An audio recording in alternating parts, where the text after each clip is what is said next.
Hey guys, welcome back to the channel. This is a story about What If Deku was the Phantom Hero Part 2. If you guys enjoy this What If and want to see Part 3, comment down below. And let me know before I start. Please do support for more awesome content.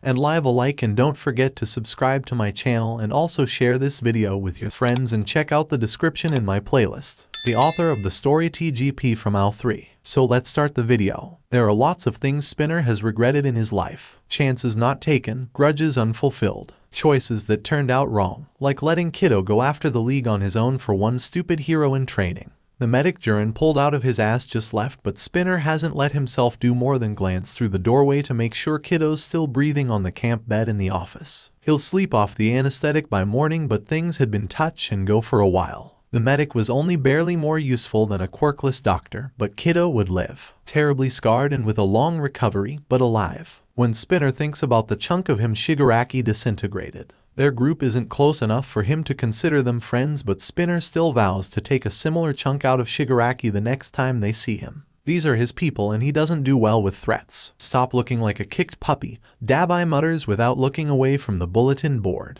He'll be fine. And what if he'd been worse off? Spinner shoots back. What if he'd been killed for that brat? 𝗬𝗲𝗍 marks one of the names off their list of targets before glancing back over his shoulder. Then we would finish his plan without him. It feels weirdly sacrilegious almost, but Spinner knows they would at least try. Their target list is long and varied, each of them hand-picked by 𝗏𝗏 as a threat to their better world. Dozens of pieces in the whole that makes up the criminal underground. They have another list of potential recruits that is also long, but without 𝗏𝗏, and his ridiculous quirk of talking people into listening to him. Spinner doubts it would be much use to them. We can't let him just go off on his own again. Spinner's sure about this one. Maybe 𝗏𝗏 could kill him without trying, but he's still just one guy. Even that bastard All Might has backup when he really needs it. He's too reckless. Are you going to be the one to tell him that?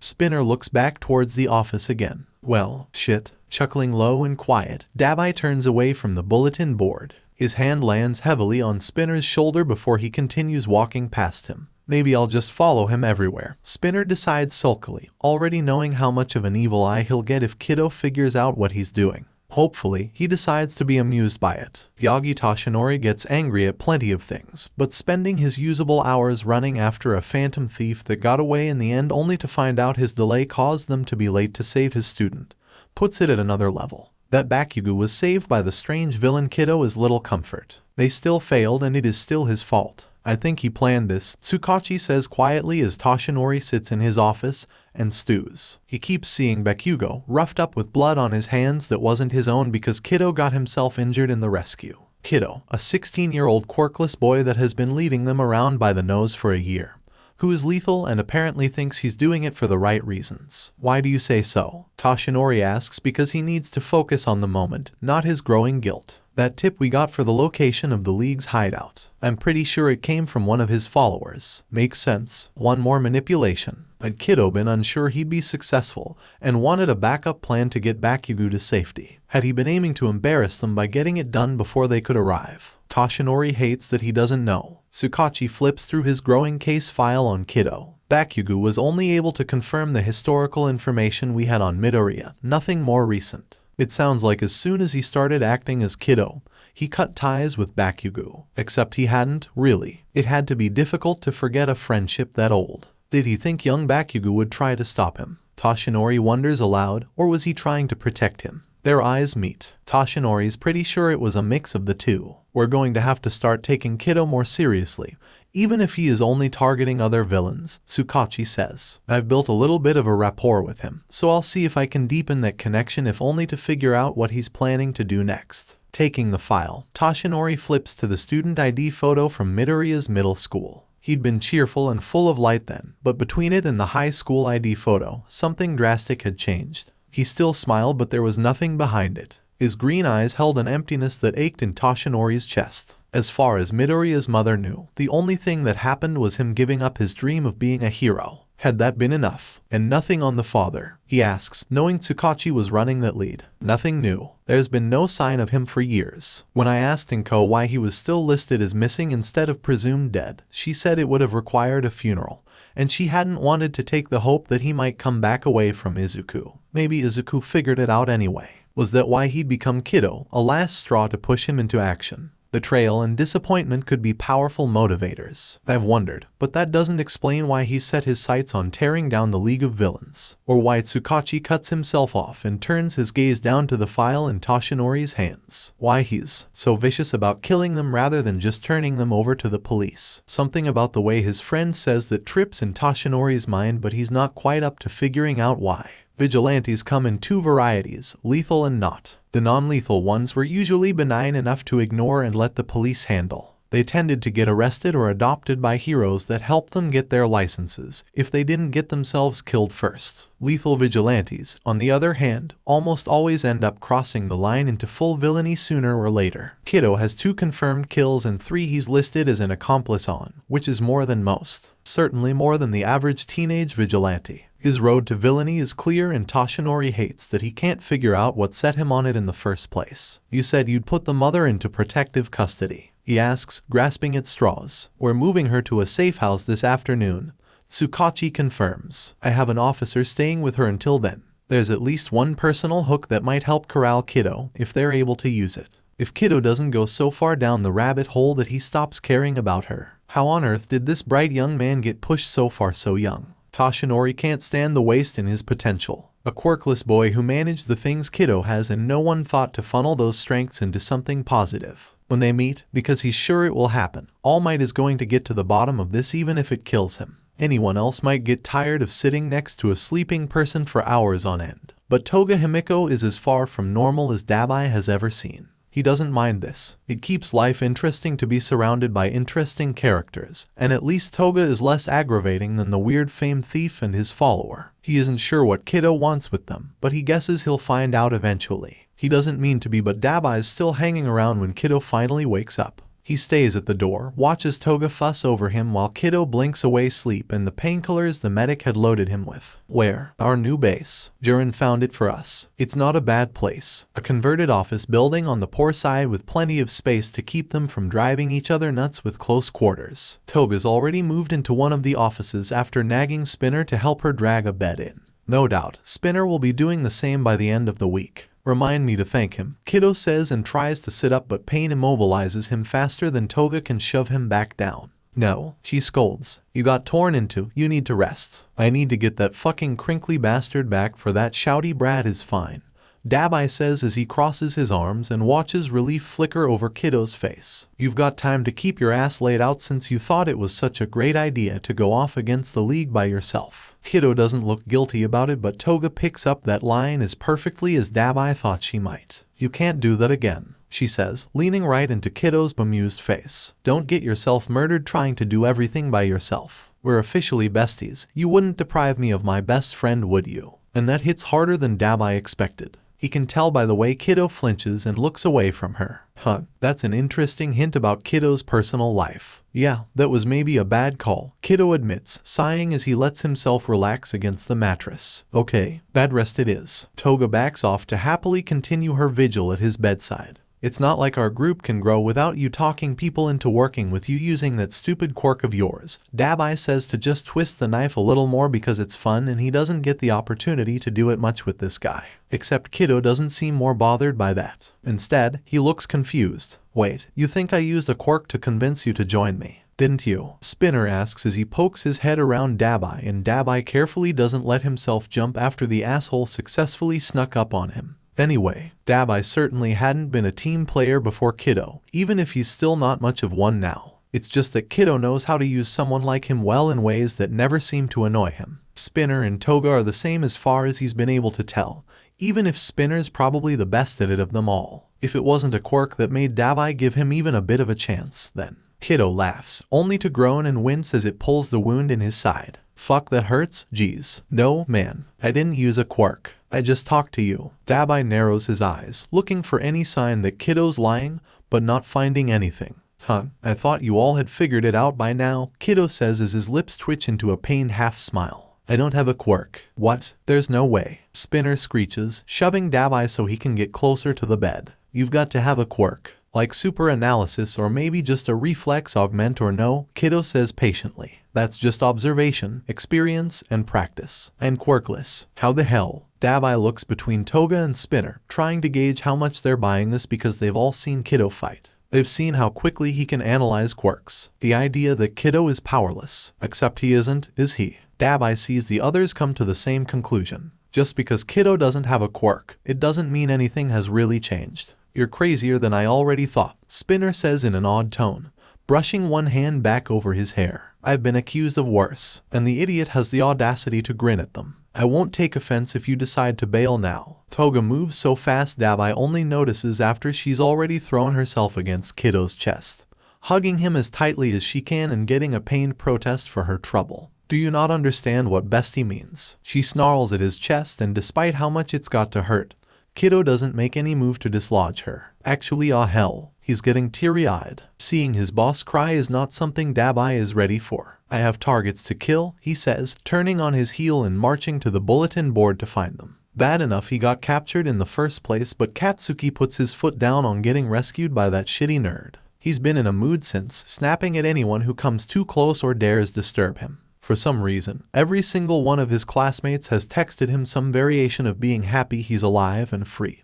At least until he turned the damn phone off entirely. He doesn't want their well wishes. He wants some fucking answers. The police and heroes tell him nothing. When he calls the bastard by his actual name, they only look between one another and keep mum. Even the lead detective he gets dragged in to speak with won't say anything more than that Deku is a person of interest to them. As if there'd ever been anything interesting about Midoriya Izuku except for how fucking annoying he is. But then 𝗧𝗵𝗲 remembers the way Deku had looked at him, bleeding out in a dirty alley, and everything is even more confusing. He can't figure out why it happened, why the sudden anguish of a loss he doesn't understand came about with words he doesn't even want to remember after the fact. I'm not leaving you out of context and without what he meant behind it. That seems like something out of one of his mom's shitty romance novels. The ones with long-haired men in pristine formal kimonos or battle-worn samurai armor on the cover. Tenderly embracing some plain-looking everywoman heroine for a moment, he imagines himself and Deku on one of those covers and almost throws up in his mouth. This is all Deku's goddamn fault. As soon as he figures out where that asshole is hiding, 𝗧𝗵𝗲's going to kick his ass from one end of Japan to the other for daring to take up as much space in his brain over the last few days as he has. It doesn't make sense what Deku's doing. Doesn't make sense that a quirkless, powerless, weak person like Deku could both hold his own against villains and also rescue 𝗧𝗵𝗲. He can't stop remembering Deku's face or the way watching him crumble made 𝗧𝗵𝗲 feel, which is nothing other than disgust. He's sure of that. What else would there be?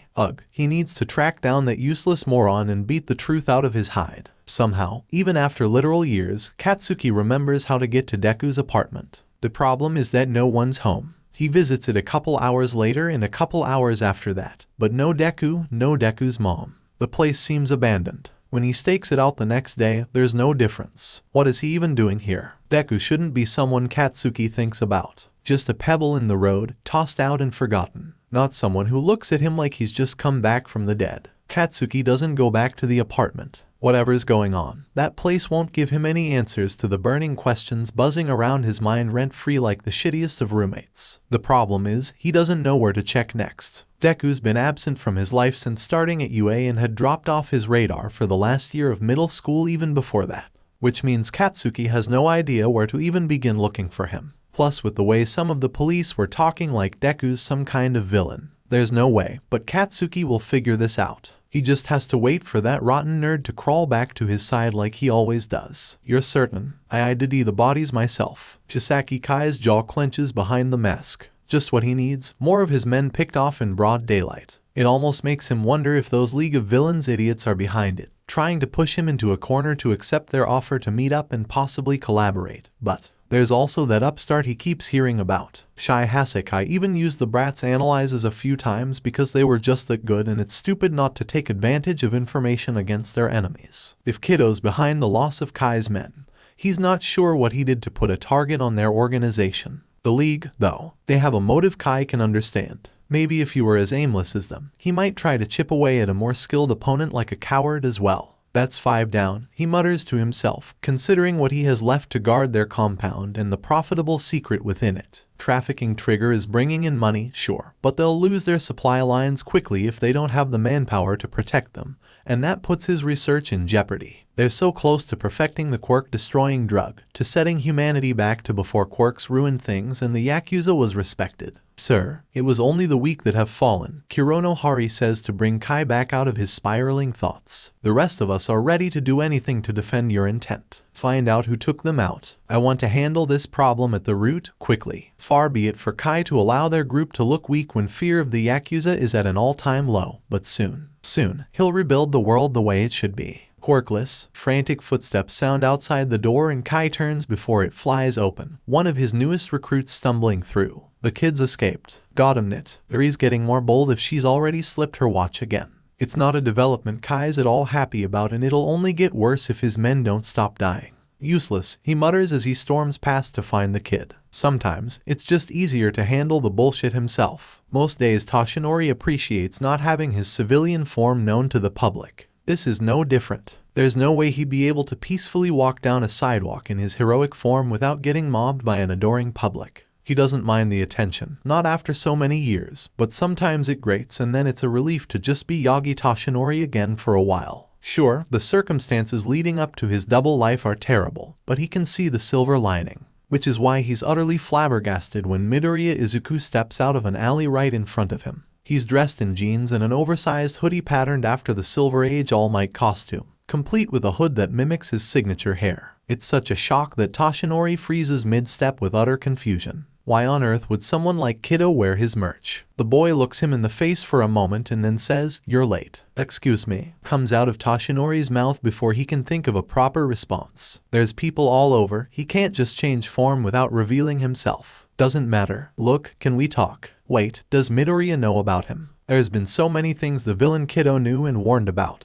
But the idea he might also know of this secret chills Toshinori to the bone. Maybe somewhere more private, he suggests, but Midoriya shakes his head. No, it's safer for both of us to stay public. There's a bench over there. We'll sit down together. As long as neither of us makes an aggressive move, this'll stay just a conversation and we both walk away. Then Midoriya turns his back on Toshinori to walk away. Like he knows he won't be in danger. Like he trusts him. Or, at least, like he doesn't care if Toshinori might hurt him. There's no question that he will follow. Toshinori sits down at one end of the bench and Midoriya the other. From Bakugo's description of the injury, Toshinori expected Midoriya to lay low longer, but the boy seems determined to surprise him. Still, Midoriya does look to be on the mend. His eyes are darkly rimmed and his face pale. He'd been stiff as he walked, favoring one side. Not fully healed, then. There's a villain that's exploiting a little girl's quirk, Midoriya says without looking at him, watching civilians walk past them without a single clue of the danger he could pose them. I already told Tsukachi about it and I know Sir Night Eye is on the case, but you need to stay out of it. You aren't in a position to order me around, Toshinori reminds him and the kid's lips curl into an almost fond smile. Yeah, but if you get hit with a 𝗧𝗃-destroying bullet, All Might will cease to be and the road to the apocalypse becomes unavoidable. Toshinori stiffens, cold spreading down his spine at the casual certainty in Midoriya's tone. Like he knows for sure, like he's seen it. His strange companion turns to look up at him and the determination in his gaze makes Toshinori shiver. I'm not losing the symbol of peace until Mirio's ready to take over the mantle, Midoriya says, the intensity only ratcheting up. And I'm not letting you get yourself killed for no good reason. Those are words that should be coming from a hero and Toshinori can't help cursing whatever circumstance led to this boy being taken in by evil. Instead, what you did for young Bakugo is worthy of praise. Why haven't you thought about joining the police? He can't stop himself from asking. Or working in hero support. Why would someone as determined and skilled go straight to villainy so young? Midoriya blinks, looking honestly startled, and then he laughs. It hurts to listen to because it's so broken. Heroes only kill people by accident, he says in a deceptively soft voice, and there are a lot of people I need to kill. It's such a sudden change that Toshinori feels like he's getting whiplash. More and more, he's becoming certain something terrible befell this boy, but he's even less sure the damage can be reversed or soothed. Midoriya stands and without thinking, Toshinori's hand snakes out to grab his wrist and stop him. I can't let you just leave. Glancing back over his shoulder, Midoriya almost looks regretful. You will unless you want 𝗬𝗲𝗍 to incinerate this entire street and all the civilians on it. His grasp weakens in shock and Midoriya twists his hand free only to walk away and blend into the crowd. Toshinori tries to pursue only to find the hoodie crumpled on the ground. September all for one isn't used to underestimating people. He prides himself in being able to see the whole character of a man. His wants and needs, his willingness to obtain them. It's not often his estimates are that far off. He's been doing this for a very long time. And then 𝐒𝐐𝐲 comes along and, not without effort, utterly bulldozes through years of careful setup and planning. He'd thought the boy a passing annoyance, a stepping stone for his heir to cut his teeth on, but 𝗵𝗲's gotten entirely fixated on him since losing the hero student. With good reason, of course, but All For One needs him focused on growing his presence and getting into place for the grand overthrow of heroic society, not playing games with a mouthy brat. He doesn't like being surprised by 𝗏𝗏 any more than by anyone else, but there is a particular sort of vehemence 𝗏𝗏 keeps showing towards getting in his way. His disdain for 𝗵𝗲 isn't nearly as personal as his hatred for All For One. Idly, All For One wonders what sparked that. Had he killed someone 𝗏𝗏 loved? Kidnapped, tortured, stolen from? There have been so many, he'd have no way to narrow things down. Tapping his finger on the edge of his desk, All For One considers his options. There are still a few of his old police contacts in place that he hasn't tapped in a while. As long as he still has leverage over them, he'll get whatever the police know about the young villain. All For One already knows no one closer to him has anything worthwhile,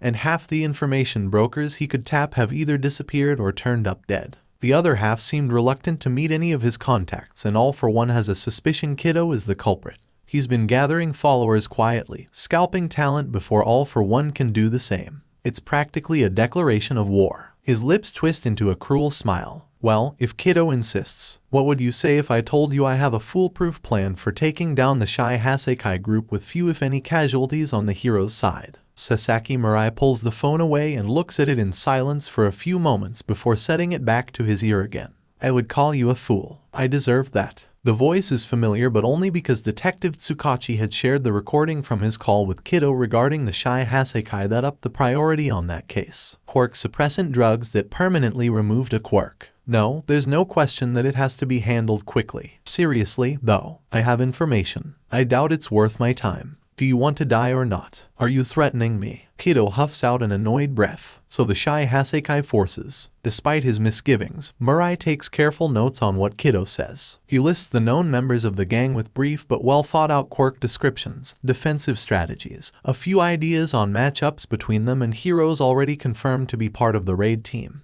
How 𝗏𝗏 got that information, he has no idea. It twists in the pit of his stomach to think there may be a mole as 𝗏𝗏 just keeps going with a rundown on the 𝗧𝗵𝗂𝐁 compound itself. Layout, security features. How long has it been since you went there? 𝗵𝗲 asks as 𝗏𝗏 pauses because old information is better than nothing, but new is certainly preferable. What? They may have changed things since the last time you were there. It seems an obvious concern, but 𝗏𝗏 goes quiet for several seconds before finally answering. Let's say 3 months. 𝗵𝗲's eyes narrow because that doesn't sound like the truth so much as carefully not a lie. He's familiar enough with that sort of language that the alarm bells are ringing loud and clear. 𝗏𝗏 had done the same thing in the call with 𝗧𝗵𝗏. A lot can change in 3 months, he says. Look, either take it or leave it. Annoyance but also a healthy amount of desperation fills that voice, and 𝗵𝗲 isn't sure what to think about it. If 𝗏𝗏's somehow being put up to this, none of the intel can be trusted. If he's personally affected by the success or failure, it could go either way. 𝗵𝗲's never liked being unsure. You called them the 8 bullets, he says instead, tapping the end of his pen under his notes from that section. But only gave me 5 names. That's because I took 3 of them out already. His hand stills. That tone wasn't overly pleased or boastful. It was quiet, matter of fact. A task that had been completed, no matter that it included human lives. Took them out. I've been weakening Chisaki's forces for weeks to get ready for this. As long as your team lineup doesn't change, you should be able to sweep them without much in the way of major injuries. Why? You know, I get asked that a lot lately. Maybe I just want to be top dog. Except 𝗵𝗲 doesn't believe that. 𝗏𝗏 isn't acting like an overeager informant or a power-hungry gang leader just waiting for his chance. He's acting like, you were a hero once, he says, and there's no answer, but the more 𝗵𝗲 thinks about it, the more it fits. The way 𝗏𝗏 had organized his information for presentation is just like the report method laid out by UA and currently in use with the HPSC. Key players, useful details, tactics, environmental concerns. 𝗵𝗲 has written and read enough of those same reports to recognize the format easily. Pretty sure the police already know I'm a quirkless teenager, 𝗏𝗏 says, which is not a denial. Then you've trained with a hero. Who was it? Is that why he'd gone rogue? The loss of a mentor, or perhaps disillusionment due to abuse from the same. Doesn't matter. Are you going to use my info or not? That remains to be seen. It's not as if 𝗧𝗵𝗏 will be able to determine veracity from a recording.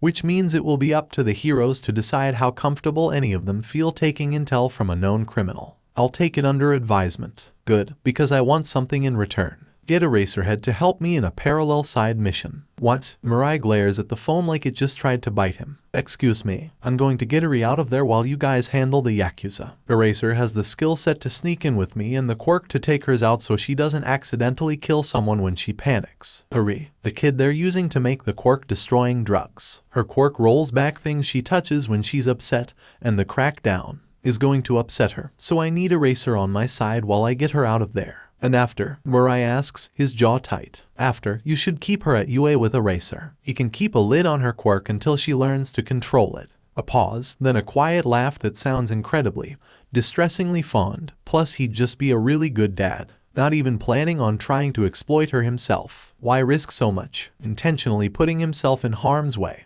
in the sights of heroes who will definitely want to arrest him. Unless that's exactly what he wants Mirai to think. Oh, and one more thing, Kiddo says, drawing Mirai back from his thoughts. You should coordinate from outside the building for the entire mission. Mirai frowns at the very idea of not being on the front lines. His quirk could be the difference between taking overhaul down and everything failing. You go in, you're coming out on a stretcher. Kiddo's tone is flat, utterly humorless. You'll make it a few hours at most and then you'll die. It doesn't matter who's with you, doesn't matter which of the goons you go up against or how many of them I murder first. If you go inside that building, you don't survive. It could be a hunch. Mirai knows it isn't. Precognition. He asks, I already said I was quirkless. No, you said the police know you're a quirkless teenager. That doesn't mean it's actually true. 5 points for Sir Night-Eye. Yeah, sure, if it makes you listen to me you can think I've got a quirk like yours. Which means he doesn't. Which instead means, what, exactly? If it isn't some kind of future sight, then something more analytical. Like the ability to run countless scenarios in his mind with the various outcomes. But that doesn't feel right either. Mirai is a hero who uses his head far more than his fists, but he knows when to trust his gut. Time loop, he says. A soft inhalation, a moment of silence, and then the call abruptly ends. Mirai sets down the receiver. It sounds crazy even though he's the one that said it. It's also not possible. Time distortion quirks are rare and aren't really about time itself so much as the perception of time, speeding up or slowing down cognitive functions. Even with an extreme example that would allow perceptive time to slow to a crawl so that endless possibilities could be experienced, it would still require an incredible mind to keep track of all the moving parts. If Kiddo or one of his associates can do this, Mirai wouldn't be surprised later on to find them taking over the criminal underworld entirely. And yet, something still nags at him. He doesn't have enough information to make a full judgment on whatever Kiddo's situation is. What he can do is call Eraserhead and see if the hero is open to working with Kiddo on what might be a trap. There's someone in her house. Shuzenji Chiyo doesn't let on that she knows as she closes the door behind her, hanging her jacket up on the hook.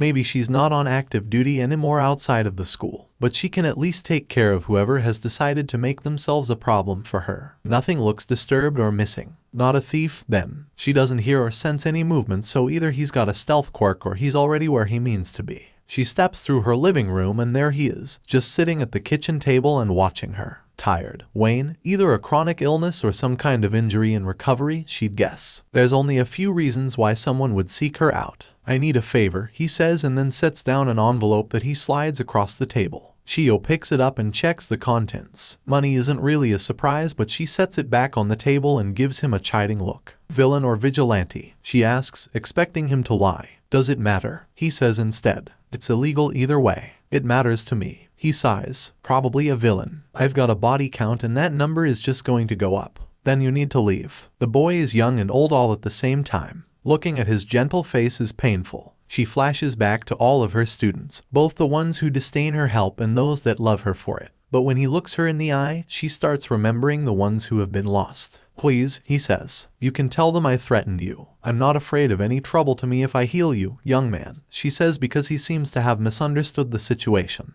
I'm of the mind to call the police so you can straighten out your life before it's too late. That earns her a little smile. This boy seems like he's been dragged through about 100 miles of bad road and just keeps tying himself back up to the back of the truck every time he gets cut loose. There's someone I need to save, he says. That's what heroes are for. He looks at her and she feels her resolve crack, just a little. I'm backing up Eraserhead. Then you'd better make sure he knows you're injured so he can compensate for it. Or, better yet, turn yourself into the police and be treated officially. He smiles again and it's like he knows her, like he's expected every word that's come out of her mouth, and he's so relieved she hasn't changed. What to even begin to do with that, Ch1ō doesn't know. Yeah, that would probably be the smart thing to do. It is. It's also not what he's going to do. She knows this type too well. The boy gets up, stiff and in pain. Her well-trained eyes pinpoint the patterns in how he moves despite his care to downplay it, and she knows roughly what's happened. A wound like that will certainly hamper whatever rescue he thinks he's going on. Would he tell Aizawa the truth or hide it and risk them both? Stepping around her table, he walks past her without making any threatening gestures or playing up the injury to guilt her. Ch1ō watches him head for her front door. Just as he reaches it, she sighs and calls out, "Wait." He pauses and looks back with a blink. "I'm not doing this for you. I'm doing it for Eraserhead."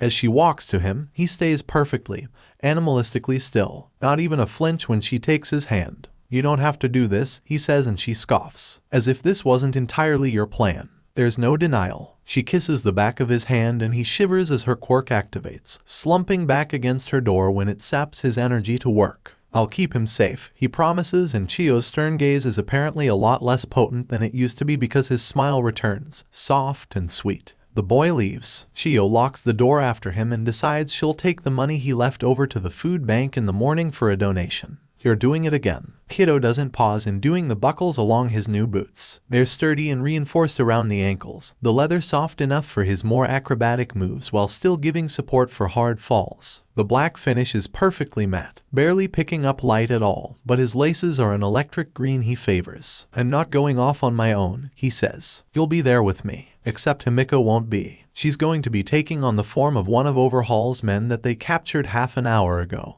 and paving the way so Ch1ō can go be a big damn hero like he so desperately wants to be. Maybe 𝗬𝗏 and Spinner and even Jiren haven't figured it out, but 𝗵𝗃's a little closer to Ch1ō than they are. Of course she wouldn't miss the quiet dream he keeps to himself under all the villainous activity, just like she didn't miss his adoration for Bakugo Katsuki. Maybe she doesn't quite get it, but she doesn't have to understand everything about her bestie to support him. "But what if Eraser decides to arrest you?" she asks. "Then I guess you'll have to break me out of prison." Any other villain would tell her to kill Eraserhead. She still hasn't quite decided if she likes that about Ch1ō or not. There's no question that he's fully willing to get rid of obstacles to his goals, but he avoids it when possible. Outside of their designated kill list, anyway. Those are free game and the three of them have been picking off targets with glee. "Oh," Ch1ō says as he looks up from the protective gauntlets he's strapping to his arms. "I keep forgetting. If you end up having the chance, don't forget to try talking some of Overhaul's guys over to our side. They've gotten a few new members of their group, but all low-level support that won't be much help in battle. Having access to quality support items certainly will help though. Her new siphons will make 𝗬𝗏 much easier to gather and store the blood she needs for her quirk, and the gear Ch1ō's decked and might keep him alive through all his ridiculous shenanigans. At least 𝗵𝗃 hopes so. Concentrating on hoping makes her a little less afraid for his safety. "It's going to be okay," he says, dropping a hand on her shoulder, but he's got the lying smile on his face. "Eraser won't target me until after we get the girl out, so just make sure you're ready then."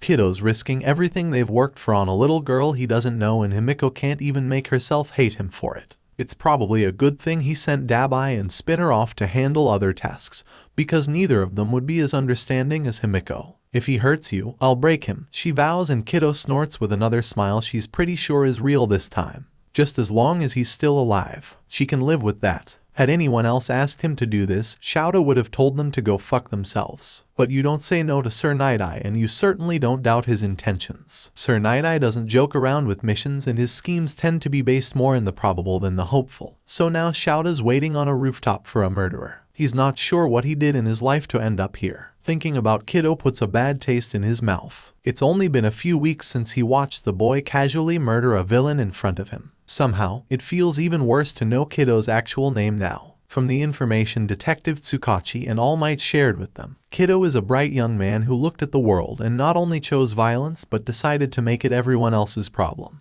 That he's been good at it is even more infuriating. 𝗬𝗏 doesn't move when he hears footfalls behind him because they're the same careful level of noise his own make when he's not trying to sneak up on someone. It pisses him off more to recognize that courtesy. "You are briefed?" Ch1ō asks, looking out over the 𝐒𝐻𝐳𝐾 complex at 𝗬𝗏's side. At least he's not just wearing that simple hoodie this time. There's still a hood, but 𝗬𝗏 can tell at a glance that there's some kind of protective mesh woven into the cloth. The black jacket is sleeveless with wide armholes for ease of movement, some kind of body-hugging, reinforced shirt under in a bright, neon green. Lightly armored, 𝐲𝗷 would guess, but thin enough not to impede an agility-based fighting style. Protective black gauntlets with green stitching cover his arms from his biceps down over the backs of his hands, leaving his fingers free for more delicate knife work. His pants are loose and his boots clasp up over the whole of his lower legs with padded knee guards above it. They look like they might slow him down, but 𝗬𝗷 doubts 𝗏𝗏 would use them if that were the case. Around his neck hangs an armored mask of brilliantly polished metal, the lines of which seem almost like a deranged grin. He doubts it's just a mask. Giving up stealth, 𝗬𝗷 asks because he's half sure the green might glow in the dark. According to my designer, only using black and gray is boring, 𝗏𝗏 says with a grimace that tells 𝗬𝗷 this had been a conversation. Well, they'll work around it. It's not as if they can expect the whole compound to go dark for them on command, and there's a lot of ways to be stealthy that didn't include blending into the darkness. Ground rules, 𝗬𝗷 says and feels 𝗏𝗏's attention sharpen on him. You're not killing anyone in front of me this time. He couldn't be rehabilitated. I don't give a shit. You're good enough to know how to take someone down non-lethally. 𝗏𝗏 doesn't answer at first, and 𝗬𝗷 is almost ready to call this off and go after the girl by himself when he finally says, fine. I'll track them down later if they evade capture. It's not a compromise 𝗬𝗷 wants to take, but he'll accept it for now. No accidents, no mistakes. Until the end of this mission, you hold yourself to my standards. Yeah. No loopholes. Good. He's glad they understand each other. Second rule, you don't maim them either. No long-term injuries, nothing that will cripple them. If you're going to help with a hero mission, you'll conduct yourself like one of us too. Boy, you really know how to take the fun out of this. 𝗬𝗷 glares at him and 𝗏𝗏 snorts. Sure. In return, he says, and 𝗬𝗷 resists the urge to groan. If things go south, you take 𝐒𝐻𝐢 and get her out. No matter what. 𝗬𝗷 glances over him, but 𝗏𝗏's focusing on the complex again, the half-joking air entirely gone. If 𝗬𝗷 didn't know better, he'd think this was a hero in front of him. Deal, he says, understanding the underlying agreement. Now he just has to make sure 𝗏𝗏 doesn't screw up so he can get out of having to make good on it. Ito Murasuke is having a bad day. First his boss gives him an impossible task, and then said impossible task won't stop being impossible. Really, he should be given a raise for his idea to shower her with toys. That's what kids like, right? It's not like he knows any kids. Ugh, this is entirely unfair, and he's going to die if he can't get that brattery with the program. Become someone he feels like she can trust, the boss said. Don't let her feel like running away, the boss said. Right, like that isn't a totally understandable response to what they put her through. Murasuke would absolutely run away from that no matter how many Gundam figures someone gave him. Well, unless they were special editions. Maybe he could try to relate to her that way. Wait, no, he's complaining right now. Anyway, here he is on his best behavior. Playing nice like this brat isn't a total pain in the ass, being so patient with her, and she just won't stop staring at him like he's pissed in her cornflakes and shot her dog. Just what does she want from him? He's tried talking nice and giving her things and patting her head, but he knows the moment she's got the chance, she'll escape again. All of this is unfair, but he'll find some way to break down her defenses. If princesses and glitter whatever the fuck isn't her thing, maybe she's a horse girl at heart. Isn't there a new pony show out? Or maybe something magical girl? He's pretty sure that asshole Deidoro collects the figures. Maybe he'd have an idea of what a little girl might like in her heroes. Ugh, all of this is so stupid. His head slams back against the wall with way more force than necessary in Murasuke's opinion, stars flashing inexplicably before his eyes. Before he can even consider pulling for his quick, he's suddenly wrapped up in a tight restraint and tripping over himself only to fall face first onto the concrete floor. Don't be excessive, says one of his assailants with glee. We're supposed to be heroes. Shut your mouth. You're an intern at best. Murasuke gets pulled up and sees two guys he doesn't recognize before one of them uses his own tie to gag him. The other one securing his hands behind his back with cuffs before releasing his capture weapon. Oh shit, that's Eraserhead. No wonder they got the drop on him if fucking Eraserhead is training a sidekick. Seems kind of flashy for an underground hero, though. They stuff Murasuke into a closet and he tries not to feel offended by how cliché that is and instead try and figure out how to get himself free, because if he doesn't manage to warn anyone, there are some heroes around. Overhaul will obliterate him. As Eraserhead turns to go, the sidekick looks down at Murasuke like he's a piece of dirt. Rage floods through him at the audacity of this brat, but before he can consider just what he's gonna do to this upstart next time they meet, the kid rears back and kicks him hard in the head. The door shuts, but Murasuke's already seeing nothing but darkness. The only thing Eri can do after her keeper has left is lay down on her bed and try to go back to sleep. The things he keeps bringing, she doesn't know what to do with. The boxes are colorful and usually have smiling faces all over them. She tried stacking them neatly, but her keeper complained, so she left them scattered, and he complained some more. Sometimes he takes the current boxes and brings other ones. Once he brought her a new dress that was pretty and sparkly, but the rough fabric made her teeth hurt to touch. Eri knows what he's trying to do. She knows what 𝗲𝗏𝗺 wants from her, and she's trying to be good. She's trying. But she can't stand the thought of just being good and staying here. Last time, she almost got outside before someone found her, and she's sure they've filled in the security hole she got through before. Why even bother trying again? No matter what, they always find her. She covers her face with her hands and tries to pretend she's not about to cry. That's when her door opens again. Eri jolts up, wondering what her keeper wants now, but there are two men she doesn't recognize in the doorway. They aren't wearing suits like the rest of the Yakuza. Are they some of the special ones? The bullets. "Hi, Eri," says the shorter, younger one. He smiles at her, and it's almost like he means it, like he's actually glad to see her. She doesn't know how to respond. He walks towards her slowly with his gloved hands in full view, but doesn't reach for her even as he stops right next to the bed. "I know you're scared, but we're here to rescue you. Can you be brave and come with us?" Then, does that mean they're heroes? Her heart thuds hard in her chest at the very idea. Heroes, here to rescue her. How had they even known she was there? The man at the door looks a little gruff like the Yakuza, but the one at her bedside has a smile so soft, like he could never hurt anyone at all. She wants so badly for that to be true. Who are you?" "My name is Izuku, and that's Eraserhead." He extends his hand towards her, slow and easy so she won't startle, and still isn't grabbing her. "I'm sorry, we don't have much time. Can I carry you?" And that's when the tears start, because he's being so nice and he's asking her things and waiting for permission, and he wants to save her. His face seems so gentle, even with his sad eyes, and some forgotten memory of her father has her lifting her arms, and Izuku picks her up without hesitation. She clings tight as he holds her, rubbing her back. "It's okay," he says, straightening. "Things may be a little scary while we get you out of here and Eraser, and I may need to fight some people. But I promise, it'll be okay in the end. Just trust us." Eri buries her face against his shoulder and prays that he's right. Throwing out his hand, 𝗬𝗪 signals for them to stop as he edges just far enough around a corner to see. The heavy footsteps he'd heard continue fading as he spots one of 𝗲𝗏𝗺's thugs disappearing into a room. The moment they left Eri's room, the shy 𝐒𝐭𝐻𝐾 suddenly got a lot more active, and 𝗬𝗪's not sure why. Had they figured out about the planned attack? But 𝗬𝗪 should still have nearly another hour to get the girl out before anything else starts. He gestures for Kiddo to follow him as they continue along one of the paths they'd hashed out before. Kiddo's knowledge of the compound was thorough, enough that 𝗬𝗪's half convinced he'd lived here for a while. But of course the brat refused to explain himself. In any case, it means they know about 6 different paths to get out as enemy movements cut them off. It's a small comfort that at least the girl is staying absolutely silent. What that actually means is horrific abuse, but he'll take it over her panicking. What Kiddo told him about her quirk would make that a terrible idea. Kiddo's been careful to keep her face tucked against his shoulder, holding her protectively like an older brother. Had they really only met now? But her caution hadn't been faked, he's sure of that. Not important. They continue on their way through the honeycomb maze of the 𝐒𝐻𝐼 Hasekai complex as carefully as they can. The initial infiltration had taken 15 minutes, but it's already been twice that trying to get out. They can't risk getting caught with the girl, not when he might have to spend his quirk blocking hers instead of an enemy's. He won't be able to jump between targets like usual. A door ahead of them opens and 𝗬𝗪 barely manages to duck back around the last turn with Kiddo. Damn it. At this rate, they'll still be deep in the complex when the other heroes begin their attack. Surely someone will come across Eri's empty room or the Yakuza they stuffed in a closet. He looks back and meets Kiddo's gaze, seeing the same grim understanding. Time to cause a distraction. Before 𝗬𝗪 can make a move, Kiddo shifts Eri's weight over to one arm and turns his head to hers. 𝗬𝗪 sees his lips move but can't make out the near silent words as Eri stiffens and clutches him tighter. Lifting his freed hand, Kiddo quickly goes through a few rapid-fire gestures. Later, 𝗬𝗪 will wonder where Kiddo learned hero-specific hand signals so well, the one-handed versions even.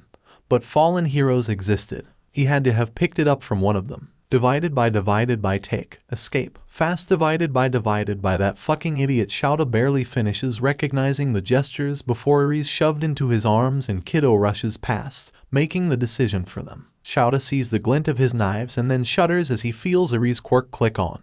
Half a second later he's erasing it and on the move. If Kiddo's going to put himself at risk for this, 𝗧𝗪𝗏 won't waste the chance he's been given. He'd promised. He sees Kiddo jump on the goon's back, but then he's gone down another hall with his precious cargo held securely against his chest. If Kiddo survives this, 𝗧𝗪𝗏 might murder him himself. The main advantage of fighting heroes is that they aren't out to kill you. It means you can expect they won't go after certain easy targets because it's a good way to end up with a lethal injury. Ultimately, the heroes want the glory of taking you in with chains on your wrists. At least, that's what Setsuno Toya has always found to be true, which is how he knows the guy he's fighting isn't a hero. Not when 𝗬𝗪𝗔's body is getting cold 2 hallways ago after Greeny showed up out of nowhere and put a knife straight through his cervical spine. 𝗬𝗪𝗔 hadn't even had the chance to scream, and Toya's not sure he'll be forgetting the gurgle of his death rattle anytime soon. Just his luck that someone's infiltrated the base looking for blood when you isn't here to back them up. Toya hasn't seen him in a couple days. Did the boss send them off on a mission and just not tell him? Shit, he's going to be pissed when he finds out about 𝗬𝗪𝗔. Toya dodges under Greeny's fist, heading straight for his throat, and tries not to panic about the deadly ninja out for his blood. He can tell by the way Greeny moves that he's usually got a weapon in hand,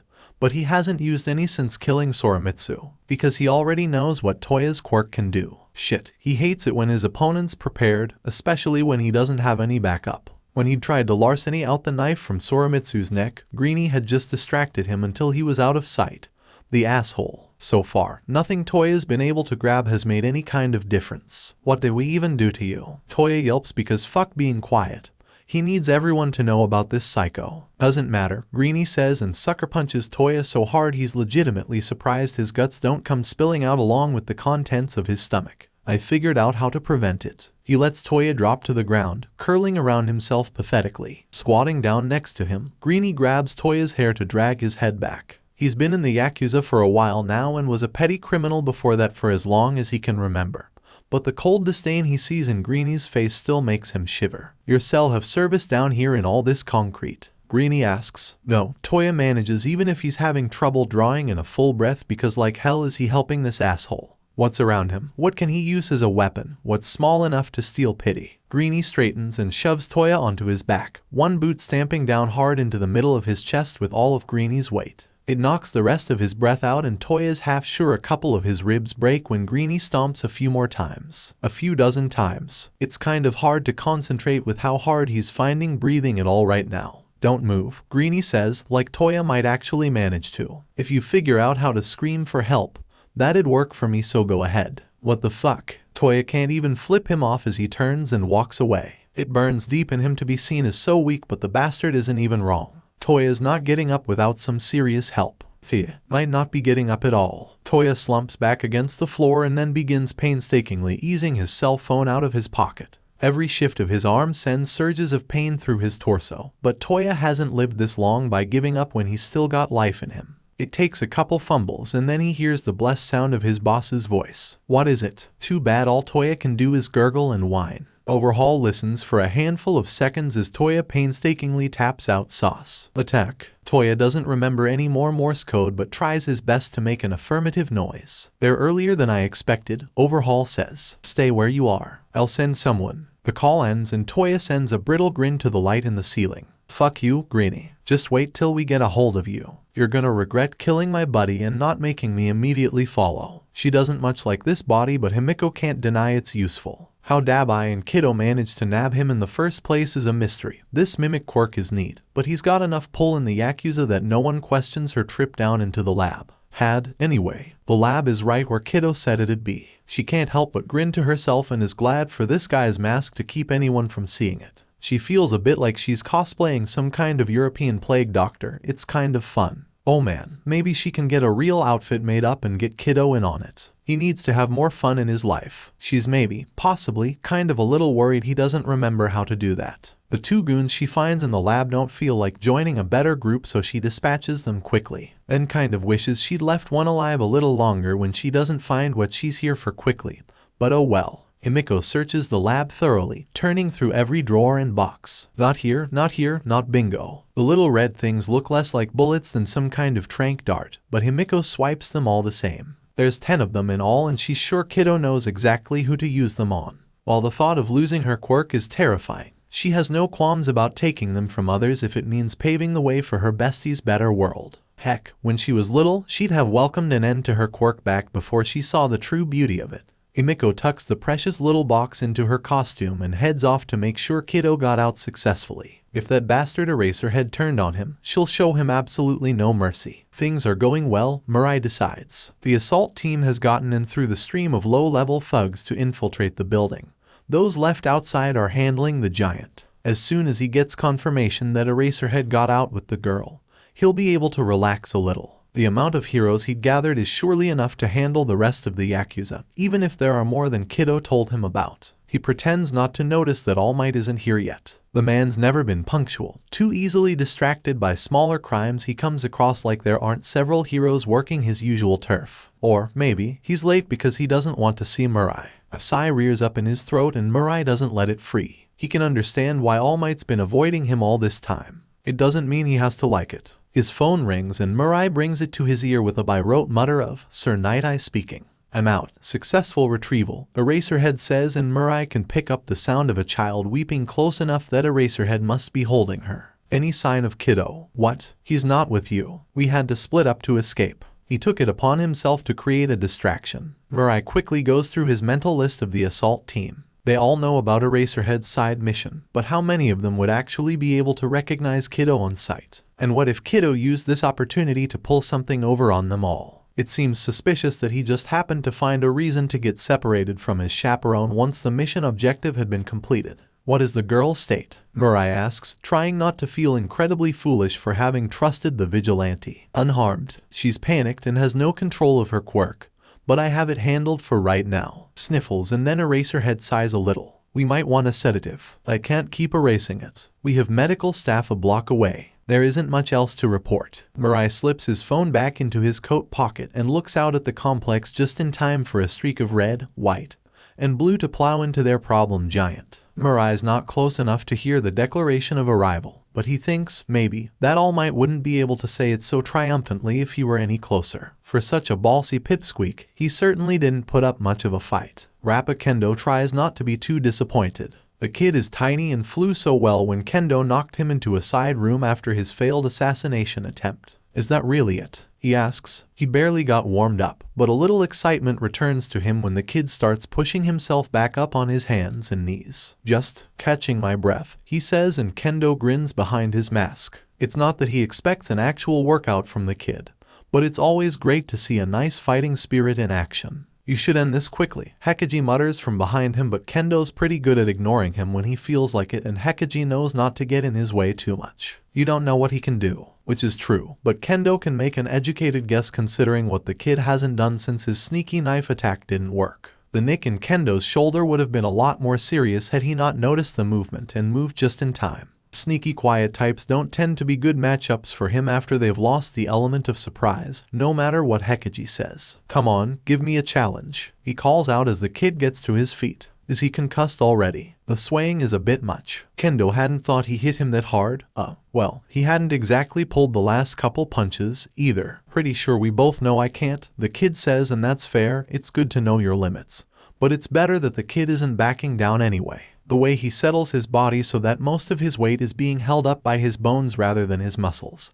The way he reverses the grip on his knives. Little signs of him getting serious to meet Kendo head on despite the fact that they both know he's going to die. Shit, it'd be an insult not to give him his all, wouldn't it? Give me all you got, Kendo crows out, and then they clash. It doesn't last long. He hadn't thought it would. There's not much people can do against him without some kind of devastating quirk that this kid definitely doesn't have, or for some insane reason just chose not to use. Still, he does manage to draw blood a couple times before Kendo puts him to the ground. And when he gets back up a couple times after, Kendo doesn't disrespect him by holding back as he drops him again and again. He'll give the kid this. He at least never complained. Are you finished? 𝗧𝗃𝗃 asks, and Kendo nudges the unmoving figure with his boot, but there's no response. I guess, he says, and then someone in red slams into him from the side and there's a new fight and Kendo has a great fucking time. A real fight between men with nothing but death in their eyes. If only 𝐒𝐭𝐻𝐲 hadn't ruined it in the end with one of his fucking barriers. But Kendo knocks him out and demands that 𝗵𝗃𝗵𝗄 take care of the hardening kid so they can get into it for real later. A battle to the death is a battle to the death, damn it. Next time, he'll make sure 𝗒𝐭𝐻𝐲 isn't in the way. Toyomitsu Taishiro has no idea what to think of this villain, but he'll take the chance the guy is giving them. His student intern needs him. Taishiro starts first aid on him while the villain drags in his partner to tie up and then the person he'd been beating when they got there. Taishiro doesn't recognize him. Another villain. His costume doesn't match anything Taishiro knows, and that's another kid. Not any of the students that were a part of the mission, but he can't be much younger than Ijiru and Taishiro's not sure he's breathing. You heroes get younger and younger, the villain mutters, settling down beside his unconscious partner while Taishiro wavers between the two boys. Kirishima's stable enough so Taishiro quickly checks over the second boy. He is breathing, but it's faint. Lung damage, definitely broken ribs, did something pierce. His face is a mess. Pale and clammy skin, shock. Not at all surprising considering the beating he must have endured before they got there. Had moving him made any of it worse? And then Taishiro remembers something from the briefing. Something about a sub-mission Eraserhead was on with a consultant. Is this kid? He'll find out later. For now, he needs to make sure both him and Kirishima live long enough for real medical treatment. When an extraction group gets to them, they take the two villains into custody and do a quick examination of Kirishima and the consultant before radioing for stretchers. Taishiro follows them out because like hell is he leaving Kirishima's side before they get to the ambulance. And then it's hard not to climb right in with him, but he's got a report to make. The whole place is a mess of injured and those performing first aid, transportation for villains to holding facilities, and plenty of heroes briefing one another. Taishiro spots Sir Night-Eye and starts that way only to pause because Sir Night-Eye's attention is entirely on All Might and he's not at all sure he wants to get in the middle of whatever has put that expression on the #1 hero's face. Finding someone else, Taishiro gets a rundown of everything he's missed. None of the teams got out unscathed, but there's no deaths. All of the surviving Shy Hasekai members at the complex are apprehended, including their leader Overhaul. They found 4 bodies, but no one was sure who had killed them or why.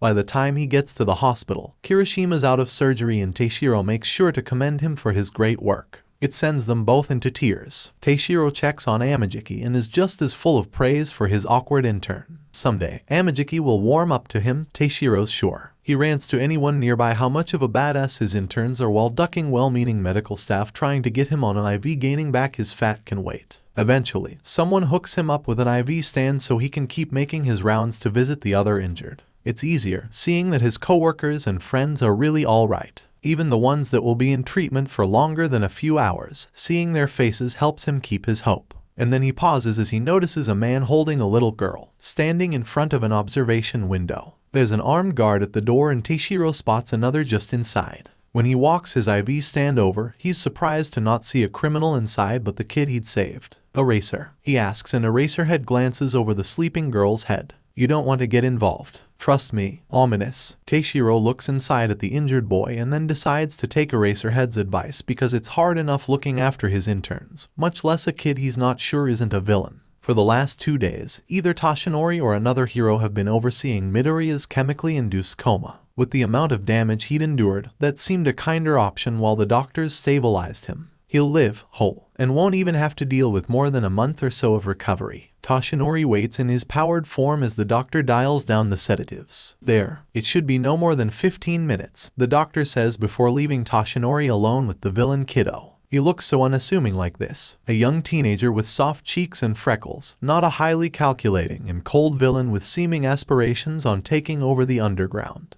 A kid who should be in school worrying about homework and girls, not threatening heroes into compliance and getting beaten nearly to death by villains while trying to save a little girl. Everything about Midoriya bothers him because of how confusing it all is. 7 minutes and Midoriya's eyes snap open. He blinks, staring at the ceiling for a few seconds before slowly turning his gaze over to Toshinori. Oh, he says, unsurprised. Is it time for this already? His words are just slightly awkward from the lingering sedative, but Toshinori doubts it will last. He's more concerned with what that even means. You've been in an induced coma for 2 days. Once you've sufficiently recovered from your injuries, you will be remanded to police custody awaiting trial.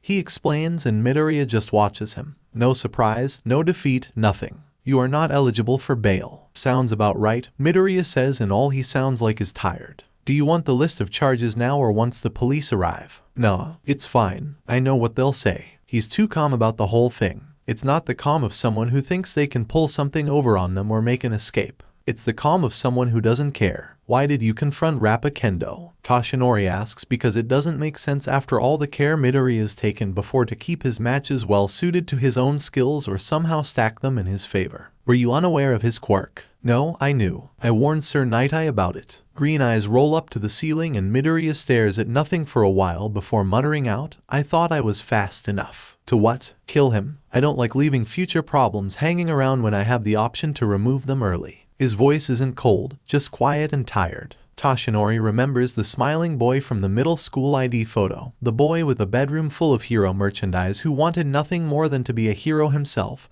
and can't make that fit with the boy laying in front of him. What happened to you? Comes out of his mouth before Toshinori can stop it. Midoriya snorts and smiles like it hurts, and then he lifts his good hand to cover his face. The other one is entirely immobilized in a cast. There are broken bones in his legs, but most of the damage had been to his torso. Had Fat Gum and Red Riot not arrived when they did or beaten 𝗵𝗃𝗫 any later, he wouldn't have survived. You know, every time I get to this point, I always think I won't feel like this, Midoriya says, and his tone is one step away from a sob, but Toshinori has no idea why. That I won't miss you or that I won't want to confess everything to you, but I'm always wrong. Stepping closer to the bed, Toshinori drops into a chair the doctor had left for him and asks, what is it you want to tell me, Midoriya? He drops his hand and stares at Toshinori with eyes that are so young. I can't. If I tell you anything, Midoriya says barely above a whisper, you'll die. Young Midoriya, that is a risk I accepted when I became a hero. He doesn't know how to soften that truth. Every hero knows that the next fight could be their last. I don't want you working evil on my behalf. Something in Midoriya's gaze fractures and then he looks back at the ceiling.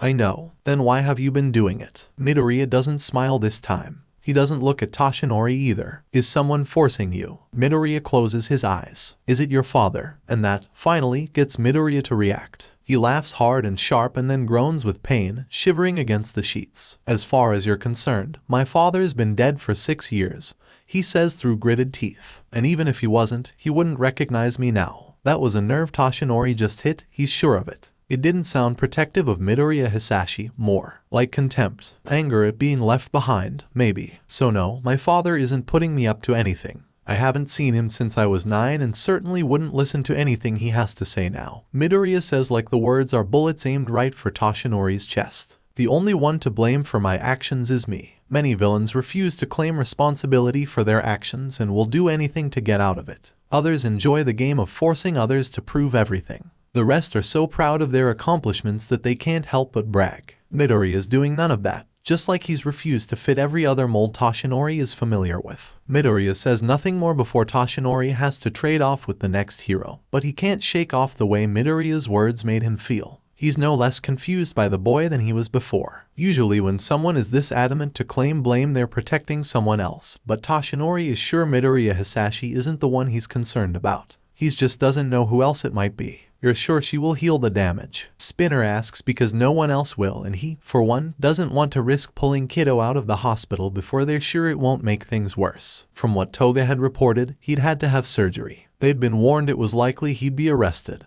But Kiddo hadn't said anything about getting his ass handed to him first. The guy pretends he's got an invincibility quirk, and that is seriously starting to piss Spinner off. Maybe this healer woman can somehow turn off his suicidal lack of regard for his own safety. He glances at her and then immediately wishes he hadn't. She's got the same expression on her face that his grandmother always did before busting his ass with her sandal. At least 𝗵𝗃𝗫 had thought to gag her so she can't yell at them. Bad enough they kidnapped an elderly hero. They don't need to have her read them the riot act, too. I'm sure we can find something to threaten her with, 𝗵𝗃𝗫 says, unconcerned, and Spinner really wishes sometimes he had that same calm confidence. Any news from Toga? Jiren asks as he walks into the main office and then stops to give the tied-up recovery girl a look. Is that who I think it is? Well, what did you expect us to do? Not get a healer for when we bust Kiddo out? Spinner tries to ignore that he sounds defensive. It's not like we can wait for him to be totally healed up. They'll transfer him to jail before then. Jiren blinks slowly and deliberately and Spinner wishes he wasn't able to blush as he feels his face heat up with embarrassment. That guy is just so good at looking judgy. Okay, and how do you plan on making her cooperate? Threaten her family? 𝗬𝗲𝗊 says like it's obvious, then shrugs. Heroes are supposed to help people, right? And she's someone Kiddo approves of, so she must be a real one. From the corner of his eye, Spinner sees Recovery Girl jolt with surprise. What, did she think they chose her by accident? Yeah, healing's pretty rare, but Kiddo has a whole list of people with useful quirks they can call on for consulting. Jiren rubs his chin and gives her a look over. Well, until Toga gives the go-ahead, we ain't moving. Might as well make her comfortable for the wait. Maybe secure one of the other offices, put in a cot or something. Which is probably a better idea than making an old woman sit on the concrete floor for the next couple days. They don't have to make her like them, but maybe it's better if she doesn't hate them. He glances over and flinches at her expression. Okay, that's it. This is officially 𝗬𝗲𝗊's problem. He's the one who didn't want to wait. Before Spinner can declare that, Jiren looks back towards the hallway and says, "You might as well come in." What, did he scout someone twice? Looks almost sheepish as he looks at each of them. So we're kidnapping old women. What'd she do? Oh, Spinner does not like this man. He can tell already. What's your game? 𝗬𝗲𝗊 asks with a sideways glance to Jiren. His hands not glowing yet, but the air around them starting to shimmer. No game. Twice here just accepted a better offer of employment than what the league could give him. Let's just say Kiddo owes me for this one, right? And Spinner's got a bridge for sale. He glances between Jiren and Twice, who's simultaneously looking hopeful and waiting to get the boot. It's pathetic. Spinner has half a mind to throw Jiren out on his ass along with this guy. So I hear we're going to rescue Kiddo. Twice says. He seemed alright. I hate the guy. Spinner feels his eye twitch and looks at 𝗬𝗲𝗊, who's utterly unflapped, the bastard. If he crosses us, we can just kill him, 𝗬𝗲𝗊 says, which, true, knowing he won't win this, Spinner just runs a hand back through his hair and says, fine. But until it's go time, you're working like the rest of us. Sure, what ready to set up a holding cell. Twice has no idea what he means, but Spinner gets to enjoy ordering him around the rest of the day while they set up one of the windowless inner offices as a makeshift prison cell for their elderly guest. She still glares at him and he still feels increasingly guilty at her presence, but at least he's not dealing with her glower alone. The plan is simple. The plan is elegant. The plan will work. Tomura doesn't like it, but he listens to Sensei anyway and prepares. The few villains they've managed to gather to the league's side aren't good pawns, but they'll have to do. Tomura considers their stats and abilities, what heights they might reach with the proper training, and figures through the best ways to use them. Who's on the front row? Who's in the rear? Who's on a fence? Who's driving the van? For a moment, he lets himself hate Kiddo so much for taking such useful toys away from him, because if they'd managed to grab that cremation quirk guy, this would be so much easier. And the shapeshifter, but Tomura doesn't need them if their wills are so easily lured by such a talentless hack. He'll crush them all to dust. His fingers curl as he imagines how good it'll feel to watch Kiddo's stupid face decay into nothing. Make his voice disappear from the world. He doesn't care how interested in him Sensei is. The moment Tomura has an opening, he will take it immediately. He's allowed to get rid of the things he hates, and he hates Kiddo so very much. Shigaraki Tomura, Kirigiri calls, and Tomura jolts out of his thoughts to look back at him. The map of the transfer route lays between them, and Tomura moodily pushes one of the little toy cars they're using as markers along the marked street. Why does Sensei even want this man? He mutters to himself as something in his chest tightens and churns the way it always does when Sensei shows interest in anyone other than him. Tomura's supposed to be his favorite, his heir. What does he want with some 2-bit Yakuza with a quirk that isn't even that interesting? It doesn't burn as badly as Sensei's interest in Kiddo, who's even less worth anyone's time, but it's still there, sitting in his chest, eating away at him. I think, perhaps, he's more interested in the quirk itself, Kirigiri says, and Tomura tries not to feel like the warper is handling him. It's been like that for a long time. Tomura doesn't remember the time before Kirigiri, not well enough to matter anyway. His near-constant presence at Tomura's side is comforting, in a way. We don't need him whole, Tomura says. Kirigiri nods and then tramples all over Tomura's daydreams of decaying him piece by piece. But Sensei does want him alive, thus the ridiculous, convoluted plan before them. But fine, Tomura will give Sensei what he wants even if it burns inside him. He'll show Sensei that he's the only piece on the board Sensei needs to care about. Glancing at the map and their little cars, Tomura picks one of them up and then lets it disintegrate into his palm. We'll need to overwhelm them, he decides, narrowing his eyes. Our current pieces haven't leveled up enough to manage this on their own. Shall we recruit more? Do it quietly. I don't want that bastard Kiddo getting anyone useful first. Of course, it'll be difficult, finding worthwhile pawns that Kiddo hasn't already earmarked as his own. But Tomura refuses to lose to him. All Might and the rest of Hero Society can wait. After he secures the Yakuza for Sensei, nothing is going to get between him and taking Kiddo's last breath. Victory will be so sweet. 𝗧𝗪 doesn't want to do this, but 𝗬𝗏𝗁's right. They need to figure out what the hell Kiddo's deal is while he's in traction and can't run away. 𝗧𝗪's always been pretty good at getting people to talk. With Eri safely in another hero's custody and promising to be good, he follows 𝗬𝗏𝗁 into Kiddo's hospital room. Hello, Midoriya. We haven't met in person yet, but I'm Detective 𝗬𝗏𝗁, is greeted with a tired smile and a little wave. Was wondering how long you'd let this golden opportunity pass by. 𝗬𝗏𝗁 sits down at the side of the bed while 𝗧𝗪 remains standing, hands stuffed in his pockets. I thought I told you not to kill anyone. 𝗧𝗪 begins because he's pretty pissed about the definite kill they have attributed to Kiddo, and a second one he suspects Kiddo was responsible for as well. The other two, he can't link specifically, but that doesn't mean Kiddo wasn't involved. It was an accident, the brat says with a grin. I specifically told you no accidents. Midoriya's grin gets wider, like they're joking around and not talking about dead men. We'd like to ask you some questions, 𝗬𝗏𝗁 says to get them back on topic. Sure, I guess I promise not to lie to you. See, this is why I'm the one taking point on your case. Because you literally can't lie to me like you just tried to, and you know it. Midoriya's expression becomes softer. The swelling on his face has mostly gone down, though his left eye is going to be bruised until a more thorough healing is ordered. It makes him look like a kid who got roughed up in sports practice, rather than a villain who nearly died. Why were you so concerned about getting Eri out before the raid? 𝗧𝗪 asks right off the bat. What do you want from her? Starting off hot, I see. Midoriya considers what he wants to say, probably thinking about how best to get out of being truthful. If Eri wasn't rescued before the rest of that started, she'd have killed at least 4 people before you got to her to erase her quirk. She's got no control of it. It's either on or off, and I didn't want that on her conscience. Which fits with what he'd said before, but the specific body count is new. And 𝗬𝗏𝗁 doesn't signal for a lie as he notes that down. Why do you think there would be fatalities? Because of a lot of reasons and a lot of things I shifted around beforehand. Ugh, that's the most wishy-washy non-answer 𝗧𝗪's ever heard, but fine. He gets the message. How did you find out about Eri in the first place? I'm really good at piecing together information. Not a lie, but also not an answer, and when 𝗧𝗪 just waits, Midoriya sighs and says, look, can we skip the house? You won't believe me. You never do. 𝗧𝗪 narrows his eyes because 𝗬𝗏𝗁 didn't signal that to be a lie, and it sounds like, try me. Closing his eyes a moment, Midoriya takes a deep, slow breath like he's gearing up to do something painful. When he speaks, it's in an even, measured tone, because I've done this before. 𝗬𝗏𝗁's eyes widen. When 𝗧𝗪 searches Midoriya's face, all he finds there is resignation. You've stolen Eri from the Shy Hasekai before. He asks specifically to annoy Midoriya into giving some details. Yeah, I've rescued her before, Midoriya says, and there's a bit more in his words. Not annoyance, nothing so passionate, just exhaustion. I don't remember how many times anymore, but I know what happens if I fail. I know why she has to be rescued. Midoriya, are you saying? 𝗬𝗏𝗁 starts, but the kid interrupts him. I'm stuck in a time loop. I've done this hundreds of times. And it sounds silly, like something out of a novel or a TV show. But 𝗧𝗪 watches as something seems to break in the boy and feels rooted to the spot,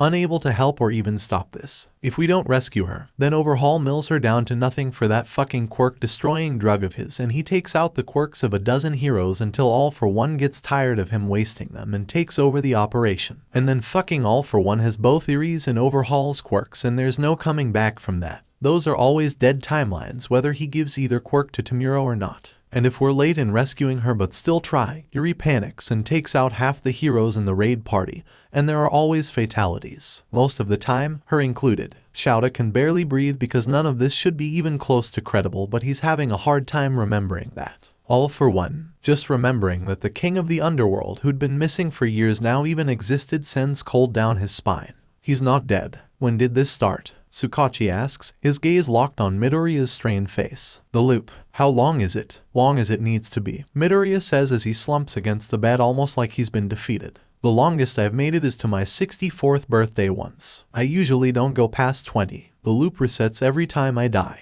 And starts a little over a year ago, doesn't it? Midoriya nods without looking at either of them, but 𝗬𝗏𝗁 just sits back in his chair and stares ahead like he's seeing something other than the boy in the bed. Hand over his mouth. That's what we were missing, 𝗬𝗏𝗁 says. That's the trigger. Why not become a hero with this knowledge? 𝗧𝗪 asks because that's what he's not getting. If you already know how to help, who will be in danger you think I didn't try? And suddenly 𝐬𝐸 is sure that if Midoriya were able, he'd be at his throat. You think I like this? I haven't seen my mother in weeks. My mentor is tying himself in knots over things he doesn't understand, and he doesn't even know he's my mentor. I can't see or talk to any of my friends because it'll either put them in danger or they'll take me down themselves. You could have come to me, 𝗧𝗏𝗄𝐻 says, and Midoriya laughs, strained and in pain in more ways than one. Sure, and put one of the only good cops in the whole country in danger. And just because you know I'm telling the truth doesn't mean you'd believe I wasn't 𝗵𝘃𝗲 𝗧𝗵𝗲 anyway. 𝗬𝐸 catches 𝗧𝗏𝗄𝐻's eye and sees the grim acknowledgement of that truth. No wonder the kid thought he had to do all of this himself. Even now, 𝗬𝐸's not sure he actually believes in this time loop thing, but there are certain things that only make sense if it's real. I trained you, he says, and knows it's true even before Midoriya nods. On a loop when you were trying to be a hero. Yeah, I conned my way into UAS General Studies course with a made-up analysis quirk and caught your attention during the sports festival in Shinsu's place. 𝗬𝐸 stiffens because the only people who should know he's taken Shinsu Hitoshi on as an apprentice are him, Nezu, and Shinsu. He's gonna do great with the capture scarf, Midoriya adds, once he gets the hang of it. A lot better than I did. Which 𝗬𝐸 is sure of as well, but it's the fondness in Midoriya's voice that's catching him off guard. Like he knows Shinsu and values him. Which just makes 𝗬𝐸 wonder, you went to UA more than once, didn't you? Why not this time? Midoriya sighs and suddenly looks ancient. Because it doesn't work. I can't save him as a hero. Save who? 𝗧𝗏𝗄𝐻 asks, closing his eyes. Midoriya reaches up with his good hand to cover his eyes and then slides his bruised fingers back over bandages and his messy curls. There's a debate going on in his mind. 𝗬𝐸 can almost see him stacking the pros and cons on either side, trying to figure out how much he trusts them. How much they believe him. Who are you doing all of this for? 𝗬𝐸 presses, resting a hand on the bed to anchor him as he leans in closer. Midoriya's eyes roll open and meet his, and 𝗬𝐸 thinks this is it. Either Midoriya decides to trust them now or it never happens. And then the answer is so quiet, they can barely make it out. 𝗏𝗏 𝗵𝘃𝗲 𝗏𝗏𝗄𝐻, 𝗧𝗏𝗄𝐻 asks for clarification and Midoriya just nods as tears begin making tracks down his cheeks. He never makes it past 17 no matter what I do. 𝗵𝗃𝗲 has learned a lot wandering around the hospital in the bodies of different doctors and nurses. She's almost memorized Kido's chart, savoring the name Midoriya Izuku like fine wine. Maybe after she gets him out of here, he'll let her call him Izuku. They're supposed to be close, it would just prove their closeness. She would certainly let him call her 𝗵𝗃𝗲, without an honorific even. Where that piece of shit is. Stiffening. 𝗵𝗃𝗲 looks up at a voice that is becoming familiar quickly. The blonde boy doesn't back down a bit from the cop standing at reception. Hands raised like he means to attack and is just barely keeping his explosions under control. I don't give a damn about that. Just tell me where that shitty nerd's room is. Here to see Kido, then. 𝗵𝗃𝗲 swoons a little. It's so romantic, how adamant Bakugo is to get to Kido's side while he's laid up in the hospital, and 𝗵𝗃𝗲's sure Kido would be happy. She knows how much Kido pines after him, even if he won't admit why. What kind of bestie would she be if she didn't help reunite them? But just as 𝗵𝗃𝗲 decides to make her approach, one of the heroes on Kido's no-go list arrives to take over for the cop. Darn it. The no-go list is short enough that Kido would never believe any of them forgot who's on it. She can't interfere. Disappointed, 𝗵𝗃𝗲 lets it go and goes on up to Kido's room to check his chart. He's steadily improving and they finally authorize the healing of his limbs. He's mobile when she gets there, sitting up in bed with a pro-hero guard inside that just gives her a nod because she's wearing the skin of a nurse right now. Looks like you have a last quirk-based healing scheduled for this afternoon and then you'll be ready for transfer, she says, flipping through the chart and glancing over the top of it to meet his eyes. Kido nods, understanding. Thanks, I guess I'll look forward to it. 𝗵𝗃𝗲 barely holds back her grin. Go ahead, received. She wants to stay with him but that would blow her cover. Giving the hero a cheerful little wave as she leaves, 𝗵𝗃𝗲 skips off to make sure everything is prepared.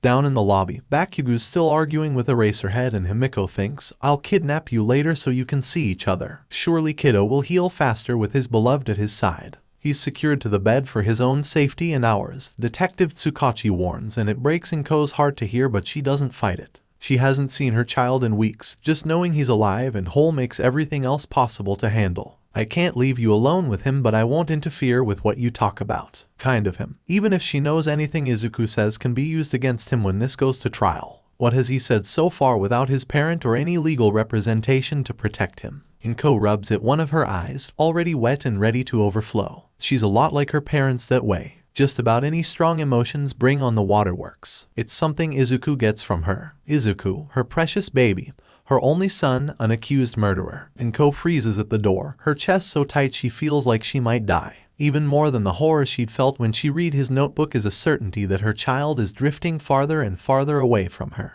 Like soon he'll be somewhere she can't see anymore. Tsukachi puts a comforting hand on her arm. You don't have to do this, he says, completely misunderstanding her hesitation. And 𝐭𝐸 jerks to glare at him even as the tears spill free. That is my son, she snarls, only slightly mollified when he jerks back. I'm not abandoning him, no matter what. With that, 𝐭𝐸 rips the door open and storms past the hero guard to see her boy in bandages and cuffs, and her heart just can't take it. With a sob, 𝐭𝐸 steps forward with her arms wide only to hesitate because what if she makes it worse?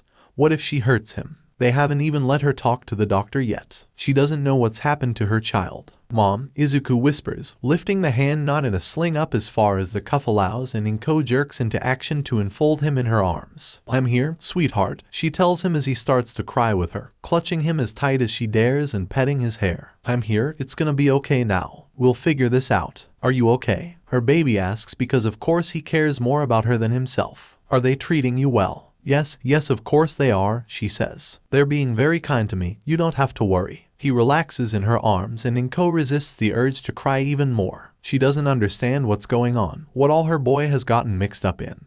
But that she can still make him feel safe seems like a gift. If only this sweet moment could last. But she hears the detective shift behind them and feels the uncomfortable tension in the air between him and the hero guarding the room. Swallowing back more tears at the situation, 𝐭𝐸 pulls back enough to take Izuku's face in her hands. She needs to be strong. This needs to stop, she says, and can't quite read what's happening on Izuku's face. Whatever you're caught up in, it stops now. I can't no more. You're done. Mom, you're done. And it's not like her to be this firm, this resolute. But if she doesn't do it now, the next time she sees Izuku might be to identify his body. And she can't. Listen to me, Izuku. I need to know you're safe, and I can't do that if whatever this is, honey, please. Izuku's shaking under her hands and crying just as much as she is, her sweet little boy. She hates how much pain he's in, hates how she doesn't understand how to help him. All she knows how to do is this. I can't, he says, shaky and broken. I have to save him, that's what heroes are for. That's why heroes exist. They can't keep him alive. They're going to fail, you need to stop this. You're not a hero and you can never be one. Izuku's eyes snap wide and his body goes absolutely still, barely even breathing, like he's taken a physical blow. And she hates that she has to do this, but 𝐭𝐸 doesn't know what else to do. You're 16, she says, petting her thumbs over his cheekbones as he stares at her. You're a child, quirkless. You can't be a hero and trying is going to kill you, and I can't take this. I can't lose you. Izuku, you're all I have left. He doesn't respond, doesn't even blink, and 𝐭𝐸 hugs him to her again despite the fact that he doesn't react to it. I can't lose you, so this has to stop. Do you understand me? He doesn't move, doesn't speak. Do you understand? And then he nods, just barely against her shoulder. 𝐭𝐸 swallows back the lump in her throat and squeezes him tighter. Someday, he'll understand what she's doing, why she has to. But it hurts so badly right now that she wants to break herself into pieces. 𝐭𝐸 never wanted to take away her son's dangerous dreams. This is all the fault of her weak will. The door opens and she hears someone exchanging a few quiet words with the detective before he calls over Mrs. Midoriya. She glances over her shoulder to see a doctor waiting and then resolutely forces herself to let go of Izuku. He's not looking at her and 𝐭𝐸 doesn't let herself be hurt by that. This is necessary. This is right. She can't let him get himself killed chasing after a dream he's never going to achieve. I'll be right back, she says, and he doesn't answer. Swallowing another sob, 𝐭𝐸 turns and steps outside with the doctor to finally hear what his son's actions have done to him. Kobayashi Keiko has always known her mistakes would catch up to her. She accepted that when she bought a plan through an underground broker on how to take down her abusive husband a year ago, the cheap price would mean there'd be a favor to call on in the future. She just hadn't thought it'd be so soon. You won't remember it clearly enough to rat on us, says the man with the missing tooth. And the hero won't either. He'd cornered her with two others while she was making rounds. They say they won't hurt anyone. Keiko rubs her sweaty palms on her pants. They say they'll take her off the list if she does this one favor. Keiko thinks of her twin girls, happier and more alive in the last year than they'd been all their lives before. Without the information broker Kiddo, they'd never have been freed. No one gets hurt, she confirms, and the man with the missing tooth nods. Keiko takes a deep breath and then gets them to Kiddo's hospital room. The man with the missing tooth does something to the guard outside that makes him confused and compliant. 𝐒𝐭𝐽 opens the door and calls over the hero. As soon as he's in range, the man with the missing tooth reaches past her and touches him. The hero blinks and goes as vague as the guard. All done, the man with the missing tooth says and touches her forehead. Goodbye, Ms. Kobayashi. The next thing 𝐒𝐭𝐽 knows, there's a hero holding her by the shoulders and demanding to know what happened. But 𝐒𝐭𝐽 has no idea why she's in this ward. It feels like time has passed, but it's muddled and strange when she tries to remember it. Some kind of memory tampering quirk, the hero says with a curse, looking back at a policeman. They might still be around, the policeman says as he taps out a message in his phone, and the hero hurries off to search the hospital. Yes, she's still at the hospital. Do you remember anything from the last 10 minutes? 𝐒𝐭𝐽 shakes her head. I'll need you to remain here for the meantime in case the quirk fades and you remember. He makes a call and asks someone about getting security camera footage, but 𝐒𝐭𝐽 just sits down on the bench outside the observation room she'd been found outside of and tries to understand why she feels a deep sense of relief. What? No thank you. Have you given me an invoice yet? 𝗬𝗲𝗿 watches 𝗔𝗫 and 𝐒𝐭𝐽 pick at each other with warring amusement and boredom as 𝐒𝐭𝐽 carefully lowers himself into a chair with Toga's assistance. The trip back to their base went simply enough after they literally walked out of the hospital scot-free, but it's obvious how much that took out of the still healing 𝐒𝐭𝐽. One arm is still in a sling and he's favoring that side heavily, but according to Toga his bones have all been mended and he could, in theory, just heal the rest naturally if left be. The main lounge feels a little more cramped with their top members all in attendance, including Twice. 𝗬𝗏𝗍 doesn't know whether or not he'll be killing that one just yet, but 𝐒𝐭𝐽 hasn't objected to his presence. He's early, was all 𝐒𝐭𝐽 had said about it. If 𝐒𝐭𝐽's not going to be on guard against him, 𝗬𝗏𝗍 guesses Toga will. She's protective enough that 𝗬𝗏𝗍 doesn't feel the need to step in. Not that he really cares what happens to 𝐒𝐭𝐽, but he does, a little. In an abstract way he doesn't spend much time thinking about. So, what's the progress on the next mission? 𝐒𝐭𝐽 asks. Do we have confirmation? I don't know. Twice. Are the League of Villains going after Overhaul tonight? 𝗬𝗏𝗍 asks and maybe enjoys the way Twice twitches at getting called out. Maybe they're not. Twice says with a wave of his hand, immediately following up with, Sensei is definitely interested in that guy. 𝐒𝐭𝐽 nods, unfazed by his switch over. Good. They'll try for him during the custody switch. Wait until Shigaraki and Mr. Compress has neutralized Overhaul's arms, then wipe the floor with them. Just make sure Overhaul doesn't get out alive, right? Spinner asks to verify and incinerate the body. 𝐒𝐭𝐽 confirms with a glance to 𝗬𝗏𝗍, who just smiles. Leave nothing but ashes. Sounds like an exciting first mission. Twice says, only a little awkwardly. You're not going. What? 𝐒𝐽𝐽 just looks at him, brows lifted. You're on probation and this is too big a task to risk. You're staying here. One hand on his chest, Twice looks the picture of wounded pride. You doubt my loyalty. Good call. Besides, someone's gotta stay here with me. Oh. Toga cries, jumping up to her feet. The healer. And she runs off as 𝐒𝐽𝐽 stares after her. What healer? Oh yeah, I forgot. 𝗔𝗫 says in the most casual of casual tones. Your kids misbehaved. 𝗬𝗏𝗍 doesn't agree with that assessment at all, but 𝐒𝐽𝐽's suddenly looking at them all very suspiciously. At least until it morphs to something like offended shock when Toga carts out their prisoner consultant. They've been very good to Recovery Girl. Far better than 𝗬𝗏𝗍 wanted to be, but Recovery Girl is on the no-go list. It's not like they can hurt her. What the hell is she doing here? 𝐒𝐽𝐽 asks. He sounds entirely calm. That's how 𝗬𝗏𝗍 knows he's pissed. We knew you wouldn't be 100% when we got you out. Spinner starts and then freezes when 𝐒𝐽𝐽 looks at him. I didn't authorize this, he says. She's on the no-go list. We didn't hurt her, 𝗬𝗏𝗍 says in a bid to de-escalate the situation and just gets glared at. What part of don't fuck with people on the no-go list do you not understand? 𝐒𝐽𝐽 snarls. He rakes a hand back over his hair and then looks over Recovery Girl, who they have not harmed. They even took care when restraining her to make sure they wouldn't bruise her up. Maybe 𝐒𝐽𝐽 doesn't believe it, but 𝗬𝗏𝗍 takes the no-go list very seriously. He just doesn't see the problem in making use of useful quirks. We can't have you laid up for long, Spinner says. Just get moving. Get into position. All of you. Twice, you stay. As they file out, 𝗬𝗏𝗍 lingers just past the doorway. It's not that he doesn't have faith in 𝐒𝐽𝗽's abilities, but he's not at his best and Twice is. Well, 𝗬𝗏𝗍 leans against the wall and turns his head towards the doorway to listen. Untie her, 𝐒𝐽𝗽 orders, and 𝗬𝗏𝗍 hears rustling. Your friends sure know how to treat an old woman, Recovery Girl mutters. Yeah, sorry about that. I'll have Twice take you home. Take me to UA so I can have him arrested, instead. 𝐒𝐽𝗽 snorts. He sounds more tired than amused. Do you need groceries, too? Twice asks, and 𝗬𝗲𝗍 is just sure sarcasm is dripping from his body language for a second before. Don't get yourself caught next time. Hush, you. 𝗬𝗲𝗍 slides just far enough over to see inside again as things get quiet. Kiddo seems exhausted in his chair, and Recovery Girl stares at him with her hands on her hips, like she's considering whether to help him or take him down herself. Still planning to kill more people after this overhaul, man, aren't you? She asks. Yeah, at least 6 more if they can't be converted. She sighs heavily in a way that makes her entire body seem to be imploding on itself. Are they villains? All but one. He's a hero. Recover Girl runs a hand down her face and looks around the room at everything that isn't Kiddo, her shoulders tense and every inch of her screaming with indecision. Kiddo just watches her and looks. 𝗬𝗲𝗍 is not sure. Conflicted. Blindfold her and take her to UA.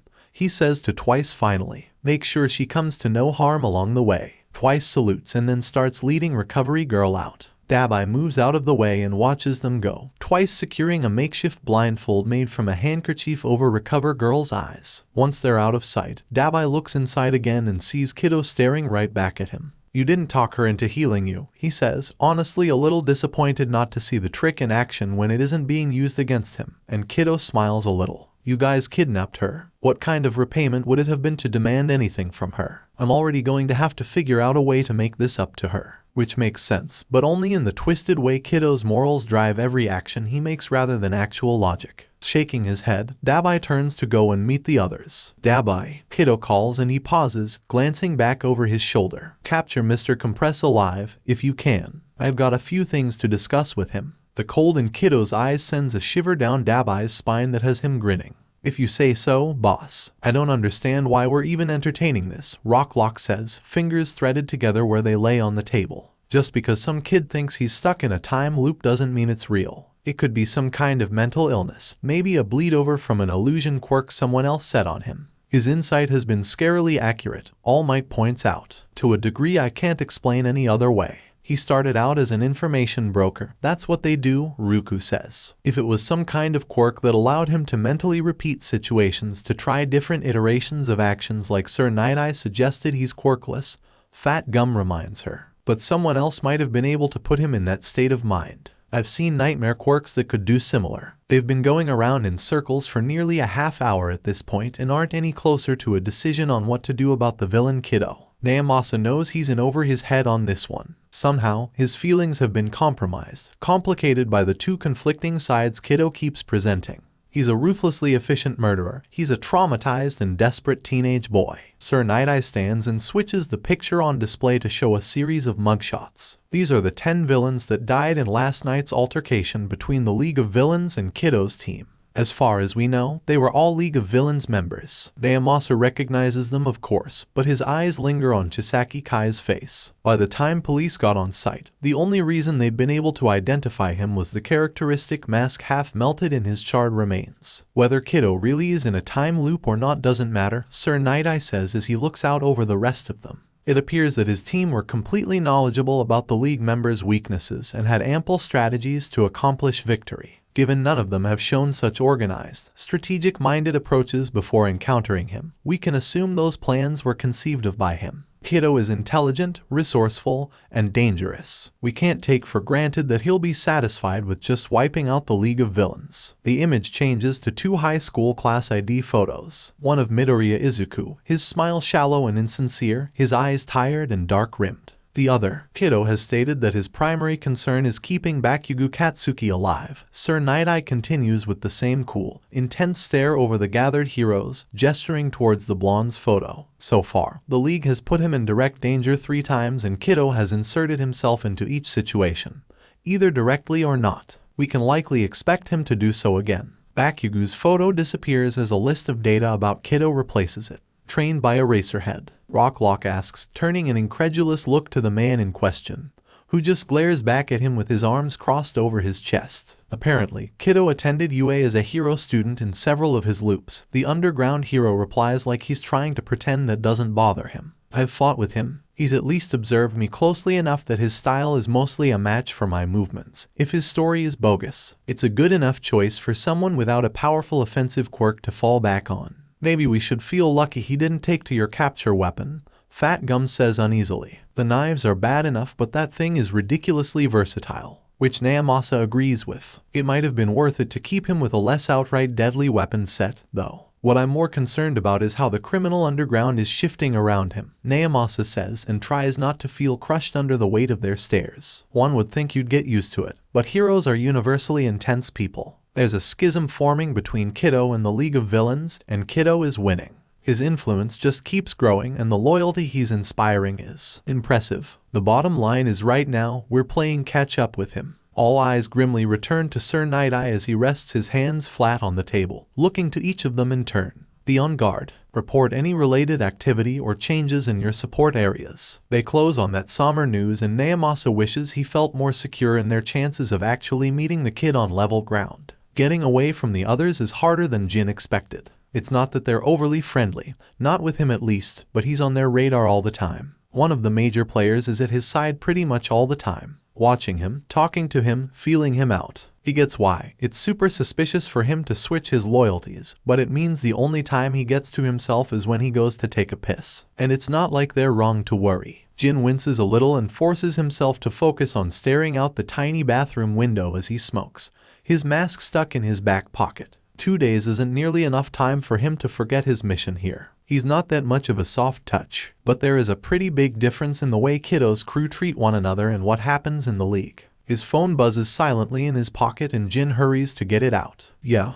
do they suspect? The voice is all that's needed for Jin's chest to clench up tight, and the cigarette to nearly drop from his fingers. He's not sure if Sensei does that on purpose or what. No, I don't think so. They're wary, but looking for the wolf hiding in their herd. Jin's fingers tighten and he hears the phone case crackle ominously. Single one of them out, Sensei says. Become their friend. Show you're willing to create connections. That won't be hard. Jin's already pretty sure either Spinner or Toga would be open to company if he plays his cards right. Because they're weak. Keep me informed as soon as you know their next planned moves. Kiddo's going to be down for a couple weeks, probably, because he was saving a little girl, like heroes do. I don't know if there will be anything like a couple days ago again until then. His head throbs and Jin shuts his eyes tightly as he tries to hold back. Get in touch with Kurogiri if anything interesting does get planned, then. Yes, sir. The call ends and Jin drops the phone onto the windowsill, grabbing his mask to drag it on before he can split again. The relief is instant and he leans hard against the tile wall as he pants for breath with his heartbeat ringing loudly in his ears. No matter what happens, Jin's here to do a job and he won't let anything get in his way. Kiddo's not kind to his enemies. If Kiddo catches wind of Jin's intentions, well, Jin can still smell Mr. Compress's roasting flesh from Kiddo making good on his promises just that morning. No, he won't let anything get in his way. His life depends on it. October quiet from the underworld looks like more and more criminals changing sides. Dwindling funds as more resources get funneled to specific coffers, and fewer warm bodies willing to fill the ranks of certain organizations. It looks like supply chains suddenly going dry for some and plentiful for others, familiar phone lines to powerful friends being disconnected, and the consolidation of power to a far less numerous few. There is nothing about these recent developments that Toshinori likes. There's less open crime, fewer civilian casualties, sure, but he knows that just means something big is building up. The nervous energy pooling and strengthening in the criminal world only needs one tiny spark to blow. Kiddo has proven himself completely willing to turn things on their head, and Toshinori is entirely sure that's exactly what he means to do. With Kiddo out in the wind again, it's up to the heroes to try and figure out what he'll do next. Which is why that morning as Toshinori steps into the teacher's office at UA, he's surprised to find a note waiting for him. Stop looking for me and go to Island for a while. Go see David. He's doing something stupid you might be able to prevent. Tell Melissa hi from a stranger. Kiddo what? Toshinori squints at the note and wonders how much of it he can take seriously. Kiddo has a habit of finding reasons to get him out of the way, all in the name of preserving his life. Is this another instance, or is there something actually wrong with his friend? If there's nothing wrong, Toshinori might miss something he could help with. If there is, he might lose a dear friend. He calls. There's a time difference, but David still picks up and they talk for a bit about this and that. Melissa's doing exceptionally well in her studies. David's making breakthroughs in quirk enhancement. It's all lovely. There is a strain in David's voice that Toshinori can't get past. It could just be gearing up for that big event that's coming soon, but no, something is wrong. Something is very wrong. Toshinori's sure this is a way of getting him out of Japan. He's just as sure that he can't let David down. So far, 𝐒𝐫𝐻's information has always been accurate and spot on. He never gives much, but Toshinori can't stop thinking about the recordings of conversations with 𝗧𝗏, of how many times he'd been sure no one would listen, and the way his fellow heroes were turning themselves backward to continue not listening. 𝗧𝗏 seems only mildly surprised when Toshinori puts in a request for a few days of absence. He can at least check in on David and see if there's something going on. For some reason, Manami hadn't expected to hear from 𝗧𝗏 again so soon. He left a post-it note again, this time on her front door on the inside. Her cameras show him breaking in, slapping the post-it on the door, and then immediately leaving. She's not sure why he prefers it that way when he could just email her. Maybe he's trying to pull a power move, but while it annoys her, the fact that he doesn't take the chance to actually do anything to her setup is just silly. She thinks she likes that about him. Want to commit a high-profile robbery. 𝗧𝗏, well, of course she does. The hits they got from the All Might videos are insane, and 𝗫𝗏's been on cloud 9 for weeks. They got hundreds of new subscribers in the first hour alone. Is this another chance for a mega hit? She's chomping at the bit and is sure 𝗫𝗏 will be too. Manami calls up the number from last time and patiently sits through it, transferring through at least 10 different switchboards that she hears, probably more for real. You didn't take long to think about it, 𝗧𝗏 says the moment it picks up, and Manami has to wonder if anyone else has this number if he already knew it was her. I'd like some details, she says, but we're probably in. 𝗧𝗏 emails over information about the location, including blueprints, guard schedules, and even ideas on getting into their network. He's so blasé about it that it takes her a minute to realize exactly where he's wanting them to break in. Are you actually crazy? She asks, clutching the phone tight. Probably. If we get caught, I don't want this to be quiet. That's why I'm asking you. There's causing a scene and then there's suicide. Manami suddenly wishes she'd never gotten 𝗧𝗏's attention in the first place. Don't worry, if we play our hands right, they'll be looking for me, not you. That doesn't help. This might be too big for us. Maybe you should ask 𝗫𝗏 if he agrees. Just consider the footage you could get and how many new viewers watching his daring escape. That does sound good. We'd need backup, she says. Of course, my team will take care of any heroes that show up, but we'll make sure to keep it from being flashier than Gentle Criminal. In the end, Manami leaves it up to 𝗫𝗏, and 𝗫𝗏 accepts the challenge just like 𝗧𝗏 knew he would. The resulting break-in at the HPSC goes a lot more smoothly than she was afraid of. 𝗧𝗏's team keep out of shot and let 𝗫𝗏 take the glory as Manami films some of the best shots of her life, the fire guy even giving a few pyrotechnic effects to make them look even cooler. By the time she's home and starting the video editing, Manami's back to feeling pretty good about that 𝗧𝗏 guy. Whatever he wanted with the top secret files 𝗫𝗏 nabbed for him alongside his own trophies isn't anything she really cares about knowing. It's not exactly easy, getting everything the police have on 𝗧𝗏's identity, but it is simple. All he had to do is threaten someone with high enough clearance to access the case file and make a copy. It's a low level of theft, something no one had to know about. A little threat, a little payoff, and his currently most annoying enemy's weaknesses are laid out bare. He pores over the information the police have gathered to try and get to know this young fool. There's nothing all that notable about Midoriya Izuku. He got good grades, but there's no spectacular standout subject. No extracurriculars, no sports, no teams. No particular reason to think he could be as effective a leader as he's shown himself. That he's quirkless is a surprise, but, well, if anyone knew better than to underestimate a weaponless man. Is that what 𝗧𝗏 hates about him? Jealousy seems a bit petty a motive for the sort of things 𝗧𝗏's done so far. Too petty by half. With the police file, it's also simple to track down Midoriya's only living relative. She's in protective custody, but another bribe to just the right person gets him the address. He's there an hour later and quietly murders the officers watching the property. Entering the house, he takes out the officer inside with little fanfare. And then Midoriya Izuku is at his feet, pitiful as she stares up at him. Helpless, there's something familiar about her face and the soft, quick intakes of breath as tears roll down her cheeks. Perhaps just the resemblance to her son. He wonders if 𝗧𝗏 will have as pathetic an expression when he finally breaks the boy. Yes, I think you'll do just fine, All For One says, his smile widening as her shaking intensifies. Living with her is not easy, but something 𝗬𝗏 finds is getting comfortable. Her gentle voice, soft expressions, tiny hints of inner joy. He wouldn't mind if this placement becomes permanent, as long as 𝗧𝗏 stops teasing him about his little duckling. Anyway, if 𝗬𝗏 didn't nope. That is not a thought process 𝗬𝗏's willing to go down right now. It might be different if 𝗧𝗏 was into guys, but 𝗬𝗏 rubs at his sore eyes and allows himself a few seconds of feeling pathetic before pushing all that back under the rug with the rest of his emotional repression. He's got a kid to look after, a kid who is supposed to be eating her breakfast. "Eri," he calls, careful not to let his voice get too sharp, and she comes running to hop up in a chair, ready to be fed. Part of that is a fear of retaliation if she doesn't mind, but 𝗧𝗪 likes to think part of it is a genuine assurance that she will be fed. It's the little things when you're getting an abused kid to trust you. As Eri works on her breakfast, 𝗧𝗪 sips coffee and checks the news and resolutely doesn't look at her. He's noticed Eri gets nervous when she's watched, sometimes to the point where she can't even move. It's understandable, even if it hurts his heart a little every time he sees it. "Sensei," Eri asks, using the title she's heard the other kids call him. He hasn't seen a reason to change that. "Yes, will Izuku come visit me today?" It's the same question she's asked since the rescue, every day. "Not yet," 𝗧𝗪 says, just like yesterday and the day before. He's not sure what else to say. They haven't told her Izuku is a villain, nor that he hasn't asked after her. 𝗧𝗪 has no intention of taking that hope from her. Sometimes, it's all that keeps someone going.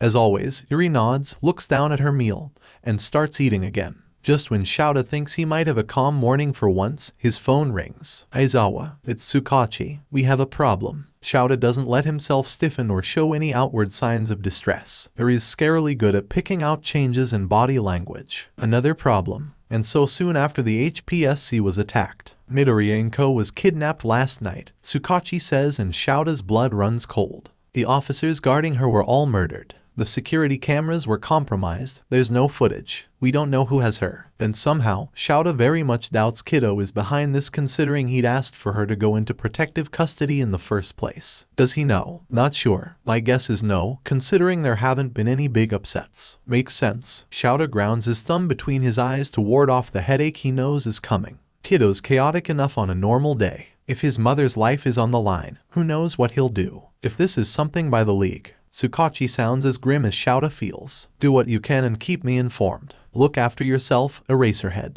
As 𝗧𝗪 slides his phone back in his pocket, he looks over at Eri and sees her jerk her gaze back down to her plate. Damn it, she saw something. 𝗧𝗪 gets up with a soft sigh and starts gathering the breakfast dishes. "Go get ready. We're going to UA today." As Eri scampers off to get cleaned up, 𝗧𝗪 handles the dishes and tries to decide how he's going to deal with the mess that's surely coming their way. This isn't the first time the HPSC has asked Takami Keigo to follow someone. He's uniquely qualified for spy work. The interesting part is that this time he's not just tailing one person. The gang that follows Kiddo hasn't ever announced a name, but Keigo thinks of them as Kiddo's crew because why not enjoy some alliteration? They're fiercely loyal to him, even on the outskirts with people only minorly connected. Keigo spends his time working his way through the lower-level goons and slowly moving up the chain. There doesn't seem to be much of a strict hierarchy until you get to the inner circle, but Keigo does find a few well-placed bosses with specific specializations. He hasn't seen any sign that the information Kiddo had stolen from the HPSC is in circulation,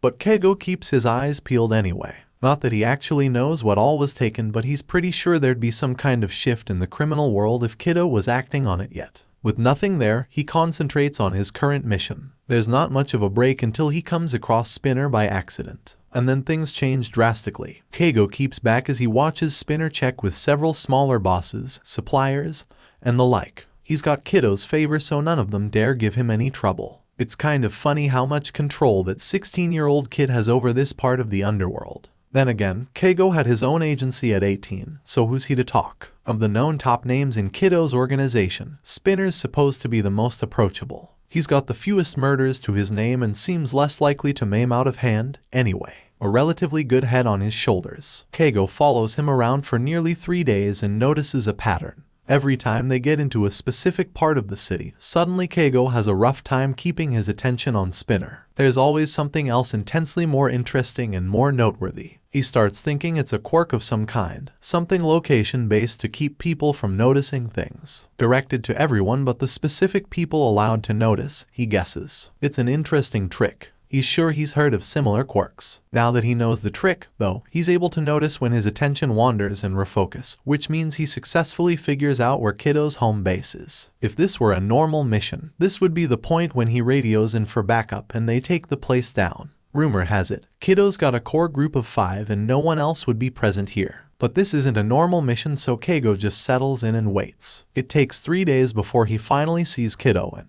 Wow, he's even tinier than the pictures. The oversized hoodie he's wearing practically swallows him and his cap just barely contains his curls. Kiddo looks around like he's trying to make sure he's not being tailed, which, valid, is he going out on his own? That hasn't happened before. Maybe the older gang members don't like him being alone. Precious. Kiddo makes his way out and past 𝐒𝐻𝐲's position, so 𝐒𝐻𝐲 takes the opportunity to slip a feather into his back pocket. Then 𝐒𝐻𝐲 actually gets a look at the design on his hoodie and nearly blows his cover laughing. The audacity of this villain wearing an All Might design on his outing. But it does kind of make sense. Who'd figure someone like Kiddo might wear hero merch? The kid makes his way to the subway and 𝐒𝐻𝐲 tracks him through his feather rather than following him in. That's a little too much to hope to stay off anyone's radar. They travel into the mall and then Kiddo just starts wandering. With his hero hoodie and bright red sneakers, Kiddo looks like any other teenager out on a shopping day, but 𝐒𝐻𝐲 knows better. He finds a perch nearby to keep watch and realizes Kiddo's looking for something. The wandering isn't random, it's systematic. Is he supposed to be meeting someone here? They must be high profile if Kiddo's going himself bingo. Kiddo zeroes in on someone and walks up to them. Taller, another guy in a hoodie with the hood up. Is that just the casual day villain outfit now? He hones in on the vibrations his feather is picking up just in time to make out the newcomer asking, "You, why the hell are you here? I could ask you the same, but I already know," Kiddo says without any concern. He throws an arm over the second man's shoulders and grins widely. "Come on, let's sit down somewhere and pretend we don't want to kill each other. So not a friend." 𝐒𝐻𝐲 scratches along his jaw as he watches them settle on a bench, noticing a tiny flicker of light off the blade he hadn't even noticed Kiddo had in his hand when he'd grabbed the other guy. "I want you to know," Kiddo says, "that I don't give a shit about your past." The other guy twitches. "I don't care about the sob story. I don't care that you were mistreated and traumatized and that your caretaker is an abusive piece of shit." The other guy stops as Kiddo presses the edge of his concealed blade right against his jugular. "I don't care." It comes out like a hiss. "Maybe All Might or one of the other heroes might try to save you, but I know it's not possible. If I thought you could be rehabilitated, maybe I might feel guilty about what I'm going to do to you." 𝐒𝐻𝐲's muscles coil, just waiting to see if he needs to step in before there's a bloodbath. "I told you what happens to people who touch my things. I told you what I'm going to do to you. Mr. Compress already knows how good I am about keeping my promises. I'm going to turn you to dust." The other guy growls out, but Kiddo just gives him a wide, savage grin. "Just try it, you crusty asshole," Kiddo says like they're at all playing around. "I'm taking one of your fingers for every bruise on her body. How do you expect to be useful to your precious sensei if you can't activate your quirk, Shigaraki?" Abruptly, everything is a lot more serious. 𝐒𝐻𝐲's almost vibrating with energy now that he knows who this second guy is. And seeing the two high-profile villains having a low-grade pissing contest in the middle of a populated mall should be funny, but 𝐒𝐻𝐲 has no urge to laugh. "Who is Kiddo talking about? Are you trying to scare me into letting her go?" Shigaraki asks and Kiddo snorts. "No, I know that won't work, but I believe in fair play. This is a warning." Kiddo leans in closer, and if 𝐒𝐻𝐲 wasn't hearing them, he might think they were dating and whispering sweet nothings to one another. "I know where that bastard is. I know where his 𝗏𝗔s are being stored. I know where his scientist is." There's a pause, absolute quiet and stillness, and then Shigaraki says, "What do I care if you know?" "You don't?" Kiddo agrees. "But he will." It happens quickly. One moment, they're still pretending to be normal mall goers. The next, Shigaraki's hand is shooting out towards Kiddo's face while Kiddo stabs at his chest with his offhand. 𝐒𝐻𝐲's on the move immediately, feathers shooting out to move civilians out of the way of what could end up being a pretty intense villain fight. Except even after Shigaraki's fingers curl over Kiddo's entire face, his quirk doesn't activate. Kiddo knocks him off the bench and slams Shigaraki head first into the tile floor. "Not so tough when you can't decay everything you hate, huh?" Kiddo says as Shigaraki lets out a horrified noise that almost sounds like he's dying. "Don't worry, I'm sure your sensei won't turn you into a Namu over this." Shigaraki manages to get his legs under him and knocks the smaller Kiddo away, stumbling off to disappear into the crowd, but 𝐒𝐻𝐲 gets a feather on him in passing. Might as well use the opportunity to track where he's going. Kiddo doesn't pursue him. He just gets up and dusts himself off like there isn't panic around him or a pro hero nearby. "So was that enough to show you my intentions, or are you going to keep stalking my people?" Kiddo says to no one. If by no one it's obviously 𝐒𝐻𝐲. "Busted. If you're not going to arrest me, then meet up with me in an hour. I'll keep your feather on me." That sneaky little brat. 𝐒𝐻𝐲 might be delighted if he hadn't just seen him effortlessly take down another high-ranked villain. Kiddo fades into the crowd and 𝐒𝐻𝐲 has to pretend it was a false alarm to calm everyone down. It takes a while before he's standing next to the bench and notices some odd fragments on the floor. Picking up the red bits of metal and glass, he carefully tucks them away in a baggie and then leaves the scene. He'll report it later once he has a better idea of just what happened. Kiddo makes it easy to find him, sitting at the edge of a rooftop with his legs dangling over the side. He doesn't tense when 𝐒𝐻𝐲 shows up, just leans back on his arms and stares out over the city. "So, did they tell you to just stalk us or to try and get in as a spy?" he asks. It's always a 50-50 shot either way. Why not both? 𝐒𝐻𝐲 drops down beside him. This isn't how he pictured his first encounter with the villain to go. It's so casual. "I don't think you'll get along with my crew, being an 𝗵𝗲𝗏 fanboy." 𝐒𝐻𝐲 snorts. "Maybe I can keep my mouth shut. Have you ever, in your life, been able to do that?" Guess my cover's already blown, 𝐒𝐻𝐲 says, and Kiddo glances his way. "Oh, that's not your fault," he says, easygoing as ever. "I'm just stuck in a time loop, so we've had this conversation a couple times already." 𝐒𝐻𝐲 looks over his face, but there's no sign of a joke, no sign of falsehood. It's just like the report said. Kiddo truly believes that. "I guess you know what I'm gonna say, huh? I know a lot of possibilities, but there's always the chance one of my earlier changes will affect what you decide to do in ways I haven't experienced yet." It doesn't sound like he's expecting to be surprised, though. He just seems tired. "So this Bakugo kid, is he your boyfriend?" 𝐒𝐻𝐲 asks to give himself time to figure out just what he wants to do now. "Seems like this whole mess is about him. He'd kill you for implying it," Kiddo says with a smile just dripping in fond remembrance. "And I know better than to let him get close anymore. It never ends well." Which means they probably had been close, at least at some point. Rough. 𝐒𝐻𝐲 chews at the side of his mouth a bit because romance has never been his strong point, and it's actually kind of uncomfortable hearing the longing in Kiddo's voice for a thing he won't allow himself to have. Kind of far to go for someone you're not even boning. Kiddo laughs, quiet and soft. He's worth saving. It feels like some kind of out-of-control teen romance TV show on its undeserved 10th season, and 𝐒𝐻𝐲's not sure how to feel about that. He considers the situation, what he knows and doesn't know about Kiddo, what might happen, and figures even if Kiddo knows his intentions, he might as well go for it. "So are you going to let me join your gang?" he asks, and Kiddo laughs again, almost sounding his age. "You know, usually you go in with a little more finesse." "Yeah, but I figure that's a waste of time because of the time loop thing." "You're not wrong." Kiddo grins widely like they're just friends joking around, and maybe in one of the other loops they had been. Maybe 𝐒𝐻𝐲 isn't entirely sold on the time loop thing, but he's willing to give Kiddo the benefit of the doubt for now. "Sure, I'll let you in the club. Try not to get 𝗬𝗲𝗏 mad or he might roast all your feathers." "Great. I'll let my superiors know that I've finessed my way in." As playful as they're being, 𝐒𝐻𝐲 is sure Kiddo thinks he can use him for his own ends, but the best way to find what those ends are is to be part of the in-group. He's sure Kiddo will bar him from anything he might threaten. But 𝐒𝐻𝐲 is a good spy. He'll get what he needs. He just has to find the cracks first. He doesn't know why he keeps coming here. It's stupid. He knows Auntie and Deku aren't going to be there, but Katsuki keeps finding his feet taking him to their apartment building. He stares up towards their door, hands tightly fisted in his jacket pockets, and can't understand what the hell he's feeling. The last time he saw Deku, he was bleeding out in an alleyway and looking at Katsuki like he was a ghost. He didn't manage to get into Deku's room before the asshole broke out of custody, and he hasn't gotten a single hint of him since then. No matter how closely Katsuki scours the news, things are weirdly quiet after that run-in between two gangs of villains. It feels wrong. Like things that are supposed to have happened keep getting circumvented, and the whole world is doing its level best to cut him out of the equation. The only reason he'd even known the nerd got hurt again was overhearing Aizawa talking to someone on the phone, because who would think to tell him in the first place? Which makes sense because it's not like Katsuki gives two shits about him. He's just confused as hell by him, and about the only way that might change is if he pins the quirkless asshole down and beats some answers out of him. Standing here in front of Deku's apartment building certainly isn't going to further that goal, but Katsuki finds himself reluctant to leave. He keeps remembering the alley. He keeps seeing the look on Deku's face and hearing the anguished sound he'd made. He keeps thinking about what "I'm not leaving you" must have meant to him. It's obvious there's something really wrong with the idiot that spent so long chasing after him, so long taking any tiny thing Katsuki threw at him no matter how cruel,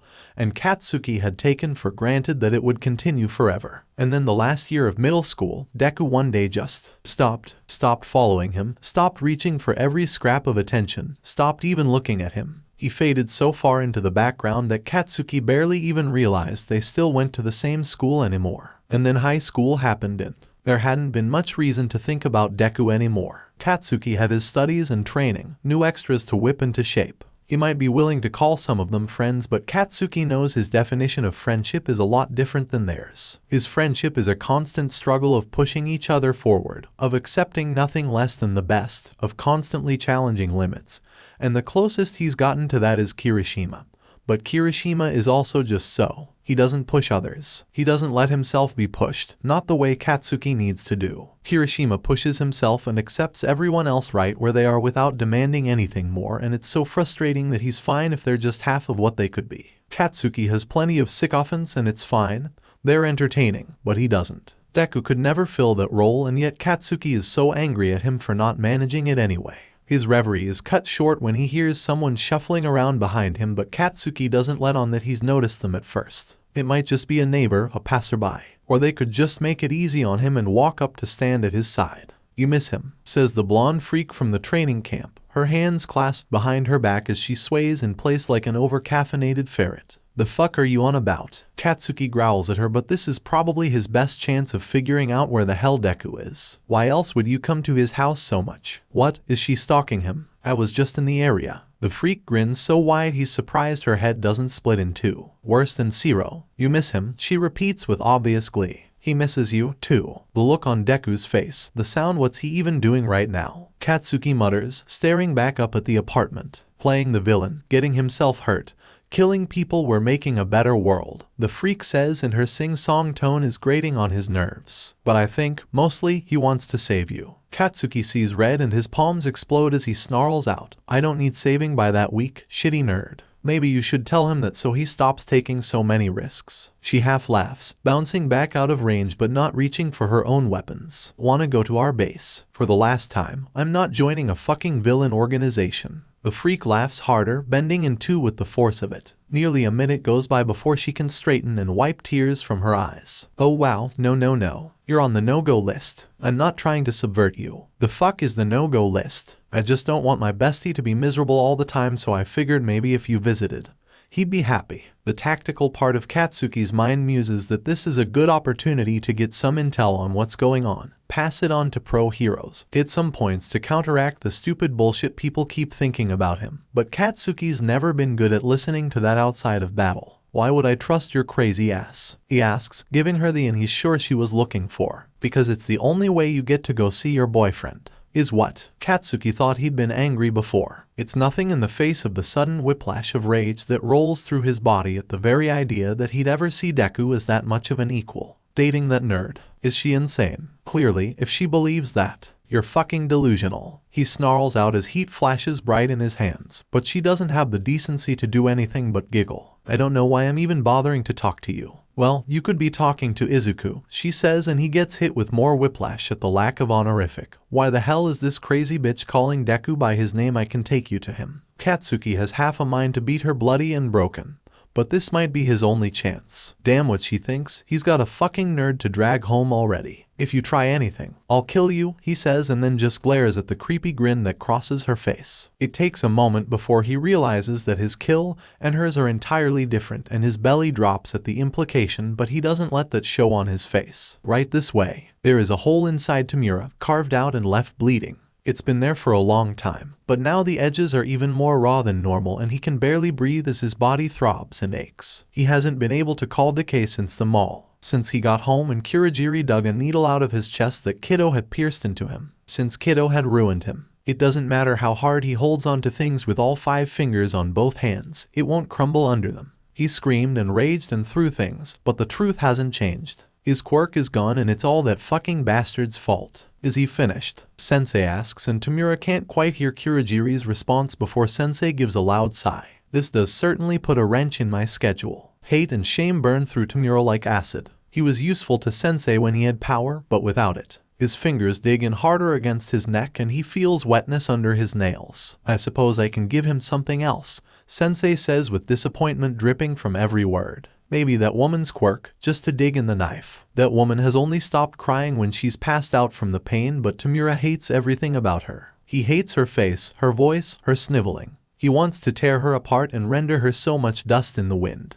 Her quirk is nearly useless, watered down and barely there. It would only be punishment if Sensei foists it on him. Give me the best you have, 𝗵𝗲 snarls out as his hatred gives him the strength to get up off the floor, to finally look Sensei in the face. Give me the power to destroy him. Sensei hums thoughtfully, arms crossed and tapping his fingers along his bicep. And who's to say you won't just lose that one, too? I'll tear him apart with my bare hands. 𝗵𝗲 yells back and he can almost feel bones break in his hands, skin split under his teeth. I'll take him on again and again and again until he's nothing but broken and lifeless at my feet. Hirajiri whispers his name, but Sensei's mouth twists into a wide smile that both elates 𝗵𝗲 and sends chills down his spine. Will you, now? He says in his most smooth, amused tone. And what if I want him alive? He's a quirkless piece of filth. And yet, 𝗵𝗲 opens his mouth to scream at him and demand everything he has when that woman chokes on her next breath. His gaze jerks over to her body in the cage, broken and weak and pathetic.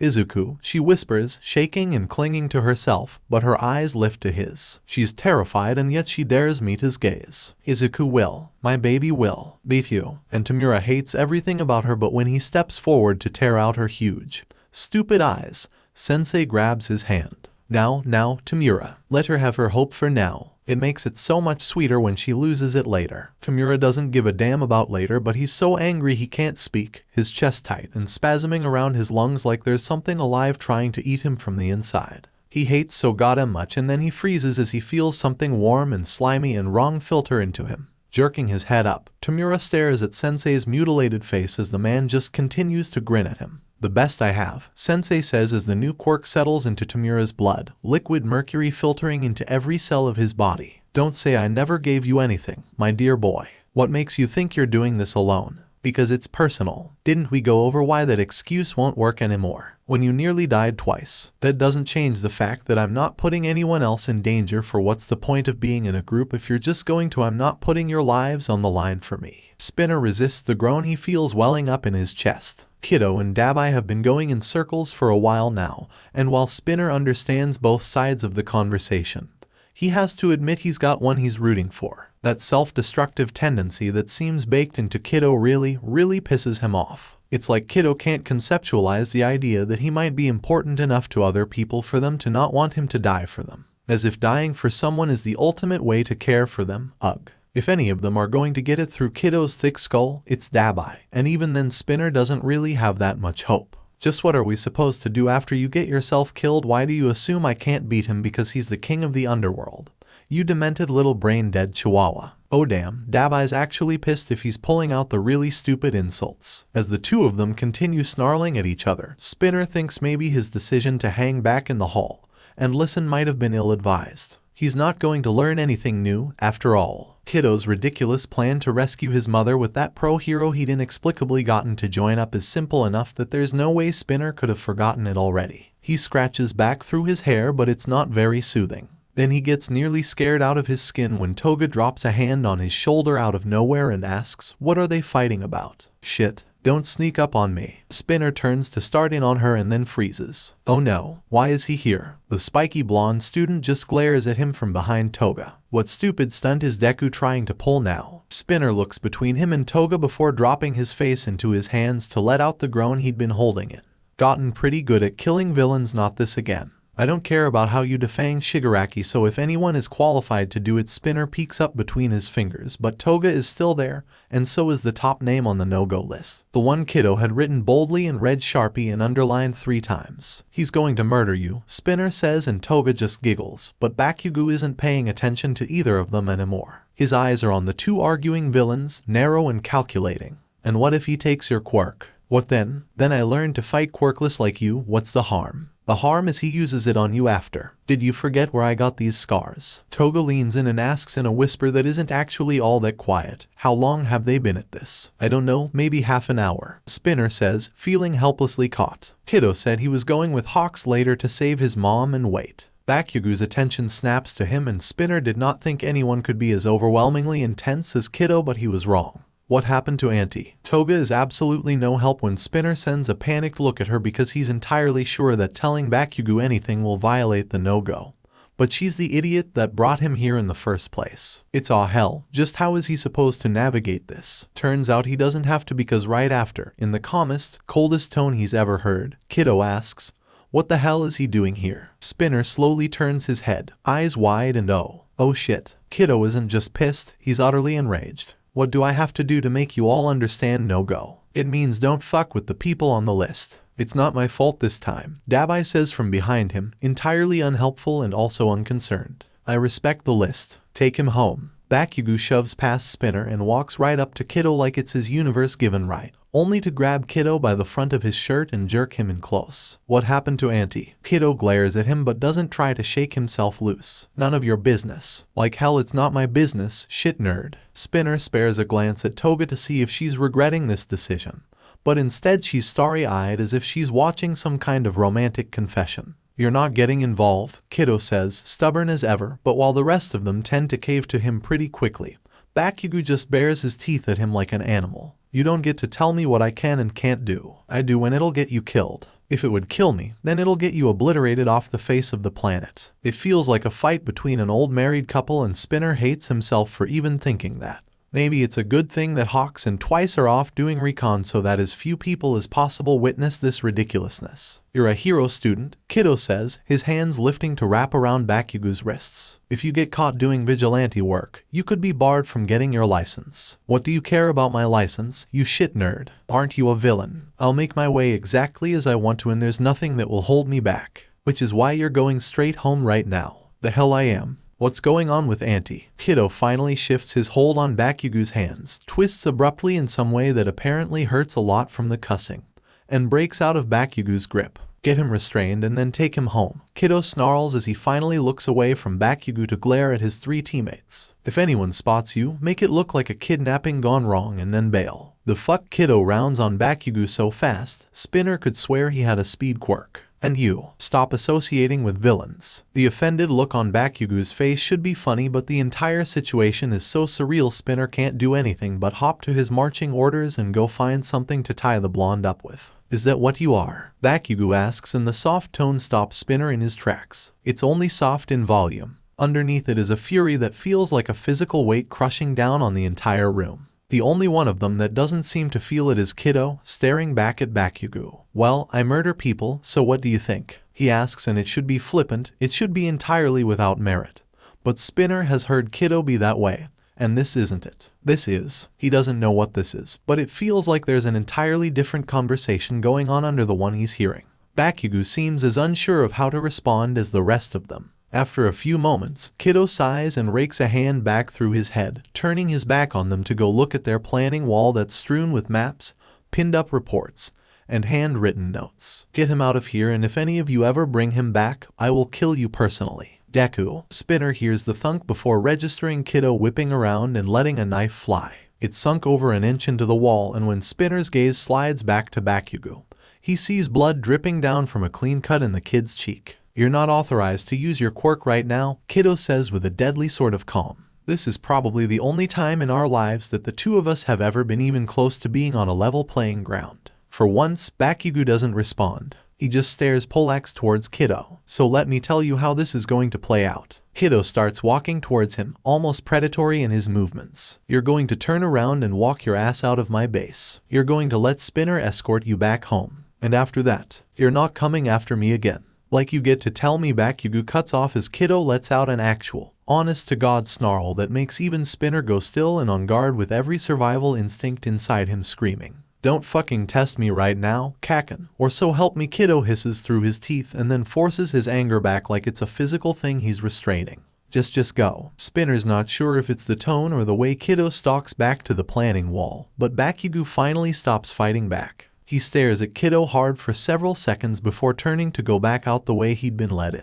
Spinner hurries after him because like hell is he going to be the one blamed if Mr. Asshole Explosives gets a bad case of debt on his way home. 𝗬𝗍𝗍 says nothing nearly the whole way, but Spinner's sure there's plenty going on in his head. That's just how it works with guys like this. When they finally get to 𝗬𝗍𝗍's neighborhood, the kid stops and Spinner resists the urge to groan in frustration. Just go home. What's going on with his mom? 𝗬𝗍𝗍 asks without looking at him. It's really not your shut the fuck up. What the hell is going on with his mom? How is he supposed to shut up and answer at the same time? Spinner's irritated enough that if he didn't know Kiddo would rip every inch of skin off his body bit by bit, he'd be knocking some sense into this damn kid. She got kidnapped out of police custody, Spinner says and observes a ripple of tension forming in Bakugo's shoulders. Who has her? No, not this time. I'm not going to be the one that puts you in danger. Bright, hot pops go off in both of Bakugo's hands, hinting at something a lot stronger that Spinner is entirely aware he's capable of. I'm not going after them. I'm going to tell the fucking pros, which Spinner knows is exactly what Kiddo doesn't want to have happen.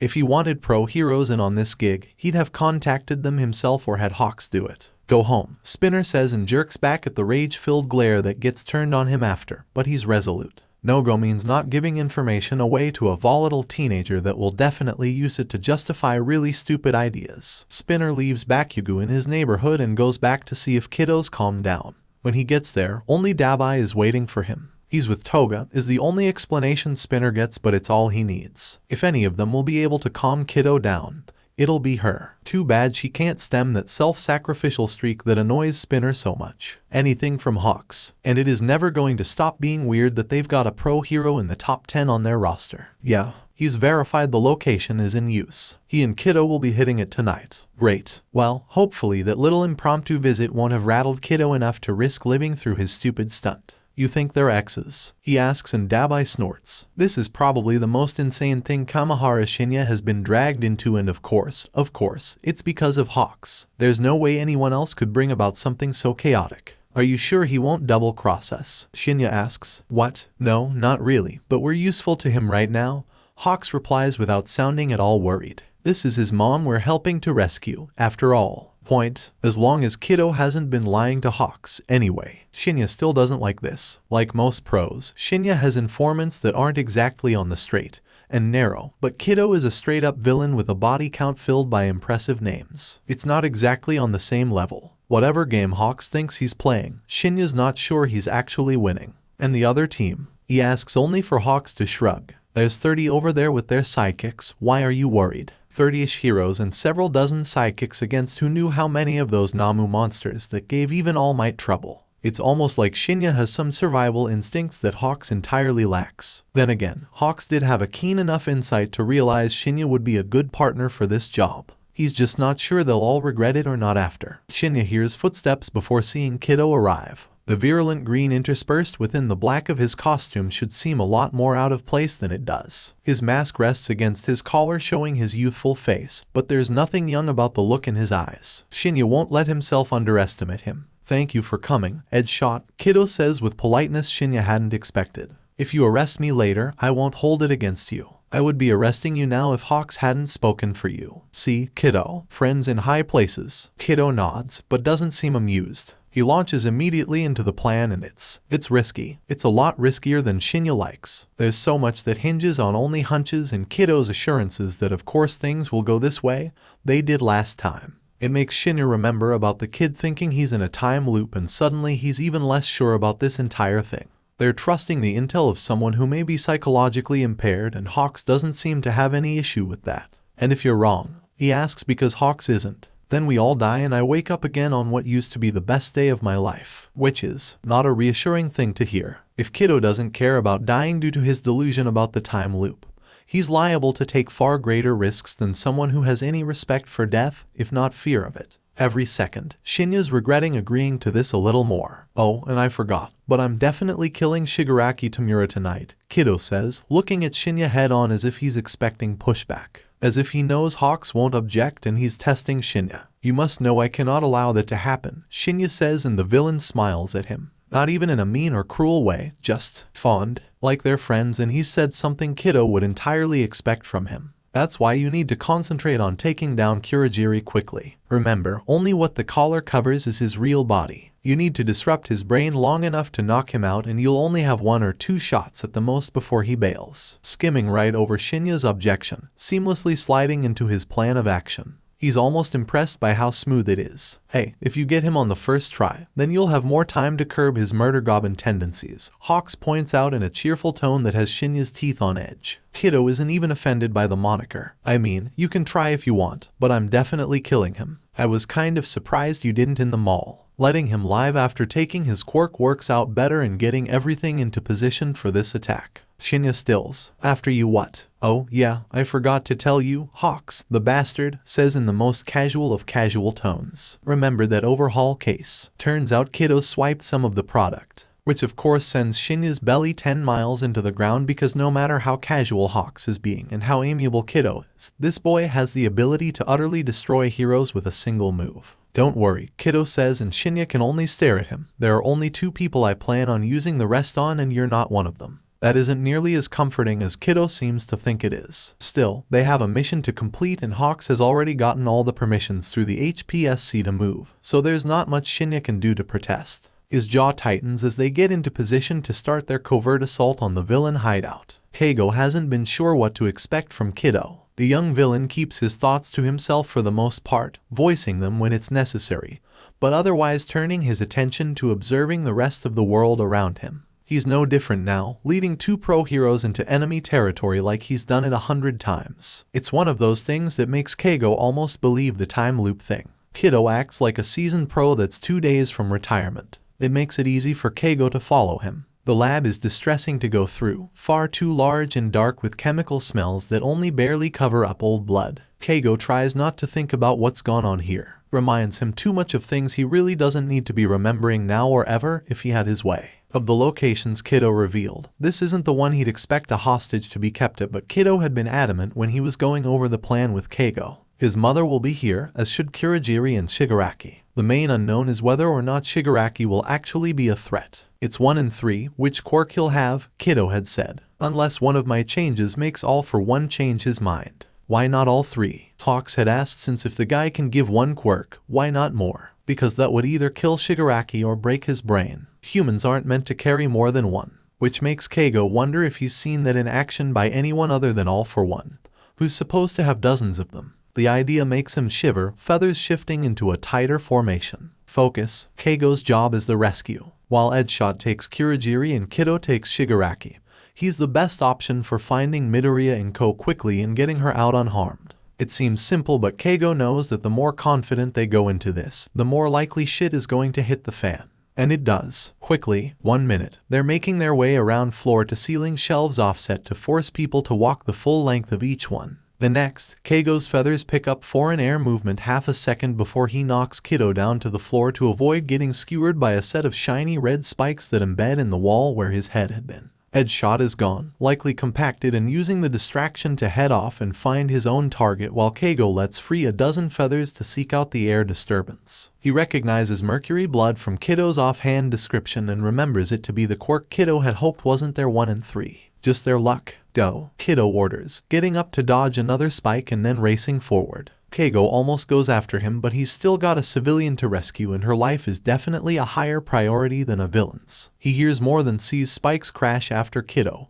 and instead concentrates on sending out his feathers into an open search pattern now that the gig is up. No sense in being stealthy when the enemy knows they're around. The search means 𝐒𝐭𝐲 figures out this place is way bigger than he expected. The first level is mapped out pretty quickly, but then he finds out the second level is 4 times the size and has to head down himself to keep in range. There's plenty more things he really doesn't want to pay attention to since this is apparently a place where they stash mutilated enemies or experiments.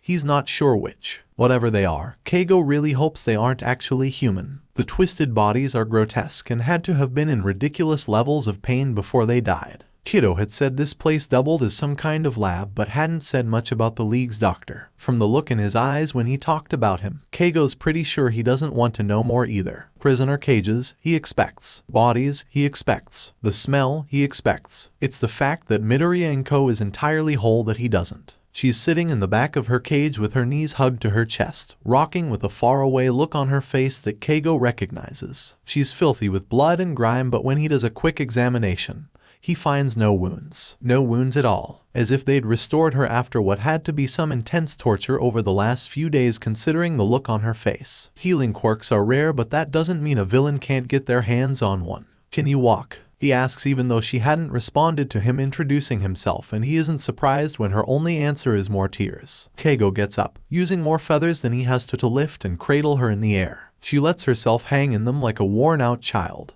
Big eyes that look so much like Kiddo's staring at him with a vacancy his have never had. 𝐒𝐻𝐽 doesn't bother telling her to stay quiet as he starts leading out to the stairs because she's barely making a sound anyway past the little hitches of her quiet sobs. He can hear thumps and rattling from a fight and is comforted to know that probably 𝗧𝗏𝗧 is still alive. If 𝗧𝗏𝗧𝗏 did his job right, Kurogiri didn't even know what hit him. Would 𝗧𝗏𝗧𝗏 help 𝗧𝗏𝗧 after that or just wait to see if Shigaraki takes him out for them? Though, 𝗧𝗏𝗧's pretty sure 𝗧𝗏𝗧𝗏 isn't quite as willing to let that happen as he would be. Just because 𝗧𝗏𝗧𝗏 is a hero doesn't mean he thinks every villain life is worth saving. He does it because there are rules and he doesn't like letting people die.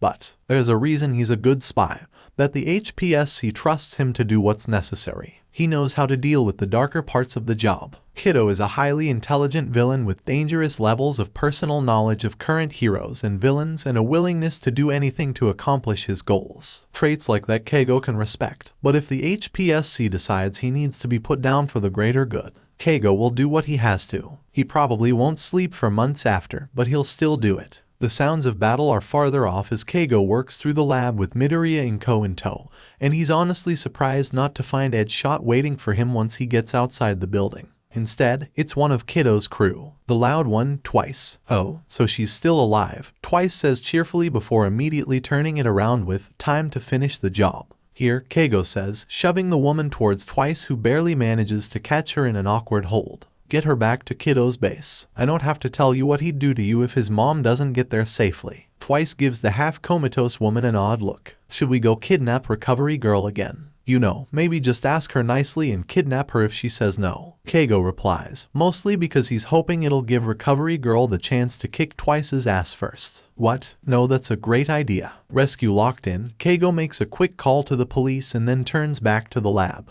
He might as well make sure 𝗧𝗏𝗧𝗏's okay and has Kurogiri in the bag. Moving through the shelves and weird architecture, he keeps track of the crashes and thumps of 𝗧𝗏𝗧𝗏's fight with Shigaraki, sometimes catching a word here or there when Shigaraki gets upset. But his senses are tuned in for other things. His searching feathers finally pick up breath and 𝗧𝗏𝗧𝗏 jets that way. 𝗧𝗏𝗧𝗏 looks up, Kurogiri's limp body on his back as he heads for the exit. He doesn't seem relieved to see 𝗧𝗏𝗧𝗏, but that's not a surprise in the least. Midoriya, she's out, 𝗧𝗏𝗧𝗏 assures him and then starts maneuvering Kurogiri off 𝗧𝗏𝗧𝗏 and to his feathers. Any sign of other villains? 𝗧𝗏𝗧𝗏 asks. No. Does that not seem strange to you? It does, is the thing. This place has to have some kind of strategic value. Kurogiri certainly does, rare as teleportation quirks are. But no goons, no low-level mooks, no one to do all the boring shit or be cannon fodder. It makes his shoulders itch. Maybe the league's just that good about time off, he says, and 𝗧𝗏𝗧𝗏 doesn't even glare at him for the joke. Give him into custody, 𝗧𝗏𝗧𝗏 says instead as he breaks off to go and save a villain's life. 𝗧𝗏𝗧𝗏 only has a little trouble taking Kurogiri out of the lab. Whatever 𝗧𝗏𝗧𝗏 did to him knocked him out cold and 𝗧𝗏𝗧𝗏 can't risk leaving him to go help 𝗧𝗏𝗧𝗏. Twice is already gone with Midoriya Izuku. Wait a second. Something doesn't feel right. That's as far as he gets before a blast of concussive air knocks him away from Kurogiri's unresponsive form and into the thick brick of the lab's exterior. Sensei is a genius. Tamura knew, of course, but this quirk singing in his body really shows just how true it is. The ease with which his new blood twists and moves at his direction, the way he can effortlessly go from offense to defense with barely a thought. He doesn't need good control over it to win this fight. Of course, Sensei would give him something powerful that's useful right from the start, before he's even had time to learn how to make the most of it. Sure, he's been throwing up every time he uses it and his gums ache fiercely, but that's a small price to pay. And of course, Sensei would give him a quirk so well suited to his needs because Tamura is his heir, his favorite. And there is nothing this stupid bastard can do about it. Who cares how many other players 𝗧𝗏𝗧𝗏 takes out of the game when Tamura is the best piece in Sensei's hand? And yet, even without a quirk to put them on an even playing ground, all Tamura has managed to do is wing 𝗧𝗏𝗧𝗏 a few times. The idiot dodges past another spike of too shiny red, light glinting off the metallic surface to light up his serious face. Stay still and die. Tamura snarls at him, but 𝗧𝗏𝗧𝗏 refuses to play along like always. Stupid brat. It's a good thing I don't give a shit about you, 𝗧𝗏𝗧𝗏 says before ducking behind a half-destroyed shelf as Tamura goes after him again.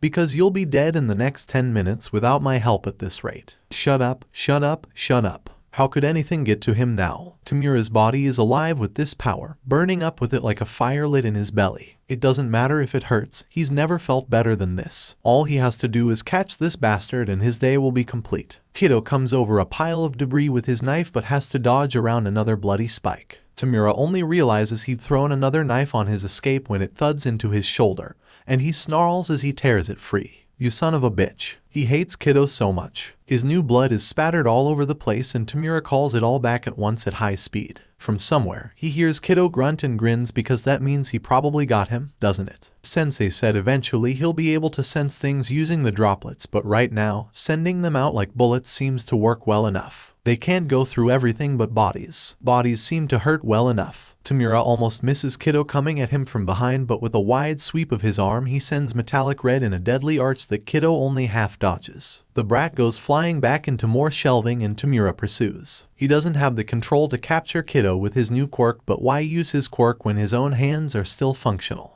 Grabbing 𝗒𝐻𝐽's hand, he slams it back against the shelf hard enough to knock the knife free, other hand going to snatch his throat. And oh, that feels so good, squeezing hard enough to hear 𝗒𝐻𝐽 wheeze. "Nothing has been right since you showed up," 𝗵𝗲 growls out and wishes. Oh, he wishes he could still turn the things he hates into dust. What he wouldn't give to watch 𝗒𝐻𝐽 fade away. All you do is get in the way and buzz around like an annoying insect. 𝗒𝐻𝐽 has the gall to grin at him, weak as it is while he's trying to breathe around 𝗵𝗲's hand, his own curling around 𝗵𝗲's wrist to dig his nails into it. But 𝗵𝗲's not letting go. Not now that he finally caught his prey. "You take my pieces, kill the rest, ruin my plans. Well, now it's time for me to ruin yours." Leaning in close, 𝗵𝗲 whispers, "Do you know how we broke her?" There, finally, 𝗵𝗲 sees despair in 𝗒𝐻𝐽's gaze. His body stills, his struggling pauses, and he just stares at 𝗵𝗲, showing how he's won. 𝗵𝗲 can only smile back at him. "Sensei healed her over and over just so we could tear her apart," he purrs out. "She didn't even scream the last time. Your friends might save her body, but know this, the mother you knew is gone and she'll never come back." 𝗒𝐻𝐽 tears his hand from 𝗵𝗲's wrist and slaps him awkwardly across the face. Snarling, 𝗵𝗲 slams his head back into the shelf again hard. "She tried to have faith in you at first," he says. "Can you imagine? Trying to convince yourself that your quirkless son might be able to save you. But she was lying to herself and knew it. Amazing what some people will do. We broke her of that quickly. She even admitted to telling you you'd never be a hero." 𝗵𝗲 slams him again into the tough, metal shelving. "How could she say that to you and then think you might be able to save her anyway?" Some people sharp pain in his belly. 𝗵𝗲 shudders and for a moment wildly wonders just how many fucking knives 𝗒𝐻𝐽 has on him before 𝗒𝐻𝐽 uses his shock to break out of his hold. He barrels into 𝗵𝗲, knocking him onto the ground. Around them, drops of 𝗵𝗲's blood surge, but 𝗒𝐻𝐽 doesn't give him time to regroup. He half pins 𝗵𝗲 to the floor, one hand grabbing a handful of his hair to drag his head forward. 𝗵𝗲 sees a glint of metal and isn't fast enough to stop 𝗒𝐽 from slitting his throat. There's only one thing 𝗵𝗲 can do. His blood is flowing freely and he lets it act as it will. His last seconds of thought are filled with shiny red spikes and the hiss sound of his enemy's pain. Shinya's been doing this for a while. That doesn't mean coming across a gruesome tableau like this is any easier. He can tell Shigaraki's nearly gone with just a glance, but there's still a shudder of life in him. Just not enough to endanger Shinya. As for 𝗒𝐻𝐽, he's not sure how long he'll last, either. Shinya doesn't move him from the multiple spikes wedged into his torso yet. Who knows what they might have pierced, what damage he might do trying to free him. "Don't touch," 𝗒𝐻𝐽 chokes out. He can't quite lift his head, but Shinya kneels down to meet his eyes. "Don't touch his blood. Wash your clothes thoroughly. Mercury." Shinya frowns, noticing the metallic sheen of the spikes he'd taken for some kind of blood quirk, much like Vlad King. Similar, it seemed, but with a wicked twist. What that must have felt like for a body not meant to have the quirk. And worrying about Shinya making skin contact with Shigaraki's laced blood instead of his own internal contamination. Another strange detail to the pile. Shigaraki gurgles, opening his mouth like he means to speak, but then stills under 𝗒𝐻𝐽. The spikes start losing their form almost immediately and Shinya has to grab 𝗒𝐽's shoulders to keep him from toppling over. There's nothing he can use as a field wrap here and he probably wouldn't trust it if he found anything in the first place. "I'll wash it later," Shinya says as he loops 𝗒𝐽's arm over his shoulders and gets him on his feet. 𝗒𝐽's short, the angle is awkward, but he lets Shinya half drag him towards the exit. Surely the police have arrived by now and have an ambulance waiting. Maybe even someone with a healing quirk. But even before they get to the outer doors, Shinya's honed senses are screaming at him that something is wrong.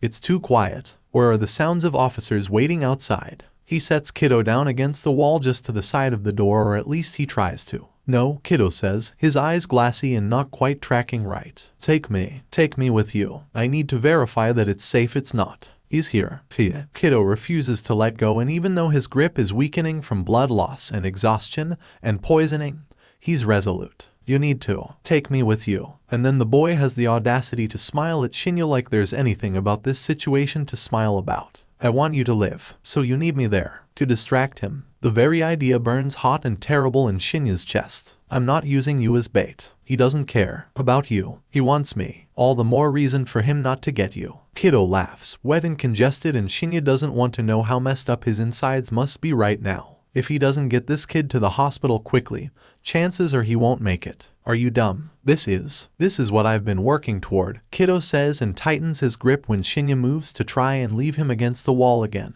refusing to let go. He needs to see me like this. Kiddo had planned this, surely not getting himself injured to this degree. Surely the boy isn't that insane, whoever this mysterious he is. But there's no wavering in Kiddo's expression as he awkwardly goes for one of his pockets and pulls out a small red cylinder. He presses it into Shinya's free hand. When he's distracted, when he's gloating, Kiddo says, aim it right at the base of his neck, into his spinal cord. Smash it hard. That'll give the quickest delivery. It takes a moment for Shinya to realize what this is and what Kiddo's asking him to do. He stares at the quirk-destroying bullet, the outer casing removed. The needle is small, the delivery mechanism smaller. Who is he? Shinya asks. Just because a villain is doing wrong doesn't mean he has the right to take their quirk forever. Don't worry, it won't. It's just to make it easier for me. Sagging against him, Kiddo closes his eyes, taking a few deeper, troubled breaths as he holds on through what can only be excruciating pain. You're not taking anything that he hasn't already stolen. Shinya goes very, very still. Oh, to say he's not afraid would be a lie,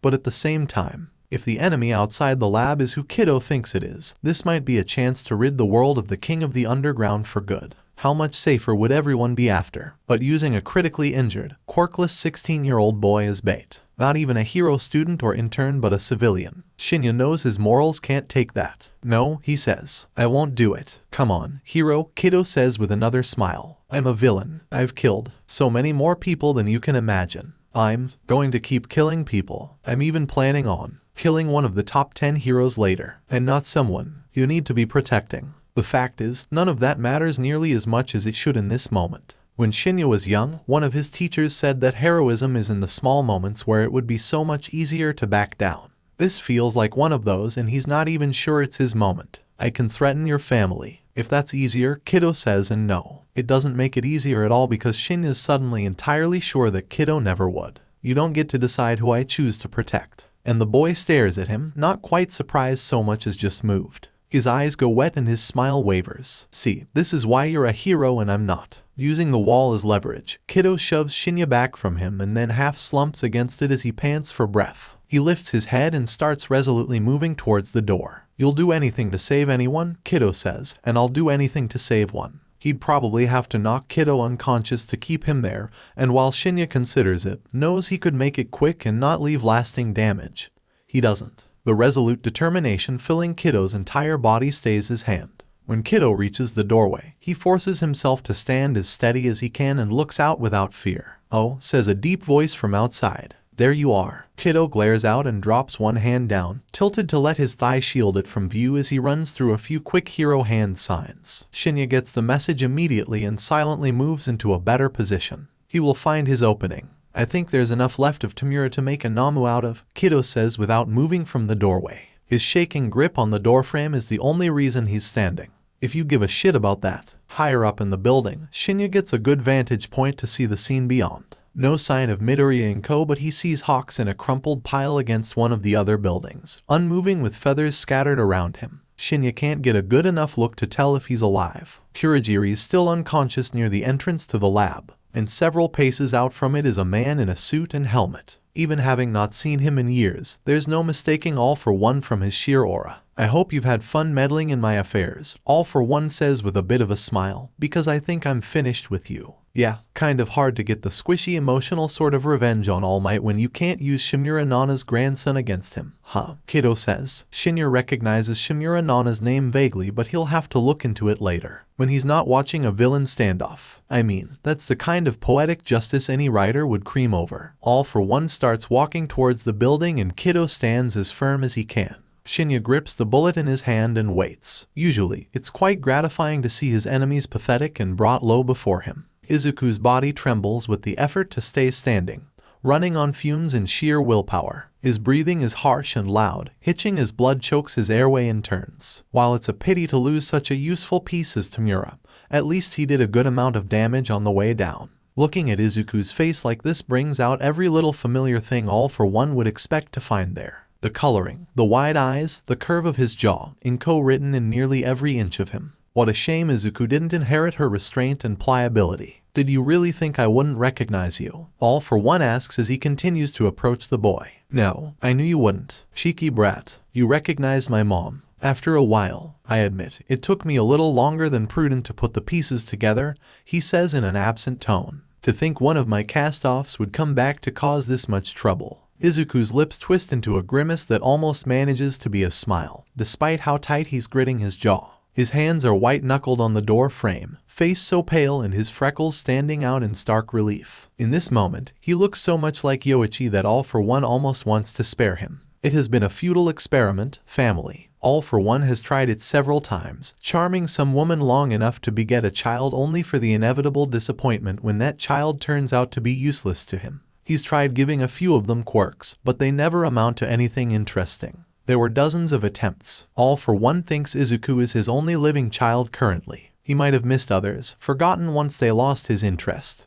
But Izuku is different. Izuku has power. Well, one of us had to, statistically speaking. A shiver runs through the boy and he wavers as his gaze goes glassy for a moment. Then he's back and holding onto the door frame tighter. Can you hurry up? I might as well start this loop over again if you're just gonna kill me anyway, since you didn't make the first mistake. Oh, All For One has been wondering about that little detail in the police reports his mole got him. Subject believes he's living in a time loop, likely to be more reckless as he thinks he will have another chance. And what mistake would that have been? Giving 𝗵𝗲 anything other than mercury blood, Izuku says, his body starting to lean forward again before he catches himself. He must have gotten caught on me being his rival, instead of All Might. Not untrue, but the correlation Izuku makes is interesting. Then if that was not a mistake on my part, I suppose that means this loop is a wash for you. Not necessarily. There's still 2 more you can make. And then Izuku loses the battle to stay standing and ends up on his knees, barely catching the ground with his hands before he's retching. Dark red twists within clear bile. This conversation won't last nearly long enough at this rate. The boy doesn't manage to lift his head after, shaking as he holds himself up. 3 chances then. How lovely. All For One stops well within grabbing distance, but he doubts Izuku has the strength to move at all, much less go for an attack. Kneeling, All For One reaches out to grab a handful of dark curls and pull his head up. Let's get a look at this fascinating quirk of yours, except there isn't one. Like all the others, there's nothing for him to take. All For One stills in stunned disappointment. Why does no one believe me when I say I'm quirkless? Izuku says with a wet laugh. His arms give out and his body sags, only All For One's tight hold on his hair keeping him upright in the least. Another failure then, All For One says, and wants to be angry that even this boy who has been such an effective nuisance is as useless as the rest, but can't quite pull himself from his disappointment yet. You will never have a quirk, child, Izuku confirms, and his eyes are growing more hazy as the blood loss gets to him. Your genes are damaged, something All For One is well aware of, but he'd hoped that one or another regeneration quirk he'd managed to find over the years might have fixed that. That perhaps the slowly changing human genome over successive generations might be strong enough to overcome his genetic shortcomings, might allow him to have a true heir. All for naught then, this breeding experiment of his. He'd gotten tired of the parenting game long before now anyway, and hadn't even considered starting another family after his near defeat 6 years ago ruined his face. Then you're simply mad, I suppose, he mutters to himself, and there's no answer. The boy still breathes, but it's shallow, barely audible. Time's up. All For One doesn't think much of it, pulling at one of his lesser-used quirks. He doesn't heal Izuku entirely and instead merely patches up the damage enough to keep him alive a while longer. Not useful, not dangerous, just not actively dying. It takes little effort, and then Izuku's sucking in a full breath again as his eyes flutter. Cut it kind of close, Izuku says after several breaths, and All For One shouldn't be surprised to hear sass after the boy nearly died in front of him. You can die on your own time when I'm finished with you. Izuku laughs and coughs up a wad of blood that he spits right into All For One's chest. Brat, there will be no getting that out of his button-up or the tie. Second mistake, Izuku says with a grin. Which action? Healing him or continuing the conversation? Tell me, will I make the third? I don't know if you have yet. A decision he hasn't made yet or a past action Izuku hasn't confirmed. perhaps. All for One has always liked puzzles, but this one has gone on plenty long enough. He lets go and Izuku is able to keep himself sitting up, barely. Still weak, he hadn't replenished much of the lost blood and his repair of internal organs was a hack job at best. All he'd done was buy Izuku a little more time. If you aren't in possession of this time-looping quirk, who used it on you? He asks despite being sure he won't get an answer that makes any sense. He's not even positive it's real. Her name is Kazuko, Izuku says almost immediately, looking utterly guileless in a way All for One doesn't trust. But she hasn't been born yet so you can't steal her quirk. All for One wishes he could still roll his eyes as he gets up to his feet and tries to decide whether or not there's any use in keeping Izuku any longer. He already has twice to flush out those loyal to Kiddo. He doesn't necessarily need the boy alive for that except perhaps as bait. Izuku isn't likely to let himself be knowingly used in a way that furthers All for One's goals. A girl from the future putting Izuku into a time loop. Ridiculous. Perhaps the disappointment of quirklessness and an absent father was enough to convince Izuku he needed something else to make him feel special. At least he'd grown out of his ridiculous hero phase. The longer All for One looks at him, the more he remembers from the couple years he played a dutiful husband and father before news of Izuku's quirklessness was confirmed. It hadn't been all terrible, but he's watched dozens of toddlers grow into children over his lifetime. What use is it to care more about this boy's childhood than any of the rest? Perhaps it's fortunate he doesn't have the face 𝐭 was familiar with anymore. He doubts torturing her would have been any more satisfying if she'd known. Baiting Kiddo isn't any more fun with Izuku knowing who he is, after all. Oh well, the boy could at least lend himself to be the base of a new Namu in return for the healing Izuku says abruptly, and then laughs. You did make the third mistake. What? He hasn't sensed any sort of change in the area but Izuku seems sure. What are you babbling about now? See, if you don't make any of the 3 mistakes, then I definitely die when we meet like this, Izuku says with a dazzling smile on his face that makes Yoichi beam out from him so brightly All for One barely manages to hear the next words at first. If you make all 3, then you die here. I've only made 2, according to your cryptic count. That means we both live through this and I have to kill you later. The utter cheek. It reminds him of Yoichi in the worst ways, in ways none of his other children ever did. And All for One almost obliterates the boy entirely for his utter gall. Right then the decision is taken out of his hands when he has to dodge out of the path of razor-sharp feathers and realizes he hadn't killed Hawks like he thought. A mistake indeed. The thing is, Jin has a mission and a master to report to. He hadn't had any doubts about this weeks ago when he was handed the undercover mission. He shouldn't now, either. Kiddo resembles his mother a lot. Enough that it's hard to see anything on Kiddo that doesn't come from her other than the curls and freckles. Right now, with her faraway expression and teary eyes, all Jin can see is Kiddo and he wouldn't say they're friends but Kiddo has been good to him. No real threats with actual substance to them. No jeering remarks past light teasing. Not even any particular amount of suspicion. Sometimes Kiddo smiles at him when he's including Jin in on a joke, when he's welcoming Jin into the group conversations, when he's letting Jin try to be part of his crew. Jin's pretty sure Kiddo suspects he's a spy but is equally sure Kiddo has decided it doesn't matter and he's not sure how to feel about that. Being trusted with his mother, who Jin knows is vitally important to him, feels. He's uncomfortable. This isn't how being a spy is supposed to be if he follows the plan. Jin takes Midoriya Izuku to the vault All for One set up to house her for a life of torture until he gets tired of it and makes her into a Namu. If he follows the plan, the 𝐭 Namu will be a crowning jewel of pain and misery to heap upon someone who's been nothing but a nuisance to the man Jin pledged his loyalty to. It should be easy to just do the job. Jin doesn't care about Midoriya Izuku for real. It's just a side effect of his affection for Kiddo that is totally not real. It's just a con. And he is going to do this right for once he feels his phone buzz in his pocket and pauses in his pacing in the alley to check it. It's a message from Himiko and he freezes as a video starts to play. The tiny kitchenette in the old employee break room is immediately recognizable, as is 𝗬𝗲𝗍 standing in front of the dented microwave someone had brought in a week ago. There's smoke rising from the thing and Jin can't understand what 𝗬𝗲𝗍 is muttering but it sounds distinctly unhappy, and just done. Then he's lifting his blue-filled hand, there's screaming, and the camera shakes violently before the video clip ends. She sent him a picture, too. The break room is a blackened mess with globs of white all over it, spinners holding a fire extinguisher, and crying. 𝗬𝗲𝗍 looks satisfied. She sends a string of laughing crying emojis last. Jin stares at the picture and then looks at Midoriya Izuku. If he hands her over, he'll lose this and probably Kiddo will torture and murder him. If he doesn't, All for One will track him down and definitely torture and murder him. He looks back to his phone. It's been a long time since he felt like he had friends. This isn't a fight 𝐒𝐭𝐲 expects to survive. He realizes this after losing his second volley of feathers as the king of the underworld unleashes some truly overwhelming quirks. 𝐒𝐭𝐲 can't identify them for more than their most obvious effects, doesn't have time to try. His thoughts are only about making it to the next minute, the next second, the next action he can take to save a teenage boy who's too stupid not to be afraid for his fucking life. He hadn't expected to like 𝗏𝗏, is the thing. When the HPSC handed down his marching orders, he figured he'd tolerate the young villain at best. 𝐒𝐭𝐲's always been good at getting along with just about anyone, especially people who don't want to.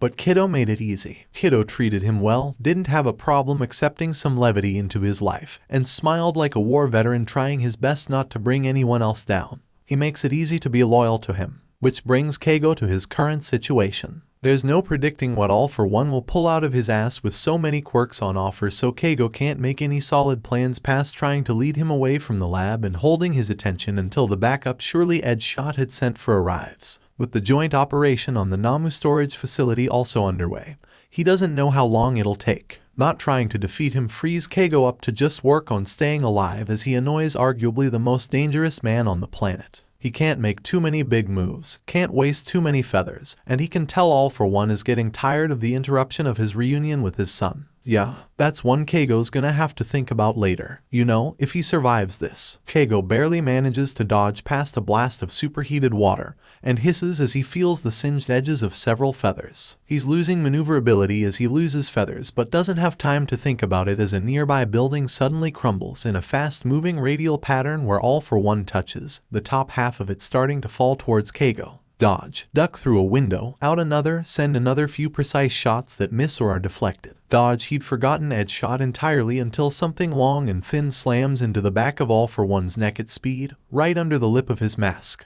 Abruptly, the villain drops out of the air like a stone and lands hard enough to crack the concrete. 𝗧𝗏 unfolds himself a good distance away from the villain and 𝐒𝐭𝐲 lands beside him. What the heck was that? He asks. Quirk-destroying bullet from 𝗏𝗏.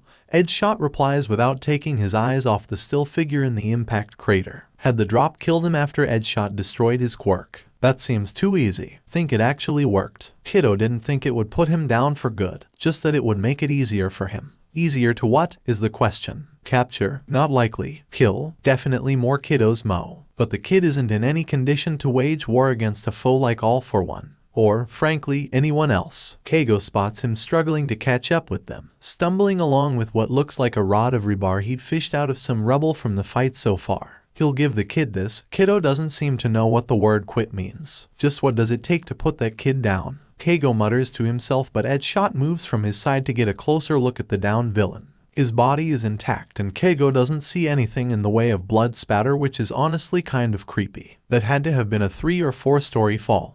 He should be at least a little splattered, but the fact that he isn't makes him look like a really weird life-size doll instead of a corpse. 𝐒𝐭𝐲 creeps forward to watch 𝗧𝗏's back. Lifting an arm, 𝗧𝗏 folds it thin and makes a strike to the still form of 𝗓𝗏, only for one of the villain's hands to shoot out and catch the end. 𝗧𝗏 jerks back, but not fast enough to avoid a surge of electricity that travels up his arm, strong enough to spark brilliantly in the low evening light and make him begin to seize. He's mine. 𝗏𝗏 snarls out, and for some reason, that seems to give 𝗓𝗏 pause. He lets go and 𝗧𝗏 collapses, barely giving enough time for 𝐒𝐭𝐲 to catch him and lower him to the ground so he doesn't brain himself on the way down. Unconscious, still breathing, but his heartbeat seems all wrong and there are trembles rolling through his whole body as his muscles contract at random. Shit. 𝗓𝗏 sits up, reaching back to dust off the remains of the bullet 𝗧𝗏 had used. He gets to his feet easily for a guy who should at least have a couple broken bones, then says, "Do you have any idea how rare levitation quirks are? It took me ages to get that one." "Oh boo-hoo, I'm sure the person you stole it from is so broken up about it not existing anymore," 𝗏𝗏 says as he leans on his makeshift walking stick. "So how many quirks did that take out? I need to know for science." "Enough of them." 𝗓𝗏 apparently doesn't see 𝗏𝗏 as any kind of threat because he turns to regard 𝐒𝐭𝐲 standing protectively in front of 𝗧𝗏,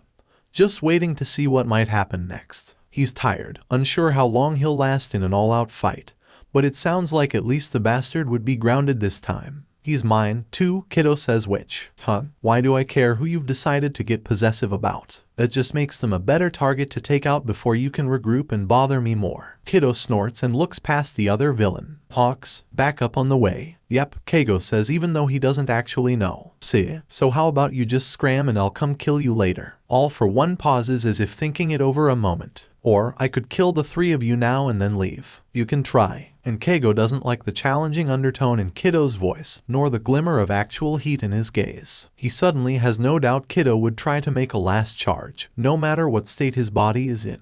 Does he even feel pain? All for One takes a step towards the boy and 𝐒𝐭𝐲 reacts without thinking. A mass of feathers building up a wall of thorny defense in front of Kiddo that's definitely more of a deterrent than an actual threat.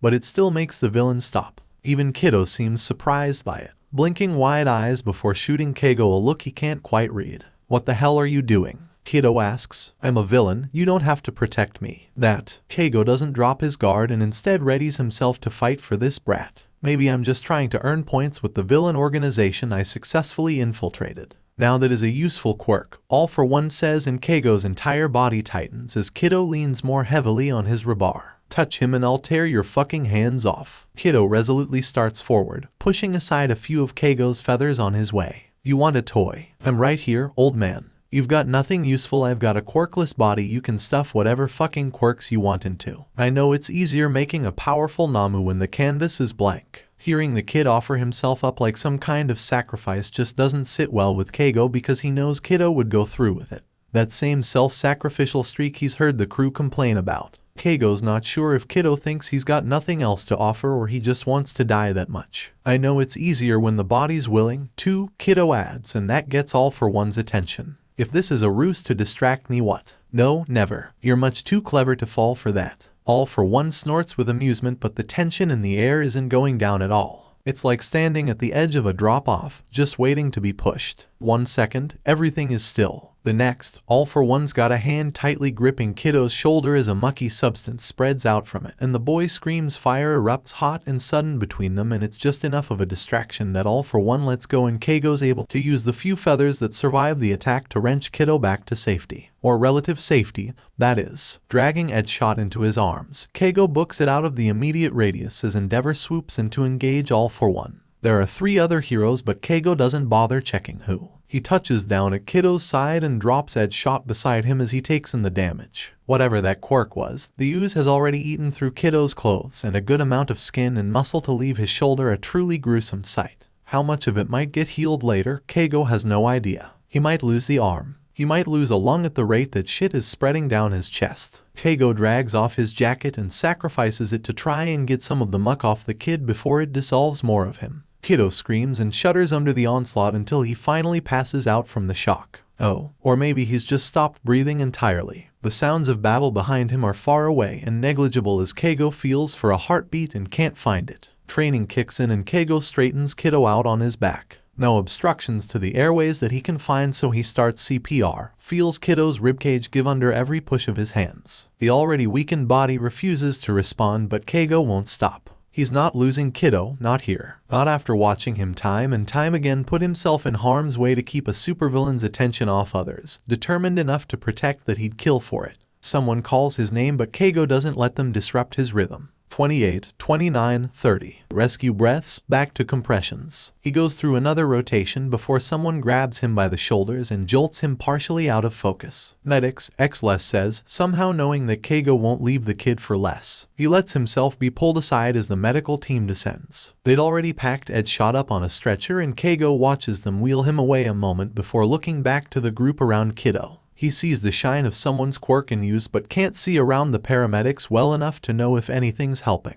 And All for One got away. 𝐒𝐽𝐻 snaps out of it entirely and all sound around him swoops back in at once. He doesn't let himself startle, instead looks over to where a group of heroes are talking. 𝗵𝗏𝗏 has his own set of paramedics trying to get him to sit down by the remaining ambulance as the other carts 𝐻𝗏𝗏 off for more care. From this distance, 𝐒𝐽𝐻 spots a good amount of damage to 𝗵𝗏𝗏's uniform. Splashes of blood harder to make out. Seems he's got some kind of head wound, maybe got himself knocked out. Without his firepower, it would have been difficult to keep All for One corralled long. So, they're back to square one on that front. Hawks, a word, says one of the police officers on the scene. 𝗧𝗵𝗏. That'll make things easier. The man understands exactly how to work with heroes, especially ones that might still be in a battle high. Which, 𝐒𝐽𝐻 probably is, now that he thinks about it. Sure, go ahead. He answers some questions, then details everything that happened, admits to a several minutes long period of unconsciousness after removing Kurogiri from the building, recites as close to word for word the conversation he'd overheard. Wait, Tsukachi says, eyes wider as he stares at Keigo. Did you just say is all for one kiddo's father? Apparently, they don't get along. Tsukachi starts to say something and then closes his mouth, staring ahead for a few seconds before he shakes himself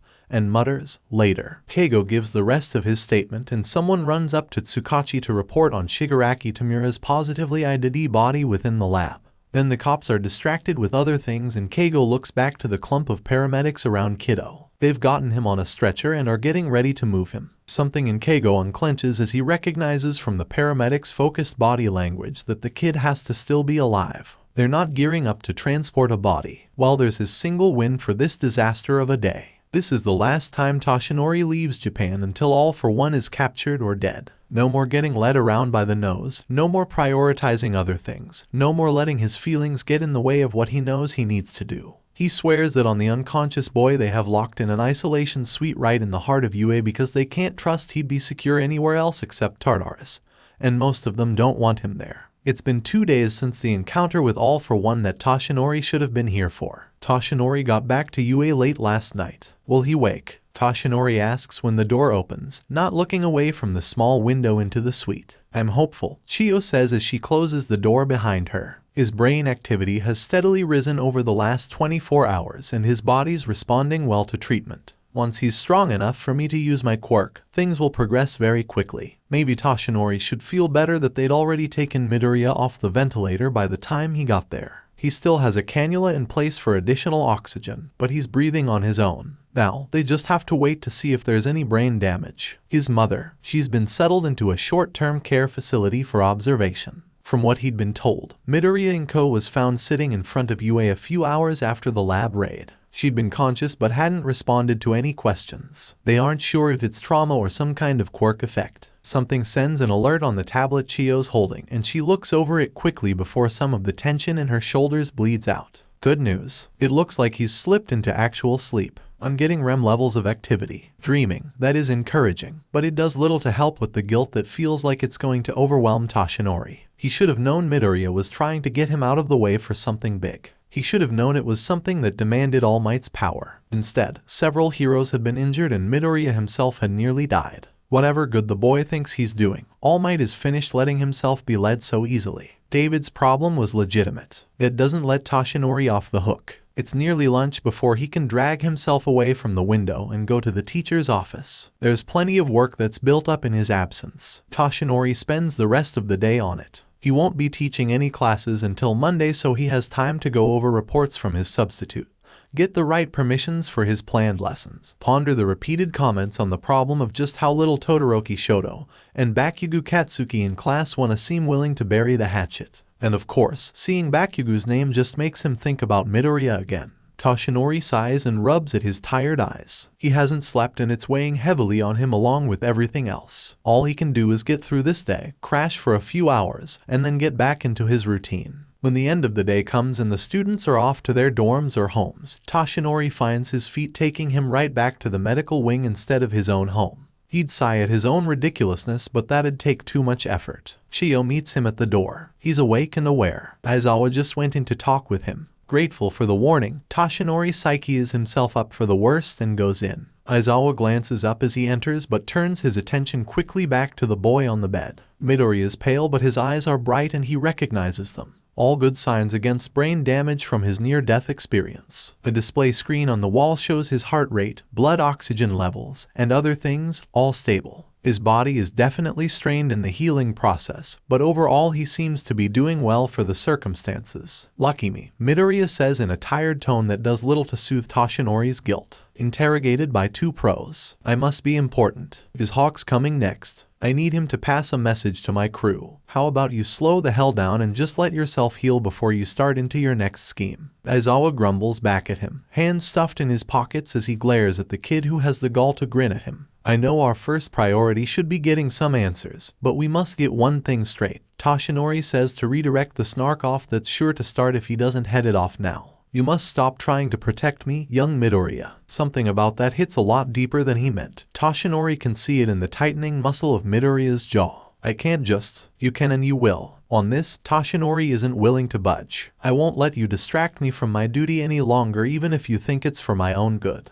It is not your job to keep me safe. It is if I'm the only one who knows what's coming. Midoriya snarls back with sudden fire, more than Toshinori's seen from him before. If I'm the only one who can, then you will tell me where this danger is and I will decide how to handle it. Midoriya glares at him harder. You never choose the ways that will actually keep you safe. He has a point, Aizawa says blandly, which isn't helping. That is still my decision to make, Toshinori says without acknowledging Aizawa at all. I am a pro-hero, ranked number 1. This comes with duties that I will not allow you to take from me, including the protection of my own life. You are not my keeper, young Midoriya. You are not responsible for me. The fracturing in Midoriya's gaze hurts to watch, but Toshinori can't have this child putting himself and others in danger for his sake. What kind of hero could allow that? If you have information about future events, future dangers, please know I will listen, he says, his voice softening. You've proven yourself credible time and time again. I have little doubt you will continue to do so. Midoriya doesn't answer and Toshinori glances to Aizawa for any help. If they can just convince the boy to listen, to trust them. How far into the future is your information good for? Aizawa asks, putting the matter to bed for now, and Midoriya sighs. About 5 months. Anything past April is a wash. Oddly specific, but something about it catches Aizawa's attention. Bakugo turns 17 in April, he says, and Toshinori doesn't understand. Aizawa steps closer to the bed and waits for Midoriya to actually look at him before asking, what happens if you don't save him? Why would that matter to me? At the deflection, Aizawa's eyes narrow. What happens to you if you don't save him? Midoriya's face isn't blank, isn't cold, isn't empty. It's just tired. So deeply exhausted and heartsore that Toshinori hurts for him. Nothing, the boy says. I'd just kill myself. The words hang in the air, so simple and yet so horrific that Toshinori wishes he hadn't heard. Aizawa doesn't look surprised, but Toshinori's sure he must be feeling a similar sense of helplessness in the face of that terrible admission. How many times Toshinori starts to ask before he can stop himself, but no. It's an awful thing to ask and he doesn't actually want to know the answer. He can't stand the idea of this boy being in such complete despair to end his life over and over. Not again. You aren't alone anymore. And finally Midoriya looks at him again. A soft, slow smile spreads over his face, but it isn't happy or relieved. There is no cheer, and it breaks Toshinori's heart even worse. You won't be able to stop me. There's no point in continuing a loop after Kaken dies. Watch me. Toshinori will do everything he has to keep Bakugo alive. There has to be a way around the terrible future Midoriya believes is coming. Some way to save both of these boys. Surely, this is what heroes are for. There is a wet sheen to Midoriya's eyes, barely holding back tears, but the moment is passing. Soon enough, the boy's determination returns. Call in Hawks, he says. I need him to pass on a message and get my notebooks. If you think we're going to let you scheme from your sick bed, Aizawa starts with irritation. Only a little scheming. 𝗬𝗲𝗍 has permission to go kill his father if I'm laid up for too long, and we're going to need him if All Might's determined to go after All for One again. So I need Hawks to tell him to stand down. The two pros share a glance. There's so little information about the villain 𝗬𝗲𝗍. Even his real name is a mystery. But Midoriya knows about his family, thinks his father will be helpful in the fight against All for One. Does that mean his father is a hero, or simply a powerful villain with enough of a grudge against the king of the underworld to cooperate with them? Whatever it turns out to be, they need to move. Toshinori steps away to make the call. It's time to show their trust in Midoriya so that he can give them the same.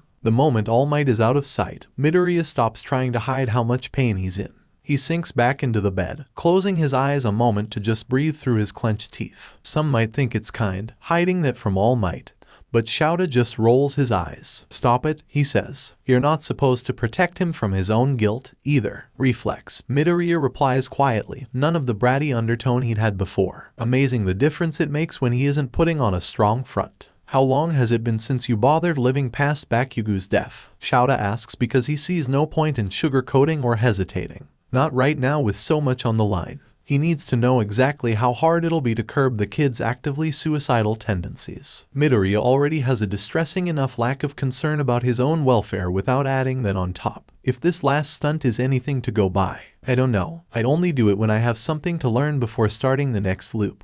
But turns out that doesn't really matter so much after a while. Because of your changes to the timeline. because it didn't take that many loops to learn what I needed. 𝗧𝗵𝗲 moves to lean against the wall at the head of the bed, crossing his arms as he thinks about that. How much do you remember from them all? How much do you remember from being 5? Midoriya shoots back, but after a moment of thought he answers honestly. More from the most recent ones. Almost nothing from the first one. My brain's still a normal human one, right? We're not supposed to live this long. It makes sense. It makes 𝗧𝗵𝗲 wonder how much Midoriya remembers from before the age of 14, since the loops start then, and then he realizes just how seriously he's taking all of this, how close he is to actually believing. There's a few events I never forget, no matter how long it's been. Midoriya goes on in a softer tone, his eyes locked on something across the room as horrors play behind them. Trauma response, you know, burns it into you. So there are things I can't forget, no matter how much I want to. But the everyday stuff, it fades pretty quickly unless it's reinforced. I mean, I'm pretty sure I can still recite whole sections of my history books since I spend so much time researching the rise of quirks.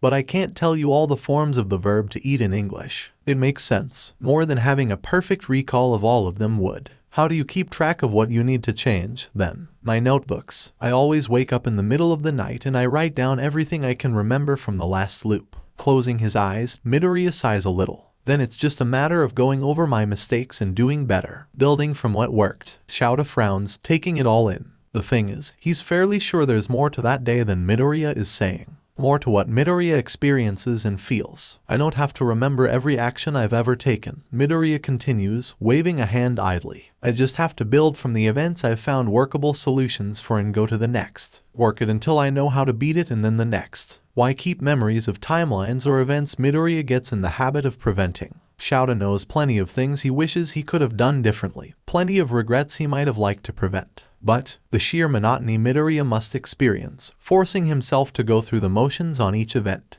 It sounds frustrating, he says, and Midoriya snorts. His mouth twists into a grimace that tries and fails to become a smile, and 𝗧𝗵𝗲 knows abruptly that this is probably the thinnest Midoriya's defenses have ever been around him. And then he sees it, the moment something in Midoriya just snaps. You want to know the worst part of all this? The kid finally says, like it's exploding out of him and he has no more control of the words. It's not having to teach myself how to fight again because my body doesn't know how to do it yet. It's not seeing my loved ones die over and over and over again no matter what I do. It's not knowing intimately what it feels like to die in dozens of ways. Midoriya stops, his breathing unsteady and loud in 𝗧𝗵𝗲's ears, and then the kid's face is awash with ugly, heavy tears. It's that every time this starts, I'm 14 goddamn years old again. He almost screams out, his body trembling in the sheets as his hands curl into fists like he might be able to protect himself from all of this. And it doesn't matter how many times I go through it, it still takes for fucking ever before I can stop crying.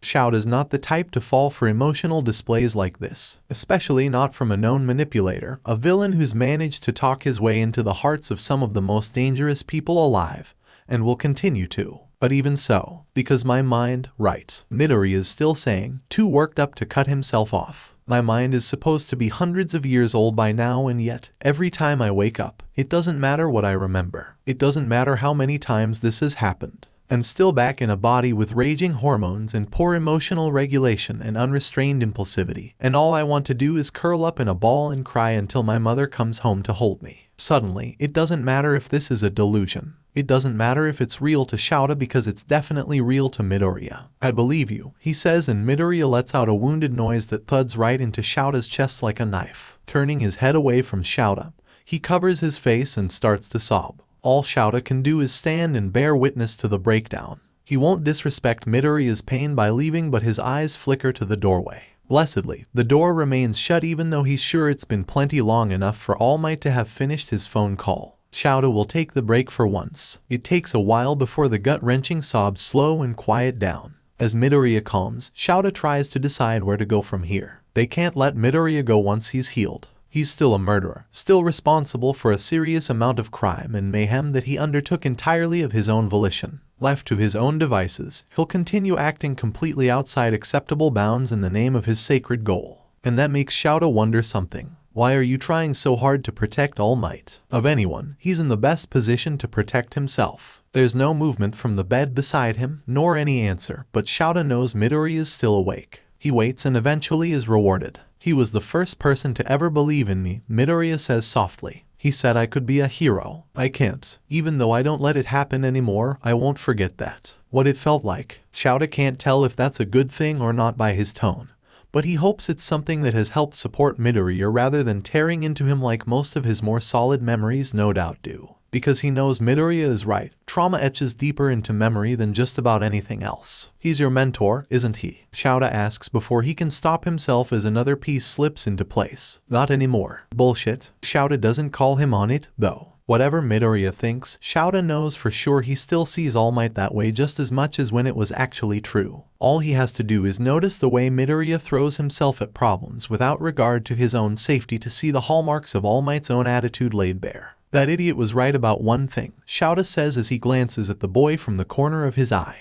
You're not alone. Maybe it's time to let us adults do our damn jobs. That gets a reaction. The corner of Midoriya's lips twitching up into something that isn't quite a smile, but might get there someday. Maybe, he says, and that'll just have to be good enough, 𝗧𝗪𝗧 guesses. It's been a very long time since All for One held so few pieces. With Tomura gone, his plans for poetic revenge are in shambles. Losing Kurogiri is another blow, but he cares less about it. Successful experiment he may have been, but All for One can always make another. One thing he's never short on is time. Still, if he wishes to move forward with any speed, he'll need to take the brat out first. Not even a holder of that damned quirk, but Izuku seems primed to continue 𝐎𝐻𝐽's legacy anyway. Despite his delusions about time loops, Izuku presents far more danger than a single quirkless boy should. He's almost proud, seeing one of his get rising above mediocrity. Alas, he'll take little enjoyment in killing him. Your progress? He asks as he enters the secondary lab they'd been forced into. With his Namu storage raided and pillaged, they'll have to build up his army once more, and that'll take time he doesn't want to waste but can't hasten. Going well, Dr. Garaki assures him, but the man is old hat at this kind of genetic manipulation by now. His previous army had taken years. This one will be ready in only months. I'd say this is my greatest work, but the next one will be even better. Behind his mask, All for One can only smile at the man's assurance. Excellent. I'll be sure to gather more raw materials for you to work with. There's always people no one will miss if they disappear from the streets, after all. All for One leaves Dr. Garaki to his work and then begins figuring out how best to remove the annoyance of his son from the world. Something's up. Katsuki has been noticing a certain restlessness in the teachers for the last few days. It's most obvious in Aizawa, but that may just be Katsuki's familiarity with the man. Something happened. Something's wrong. He just doesn't know what. No matter how closely he watches them, he doesn't get any clues until the third day. Then he catches Aizawa talking to Yamada in quiet tones just outside the Wana dorms. Katsuki isn't a stealth-based hero, but that doesn't mean he can't be quiet when he wants to be. He carefully makes his way closer, keeping to cover just as he's been trained. He makes sure to only move when neither teacher will notice, trying to treat it like a training exercise. Doesn't mean I'm getting attached, Aizawa's saying when Katsuki gets close enough to make out the words. I didn't say that, Yamada replies. I said you're projecting. That makes even less sense. He's nothing like me, Yamada sighs, but there's not nearly as much drama to it as Katsuki is used to seeing. It's weird, seeing him so muted. You want to know what I think. I'm sure you'll tell me regardless. I think you want to save him because you feel like it might make up for the people who failed him to begin with. What? Aizawa seems to share the sentiment because his expression goes entirely flat. Are you kidding me right now? I'm just saying, Yamada says in his own defense, throwing out his hands. You don't go this far even for your current class, and I know you adore those little troublemakers. Aizawa's dead-eyed stare gets even more blank, and Katsuki barely keeps himself from jumping out to defend his teacher's apathy towards them. Why the hell would Aizawa have a soft spot for any of them? He knows teachers call them a hell class and wears that like a badge of pride. That's it. We're done, Aizawa says as he turns to leave, but Yamada grabs his arm. I'm worried about you, 𝗧𝗪𝗧. The soft tone in Yamada's voice is so alien that Katsuki feels it's something he should never have heard. He's getting under your skin. Lips pursed a moment, Aizawa pulls his arm free, and then says, I know what I'm doing with Midoriya. And Katsuki's entire body locks down at that name, his vision tunneling down to just his teacher's face. He may think he's doing a good job playing at being a villain, but he's shown too many cracks in the facade. Aizawa continues. He's scared, desperate because he doesn't think he has anything left. And you don't think that's dangerous. I know it is, but I also know what will happen if none of us reach him. Yamada hugs his arms across his chest, looking like someone had kicked his dog. It doesn't have to be you. He may not have killed any heroes yet, but that doesn't mean he won't. Are you doubting my skills, then? Aizawa throws out like a gauntlet and Yamada just sighs. Don't do that. You know that isn't what I mean. Midoriya trusts me to an extent, Aizawa says. It's the closest any of us have gotten to him. If we want a chance at curbing some of his more destructive tendencies, I need to get even closer to him. I think you're underestimating just how much trouble he's bringing with him. And I think it doesn't matter. That boy needs someone in his court, at least before he ends up in Tartarus. Yamada reaches out, taking Aizawa's shoulders as he leans in closer. Okay, I get it. This is important to you. I trained him in one of the loops, Aizawa says, and there's an odd, almost helpless quality to it that Katsuki's never heard from him before, and a strange uneasiness knots in his belly. There's no way he could have learned my style so quickly just from watching me. I trained that boy. I was his mentor once. He shouldn't be listening to this, but Katsuki can't move. It's enough of a surprise that he got this close without either noticing. He knows his luck won't hold out if he tries to leave. He looks away from them and tries not to listen anymore as their voices grow quieter, more intimate. So, something's going on with Deku. Something having to do with loops. What the hell does that mean? Maybe his best chance of finding out is to keep tabs on his teacher, see if he can't follow him to Deku. When he'd tried to go back to the hideout Toga took him to, all he'd gotten was ridiculously lost. For some reason, he simply couldn't remember why he was wandering around there when he got close, his attention redirecting to anything else. That had been the only lead he had on tracking Deku. Well, now he has a new one. The teachers finally split and go their separate ways. Instead of following Aizawa now, Katsuki goes to work on his homework. He needs to think, to strategize, and also to get his homework out of the way. No matter his extracurricular activities, Katsuki's still aiming at graduating top of his class, and there's no way he'll let someone like Deku take that from him. And, maybe, he thinks his teacher could use a little privacy after that confrontation. 𝗬𝗲𝗊 is not sure when his goals in life changed, but he knows they have. He knows because when Hawks brings word of Kiddo's injuries and being held at UA, he doesn't even remember that means he's allowed to kill 𝗬𝗓 until Hawks adds that Kiddo said to hold off on removing his burden from the planet. It's obvious Hawks wants to know what that means, but 𝗬𝗲𝗊 just nods, accepting the order, and starts trying to think of a way to spring Kiddo free. Hawks gives a report on how Kiddo's injuries are doing, and 𝗬𝗲𝗊 feels a colder lump of rage start to form inside him. This shouldn't have happened. Had Kiddo not gone off on his own, they could have helped keep his dumbass safe. What's the point of having a gang if he won't fucking use them? 𝗬𝗲𝗊. Spinner hisses nearby and 𝗬𝗲𝗊 twitches, knowing without feeling it that there's heat building in his palms. When are they moving him to police custody? He asks instead of acknowledging that. Not sure. Hawks replies with no more caution in his voice than ever despite 𝗬𝗲𝗊's anger. Last I was told, he's responding well to treatment but won't be up and around for another couple days. Pretty sure All Might and Eraserhead mean to try and rehabilitate him. Spinner pulls a face at the idea, and Toga,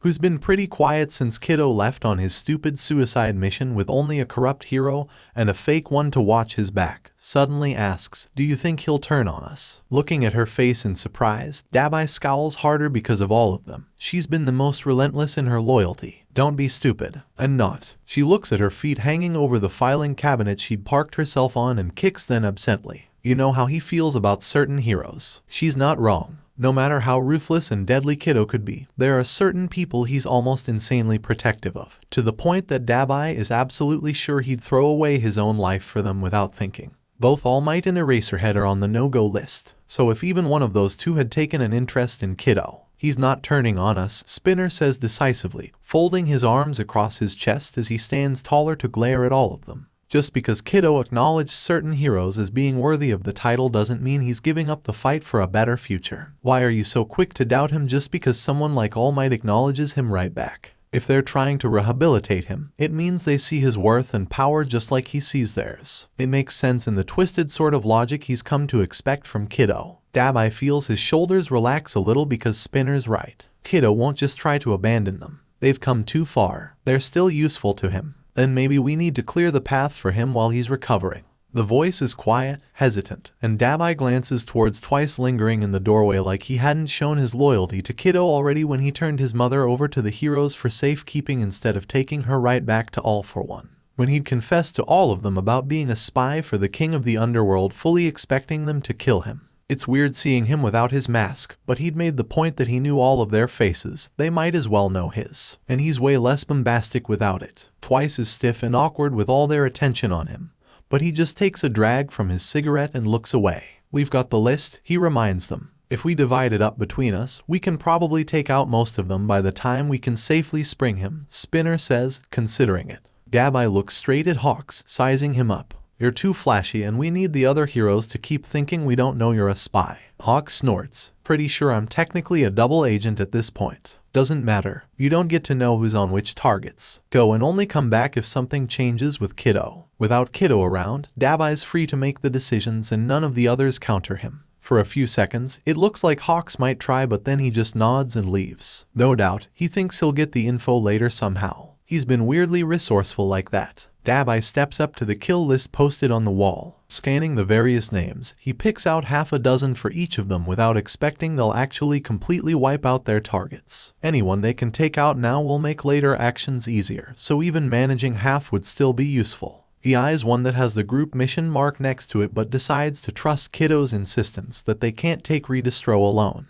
Obliterating his support base will have to do. The others take to their orders easily. Even Toga seems comforted by a concrete plan, but 𝗵𝗃 makes a mental note to keep an eye on her. She can be unpredictable and he doesn't want that biting Kiddo's ass later. With his own list, 𝗵𝗃 heads out to start tracking his first target and figuring out the easiest way to end them. Turns out, 𝗵𝗃 is comforted by a concrete plan, too. What we need to do is find a weak point we can use, Nezu decides once Toshinori and Aizawa take their seats in front of his desk. There's surely a way to get through to him. And what happens if we do? Aizawa asks, arms crossed and expression guarded. There is eyewitness and forensic evidence for several murders perpetrated by him that he will absolutely admit to when questioned given past experience with him, plus several more he can be argued as an accomplice for. Once he's healed, he's going to be incarcerated pending trial, and I don't see the courts not trying him as an adult. He'd probably make it easy on them and just plead guilty to all charges from day one. There's no way this ends well, which would normally be the case. Toshinori is entirely aware of this and knows that if justice can be trusted, it's exactly what should happen.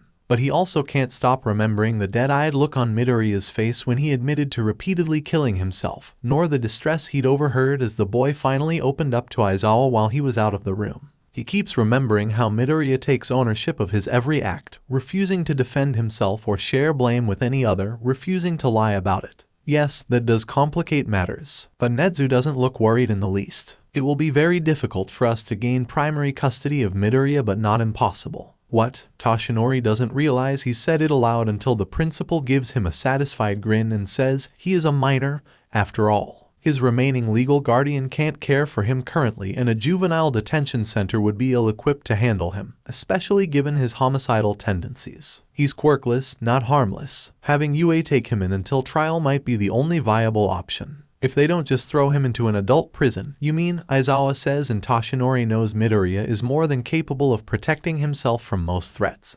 But he's still a young boy. There are vulnerabilities he cannot deny. Precisely, I believe, given his age and the assistance he's given unprompted to both us and the police, protecting dozens of lives, it would be far more appropriate for him to be confined to the campus rather than prison, where he might benefit from a more nurturing environment. And what of the safety of the students? Toshinori forces himself to ask. He may want to find a way to save Midoriya, but certainly not at the cost of innocent lives. What exactly makes you think he would be a danger to the students? Nezu counters. We're aware of his past targets. Our students do not match the profile. Every teacher here is a pro hero, quite capable of taking him down themselves. I don't believe that will be necessary, not unless he decides he's been backed into a corner, and the only way out is to kill, Aizawa says. His fingers are tight on his arms, white-knuckled, but his face is utterly calm. Midoriya will do anything to further his goals. Then perhaps we need to help him find another way to accomplish them. Maybe Toshinori already has his hands full raising his successor,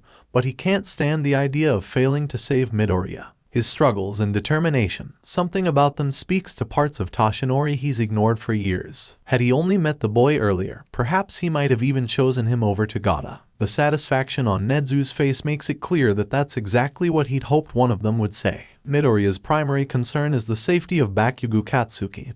He says, back to his pitch. Perhaps we can leverage this to keep him under some amount of control. Aizawa immediately tenses and his tone goes flat. You'd better not be suggesting what I think you are. We, of course, cannot take him on as a student, Nezu says, unaffected. However, if you were to audit hero courses while under the supervision of pro-hero teachers, perhaps acting as a teacher's aide. No, Aizawa's tone brooks no discussion. You will not subject Midoriya to the heroic students. Toshinori blinks because shouldn't that be the other way around? He almost wonders if Aizawa misspoke, but he's never known him to not be careful with his words. Midoriya is a fallen hero, Aizawa says, and it seems so clear and simple.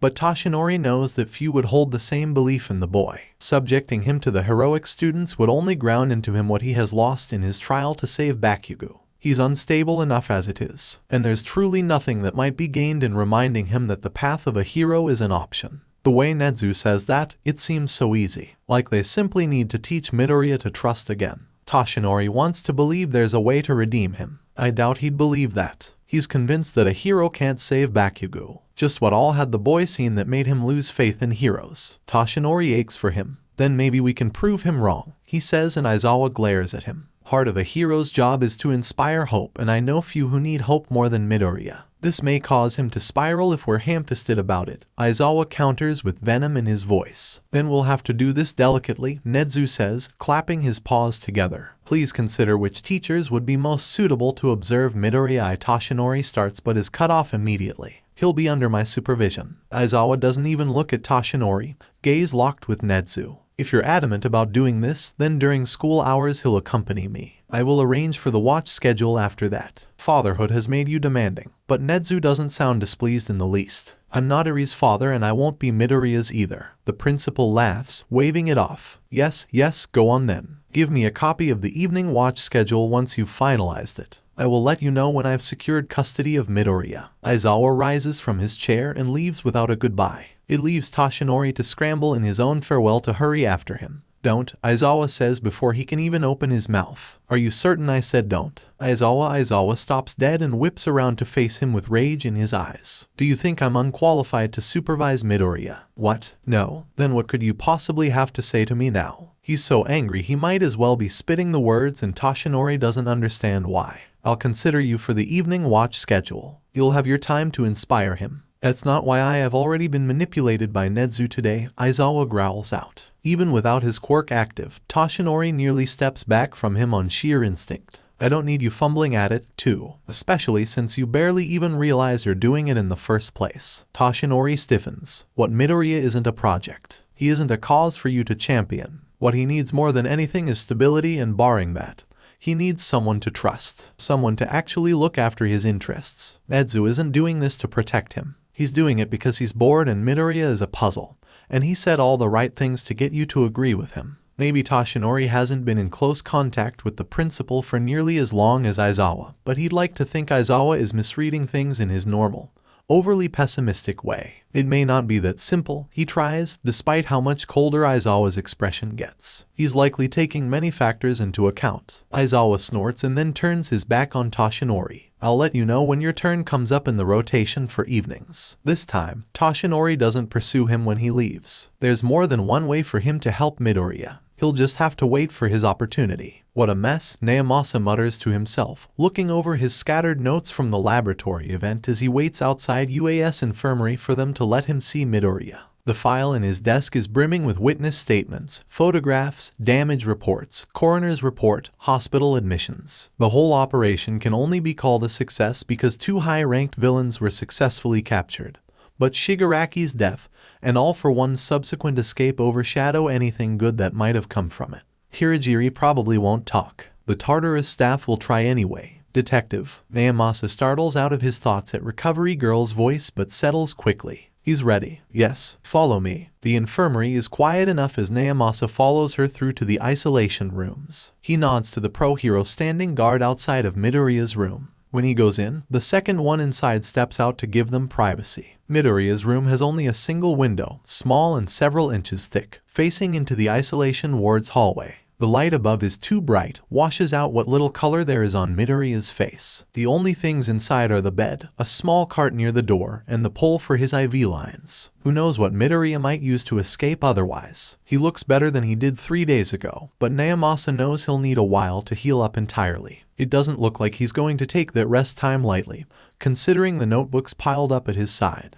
Busy on your next scheme? 𝗵𝗄𝐴 asks and Midoriya glances up with disgust. I am making plans to save the world, he protests. You act like I'm up to no good. I know you're up to no good. The kid huffs and then drops the notebook he's holding onto the stack, relaxing back against his pillows. Okay, let's get this over with. Glancing at his notes, 𝗵𝗄𝐴 tries to decide what he should ask about first. He knows what he wants answers on first, but someone has to be professional around here. You assisted in a sanctioned hero mission 3 days ago with pro heroes 𝐻𝗂𝐴 and 𝐒𝐻𝗑. He begins and goes through 𝐻𝗂𝐴's report, having Midoriya verify his participation even though they both know the sanctioned part of that is bullshit. 𝐻𝗂𝐴's hadn't elaborated much, just said the HPSC had signed off on both his and 𝐒𝐻𝗑's participation.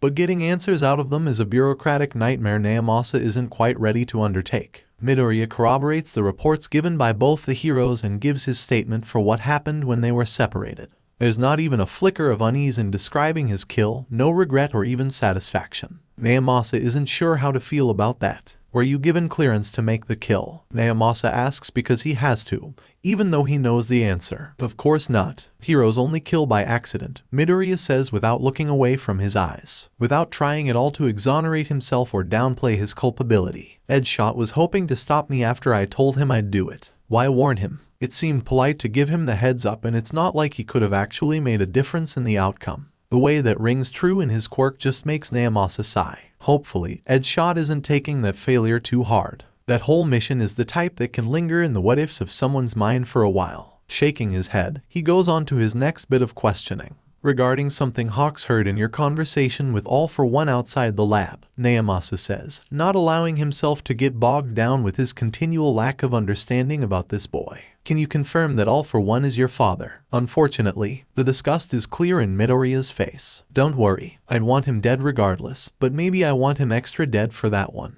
Makes sense. Having his father skip out on him had to have been difficult as a child even before he knew him to be a supervillain. How long have you known who he was to you? 𝗵𝗄𝐴 asks, more for himself than for the report. I don't know. It's been a lot of loops since I found out. He sighs, gaze growing a little farther away as he no doubt remembers the event. He actually recognized me that time. I think I did something too much like my mom for him to ignore, or maybe he just got lucky. He tried to use it to subvert me. That whole we're not so different, let's be a family with a shared purpose song and dance. I was a hero that time. Was a hero. Seeing the boy so fallen from those ideals now makes 𝗵𝗄𝐴 wonder if it would have still happened had Midoriya not known. Probably so. Eventually, enough failures can break just about anyone. He shakes it from his mind and returns back to his notes. There seemed to be an implication that he has other children, they're all dead. Entirely sure, not a shred of doubt. You've looked into them? Yeah. The last one before me died when I was still a toddler. She was 12. There was a villain-related incident she and her mom got caught up in. 𝗵𝗄𝐴 notes that down and then asks, how many of them do you know about? 26, not counting me. Midoriya picks up his notebook again, flipping a few pages absently like he needs something to do with his hands. He'd make a new identity, stick around until the kid was confirmed quirkless, then find some reason to fuck off. That matches up with what happened to the Midoriyas anyway. Sometimes he'd come by to see if there was a late onset quirk, but that's about it. He left my family when I was 4 but visited once when I was 9. Of course, that's when All Might nearly killed him, so maybe he'd have stuck around otherwise. A slight shrug of Midoriya's shoulder shows how little he believes that. The name Midoriya Hisashi, 𝗵𝗄𝐴 says after noting that. It looks like he took your mother's surname. Yeah, that's how you can find records about him, Midoriya confirms. Just look for guys named Hisashi that take their wives' names and disappear after their kid is 5. Kind of amazing no one else ever put the pieces together. He probably owes so much in child support. While he's definitely going to follow up on that, 𝗵𝗄𝐴 takes a moment to study Midoriya's expression. His tone has been even, almost dismissive, but that doesn't mean this isn't something he feels a certain way about. As if sensing eyes on him, Midoriya's gaze flickers up from his notebook. I'm fine, he says, almost exasperated. I got over the parental abandonment a while ago. Did you? 𝗵𝗄𝐴 asks because this is one of the few times he's actually been alerted to intentional falsehood when speaking to the villain. Midoriya snorts, looking off again. Yeah, I mean, it's not like even the couple loops I joined up with the League of Villains he paid any more attention to me. But it makes sense. Just another set of possibilities for him to try out in his quest to perfect the timeline. Is that why you hated Shigaraki so much? Your time with the League? that shocks a harsh laugh out of the kid that has him wincing after from the stress on his ribs. No, I hated him for being a pathetic man-child that blamed all his problems on a guy who he'd literally never met before the USJ incident, and was too stupid to realize his precious sensei only picked him up for some kind of bit part in his Shakespearean tragedy played out in real life. Hell, look how easily he threw him away this loop. There's pure venom dripping off every word as Kiddo stares at nothing, likely seeing the man in his mind. I mean, I get it. That crusty bastard was traumatized to hell and back, accidentally murdered his whole family. It's so sad. Why not decide to become a hand fetishist and destroy society? Midoriya pauses and then points a stern finger towards 𝗵𝗄𝗧. Don't think for a second that by the time my loops start that asshole can be saved. He can't. There is nothing anyone can do to turn him into a decent person. That boat sailed long before I came onto the scene. I believe you, 𝗵𝗄𝗧 says, and Midoriya looks away, just this side of flinching. It's a strange enough response that 𝗵𝗄𝗧 has no idea what to think about it, especially when his quirk is nudging in his mind that isn't the whole story on why Midoriya hated Shigaraki. Lies by omission are still lies, after all, but he's not sure how to get more from him. If he's not careful, Midoriya will clam up entirely. He would have died anyway, Midoriya says after a longer pause, quieter again. That quirk all for one gave him is a death sentence. It literally changes blood cells into mercury when in use, and then that builds up on the user's organs if they aren't actively changing the cells back after. Little self-control as he had, he'd be dead within another week. He was already showing signs of poisoning. That doesn't mean it had been a mercy kill. 𝗵𝗄𝗧 is absolutely sure of that, but it's good to know. It means all for one meant to throw Shigaraki away in the end. Does that mean he has a better placed piece elsewhere? What's your next task? 𝗵𝗄𝗧 asks. Midoriya snorts, eyeing him. Depends on if 𝗬𝗲𝗍 decided to trust Hawks to help or not. I mean, he's a hero, so we can't trust him with everything. But you do trust him to a certain extent. I know how far he's willing to go to infiltrate villain organizations, Midoriya says, his amusement draining entirely. But I also know how useful he can be if he thinks he'll get what he's looking for. Of course Midoriya would use Hawks for his purposes. The real wonder is that he'd been willing to allow Ed shot in on their last mission when he hasn't shown any sign he has something on the pro hero to assure his cooperation. What happens if 𝗬𝗲𝗍 does trust him? Then half my team goes to jail in a sting operation and I have to break them out. And if he doesn't? Midoriya smiles and for a moment looks like a normal, cheerful teenager. Then we make a lot of progress on our kill list. A shiver runs down 𝗵𝗄𝗧's back and suddenly he has a lot more doubts about curbing the boy's worse-off intentions. 𝗵𝗲𝗍𝗏 Rikiya is not a superstitious man. He's been called a fanatic for his dedication to the ways of 𝗧𝗏, but while he will do anything to defend those beliefs, he stays grounded within the real world. A real world that is starting to chip away at its edges. I'm sorry, what? He asks. Someone is targeting us, Curious repeats, looking like she wishes she was anywhere else. We've lost 10 supporters I've confirmed, another 15 I haven't. Rikiya stares at her. Low-level ones, mostly suppliers, trumpet ads, but they're working up the chain. Someone's trying to cripple us and they know who we are. Their group has barely gotten started moving and someone already has it out for them. Heroes, Rikiya wonders and Curious shakes her head. Not if they're turning up dead. Point, which means either another villain group or a vigilante. A couple of vigilantes. Just what the hell did they think they were doing? Rikiya's fingers curl tightly together, nails digging into his palms as he holds back the sudden swell of rage rolling through his body. Curious and Trumpet are just messengers and they're still useful. He can't kill them yet. Close ranks, he orders through gritted teeth. The first person to bring me one of these idiots gets a raise. Both Curious and Trumpet nod and leave to disperse his order to the rest. Maybe this is a sign that the Meta Liberation Army's time has come. If someone's already targeting them, that means their message is gaining attention. Anyone else would probably feel accomplished for figuring out where Deku is after only a little while tailing Aizawa. But Katsuki isn't just anyone, and it grates on him that it took so long. It grates on him that Deku's holed up in an isolation suite in the infirmary. It grates on him that Recovery Girl won't let him in to see the damn nerd. The fact that he doesn't even know if Deku's conscious or whole pisses him off more than he can stand.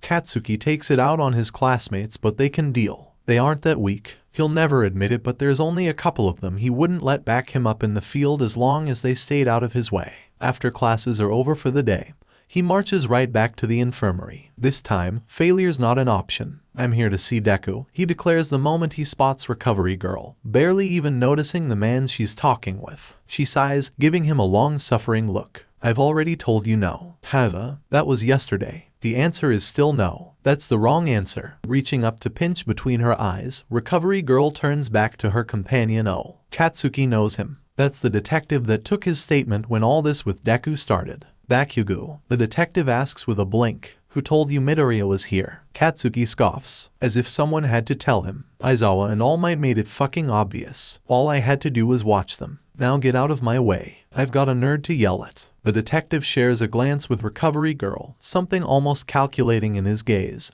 and then he shrugs. They are childhood friends and Midoriya isn't armed. I don't appreciate you challenging my authority in my own infirmary, she replies curtly, but gives a little wave and walks off like she's washing her hands of it all. Not that Katsuki gives a shit about that. This means he won. He didn't expect the detective to follow him in, though. Katsuki grits his teeth, but at least with the detective, the pro guarding Deku's door just waves them through and the one inside the room leaves as they enter. And it's so weird how careful the adults are being with security for fucking Deku of all people. Like they fully expect him to just up and start a murder spree or something. Katsuki's at least somewhat mollified by the bewildered surprise on Deku's face when he realizes who's visiting him. What are you doing here? The nerd asks, and one corner of Katsuki's mouth curls back. What the hell are you doing here? He counters, glaring down his nose. This is my turf, shithead. And Deku has the audacity to roll his eyes. Wasn't exactly my choice. I was unconscious at the time. Katsuki does a quick glance over, but Deku's alert, has all his limbs, probably even all his fingers and toes. There are still a few bandages here and there, healing bruises and such, but nothing that won't be fine with a little time.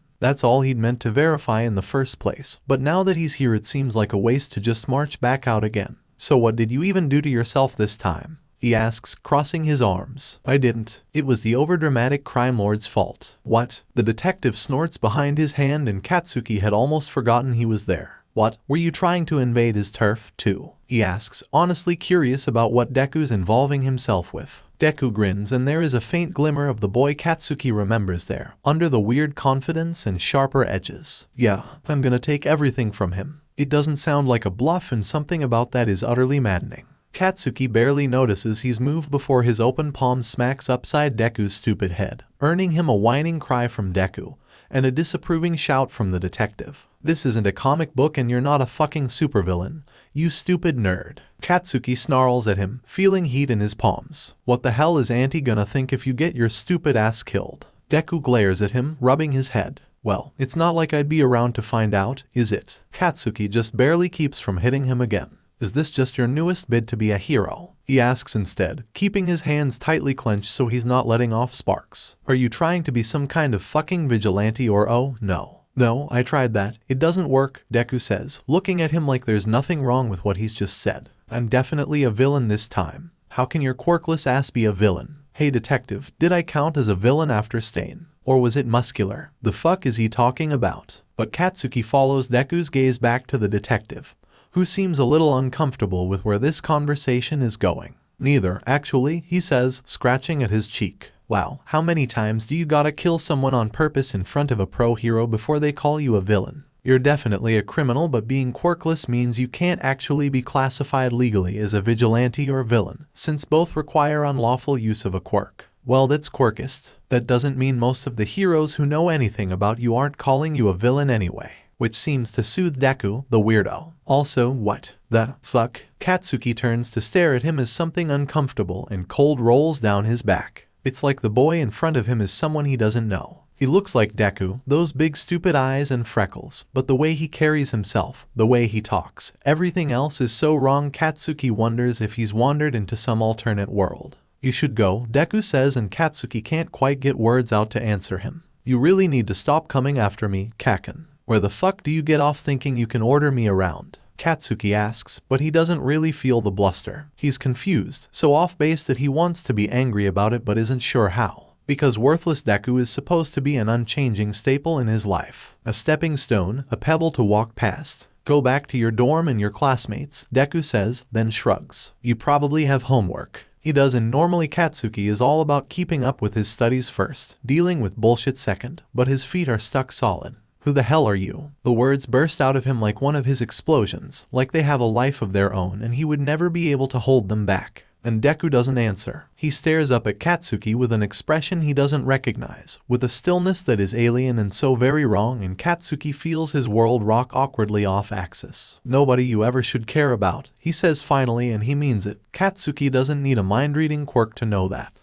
Deku smiles, soft and watery, as he finally does something even remotely like himself. The amount of times Katsuki has seen Deku cry is countless, but this feels different. This feels, "Why are you looking at me like that?" "So I can remember," Deku says, smile twisting into something more painful, "when you're gone." And then Katsuki finds it hard to breathe. He stares at Deku, at his stupid smile and his stupid wet eyes and his stupid everything, and he doesn't understand what this is making him feel. There is a weight pressing down on his shoulders, an expectation he doesn't want and could never carry. Without another word, Katsuki leaves the room only to freeze as he hears a sob through the mostly closed door. "Midoriya?" the detective asks softly. I just need a minute. I wasn't expecting him to come here. I wasn't ready." His voice is as wrecked as Katsuki's chest. The pro standing guard outside gives him an uncomfortable look, but Katsuki's full attention is back inside the room he'd just left. "Maybe it would be good if he visited you again later, once you've had time to calm down." No, he needs to stay far away from me. He can't. He needs to stay away, or I need to stay away from him. It's not safe for him. "Mido, don't let him come back here, and I'll give you my notebooks when you transfer me to prison." Something tight winds up in his chest at hearing the desperation in Deku's words. It's painful and confusing, and Katsuki hates it so much. Why the hell is Deku, of all people, trying to protect him? Did becoming a big shot in the crime world suddenly make Deku forget he's powerless? He can't listen to this anymore. Katsuki resolutely makes his way back to the dorm where things make sense. 𝗵𝗲 gives Midoriya a few minutes to compose himself, checking his phone to see if Aizawa's on his way. He hadn't come here to reunite childhood friends after all, and Midoriya's comment about prison just reminds him of that. It occurs to 𝗵𝗲 that for once, Midoriya doesn't seem to know what's planned for him. Had they actually managed to break out of the expected timeline that far? He glances towards the bed where Midoriya is laying back on his pillows, staring up at the ceiling with pink-rimmed eyes. They're off script, and 𝗵𝗲 isn't sure if that's a good thing or not. "Better?" he asks, and Midoriya makes a non-committal noise that nonetheless comes across as a lie. "Can we speed up the transfer?" Midoriya asks without looking at him. "Just put me in solitary for a few days to finish recovering before I go to Gen Pop." "You're not going to prison." He'd meant to wait to let the cat out of the bag until Aizawa got there, but oh well. Midoriya pauses, then lifts his head. "Tartarus?" he asks, and there's surprise but none of the fear or horror 𝗵𝗲 has seen with others facing that fate. "Usually, I have to kill Endeavor before that happens." "Endeavor?" "He's one of Kiddo's targets." Well, not yet. All Might's going to need is help taking down All for One, since he's decided to do that despite my efforts. That doesn't actually comfort him. 𝗵𝗲 makes a quick note to warn the number 2 pro that there's apparently a conspiracy on his life in the future, even if he's not sure Endeavor would ever take that seriously. Why would you even target him? Is he a danger to Bakugo? Midoriya glances off, shrugging his shoulder. "I made a promise to someone," which skirts the line between truth and lie so carefully 𝗵𝗲's not actually sure which it is. Not that it really matters, because just like his notions he could take down All for One, Midoriya seems certain he'd be able to take out Endeavor as well, and that's mildly terrifying. 𝗵𝗲 doesn't let it shake him though. "You're not going to Tartarus either." The narrow look Midoriya shoots his way, like he's trying to read 𝗵𝗲's mind, makes him more sure that they're off script. "Is that a good thing? You're not adopting me, are you? Because you only do that when my mom dies and she's alive in this loop." There's a moment before the boy's face starts to drain of color. "She's still alive, right?" "She is. Severely psychologically damaged, but alive. The last update 𝗵𝗲 got from the treatment facility is that she's starting to respond a little. Definitely not enough to take a parental role yet, but the doctors are hopeful she'll come though." The idea of adopting the embodiment of chaos that is this child certainly has 𝗵𝗲 a little off base, if he's honest, so he's glad that hasn't come up. He thinks he would, if it came to that though. Midoriya relaxes just a little at the confirmation, but is still on guard. "So, what's happening to me then? You're not letting me go." Before 𝗵𝗲 has to do this alone, he spots Aizawa moving across the hallway window and feels tension bleed out of him. The pro lifts a brow at something he reads in 𝗵𝗲's body language. "Did you tell him?" he asks. "No, was about to." Aizawa nods and looks at Midoriya, who's eyeing both of them. "Am I getting the death penalty already?" "You're a miter." 𝗵𝗲 protests and Midoriya shrugs. "So you wait 1.5 years and then kill me? Stop being dramatic." "No," Aizawa says with a roll of his eyes before shooting 𝗵𝗲 a look. Did the order come through? 𝗵𝗲𝗄 reaches into his jacket pocket to pull out the reason for his visit in the first place, handing over the court order paperwork. Aizawa glances over it as Midoriya gets more and more antsy on the bed. Congratulations, Midoriya, Aizawa says. You are now a ward of UA. For once, the person blindsided is Midoriya. He stares at Aizawa with wide eyes, then 𝗵𝗲𝗄, and then back again. Which just clinches it, right? They're off script. No, Midoriya says abruptly, horror in his voice. You'll be in my custody through the school day and other teachers will be watching you in the evenings. Aizawa goes on like he didn't even hear him. At night, you'll be remanded to a locked dorm room. No, Midoriya repeats a little louder. You are required to attend therapy sessions and also speak with one of our career counselors to start planning for a future outside of crime. I expect your full cooperation and best behavior. Send me to fucking prison. Both adults stiffen and stare at him because that wasn't the sound of a brat refusing to face consequences. That was fearful. Midoriya's eyes are still wide, but there's a faint trembling in his hands where he clenches them on the sheets. He's breathing a little too shallow, his face draining of color. Breathe, Midoriya, Aizawa says, and the kid's attention refocuses exclusively on him. I can't stay here, he says with urgency. It's not safe. All for one can't get to you here, 𝗵𝗲𝗄 tries, and the kid laughs. Harsh and stressed. Only because he's not interested in doing that, and the worst he'll do is kill me, so why the fuck would I be afraid of him? Then what are you? Aizawa stops, eyes narrowing, and says, it's something to do with Bakugo, isn't it? Midoriya's lips press into a hard line, his gaze turning inward. Remembering. Stepping around the bed, Aizawa reaches out and grabs Midoriya's shoulder, causing the boy to jerk back to attention. It's time for you to start trusting us, Aizawa says, steady and even. 𝗵𝗲𝗄 sees the struggle in Midoriya's gaze. It's one of the few times the boys seemed unsure, and something about that is so very wrong. Kiddo has been a force of nature since the moment he appeared on the scene. But Midoriya is just a teenage boy in way over his head. I'm going to escape the moment you let your guard down, Midoriya warns. That's what the ankle monitor you're required to wear is for. Aizawa drags the compact anklet out of his pocket and then waits until Midoriya moves his leg out from under the blanket so he can secure it on the boy. If you move within 10 feet of the outer walls of the campus, the alarm will sound. Great. Your communications with outsiders, including heroes, will be monitored by at least 2 teachers, Aizawa goes on. You are forbidden from using any electronic communication methods, including social media. Midoriya narrows his eyes. Really isolating me from my support system? Huh. Your gang will have to get on without you for a while. Oh yeah. It's not like they're a bunch of overdramatic criminals with short fuses or anything. You're starting to make me wonder how good you are at long-term strategy if you didn't leave them things to do in your absence. Touché. There's something almost comforting in hearing the banter. 𝗵𝗲𝗄 can see Midoriya starting to unwind a bit, not quite standing down so much as settling in. He's sure there will be trouble, but this gives him a little hope things might end up alright. Midoriya still needs time to heal, and in the meantime, this is the best chance they're going to have to get through to him. I expect you to be awake and ready to go when I get to your room in the morning, Aizawa says, crossing his arms. You don't leave that room without an escort. Understand? Sure. Escorts only include current teachers at UA. Hawks and Detective Tsukachi don't count. Midoriya makes a face, and 𝗵𝗲𝗄 is fairly sure it's due to the former name rather than the later. Hawks is a pro hero, but he's also been neck deep in Kiddo's crew for weeks. Who knows what he might decide is a good enough reason to break Midoriya out. Why are you doing this? Midoriya asks, pinning Aizawa with an uneasy look. I'm a villain, and unless there's been a major breakdown with my crew, they're out killing people on my order. Maybe we think we can give you an alternative option. The boy narrows his eyes, calculating odds and who knows what else. If 𝗵𝗲𝗄's right, if this really is a new event for him, then either Midoriya embraces the possibility, or will fight tooth and nail to get back on track to what he knows. They'll have to watch out either way. This isn't going to work out well for you, Midoriya warns, but it means he's giving in, at least a little. Willing to try, or maybe just willing to wait and see. That's the benefit of being an adult, Aizawa says. I'm allowed to make leaps of faith that might be mistakes. He leaves the room, catching 𝗵𝗲𝗄's eye on the way out with a slight nod towards the door. Rest well, Midoriya, 𝗵𝗲𝗄 says as he goes to follow, only to pause when the boy calls out to him. Midoriya grabs one of his notebooks, flipping through the first several pages and then tearing out 3 from the back of it to stuff into a different notebook. He looks up as he holds it out. Here, maybe you'll see something I don't. It's not exactly trust Midoriya is showing when 𝗵𝗲𝗄 takes the notebook. Midoriya doesn't have to trust him when he thinks any mistake can be countered just by dying and trying again.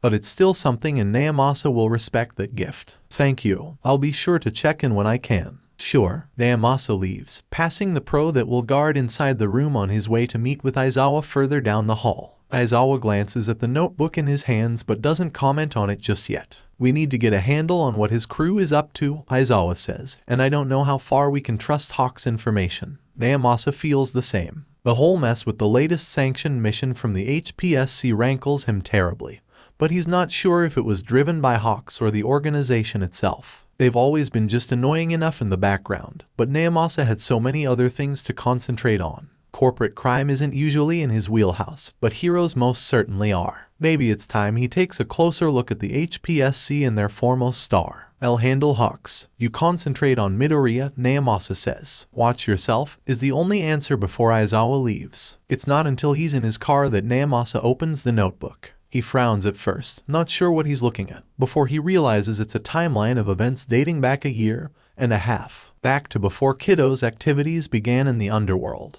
April, sludge monster attack, saved by All Might, don't follow him, don't be chosen. 𝗵𝗄𝐴 narrows his eyes as he reads through activities and notes that only make half sense to him. Flipping several pages ahead, he sees the events he does know of, sees notes about possibilities, things in the margins that had to have been added later like get twice around Himiko, I never turned him, and new strat on muscular worked, add to main timeline. The amount of work here is staggering. The timeline goes out several years but gets hazier and less detailed after the first two. Like Kiddo didn't care enough to document past the ominous note in April of the second year, Kaken dies. There's nothing to describe how. It's just there, and then a few vague events after that seem more like speculative fiction than reality spanning out after. The fall of society, a series of crippling events, and then the final note of game over. Even warned, 𝗵𝗄𝐴 wonders if they'll be able to prevent any of this, but they'll just have to try, won't they?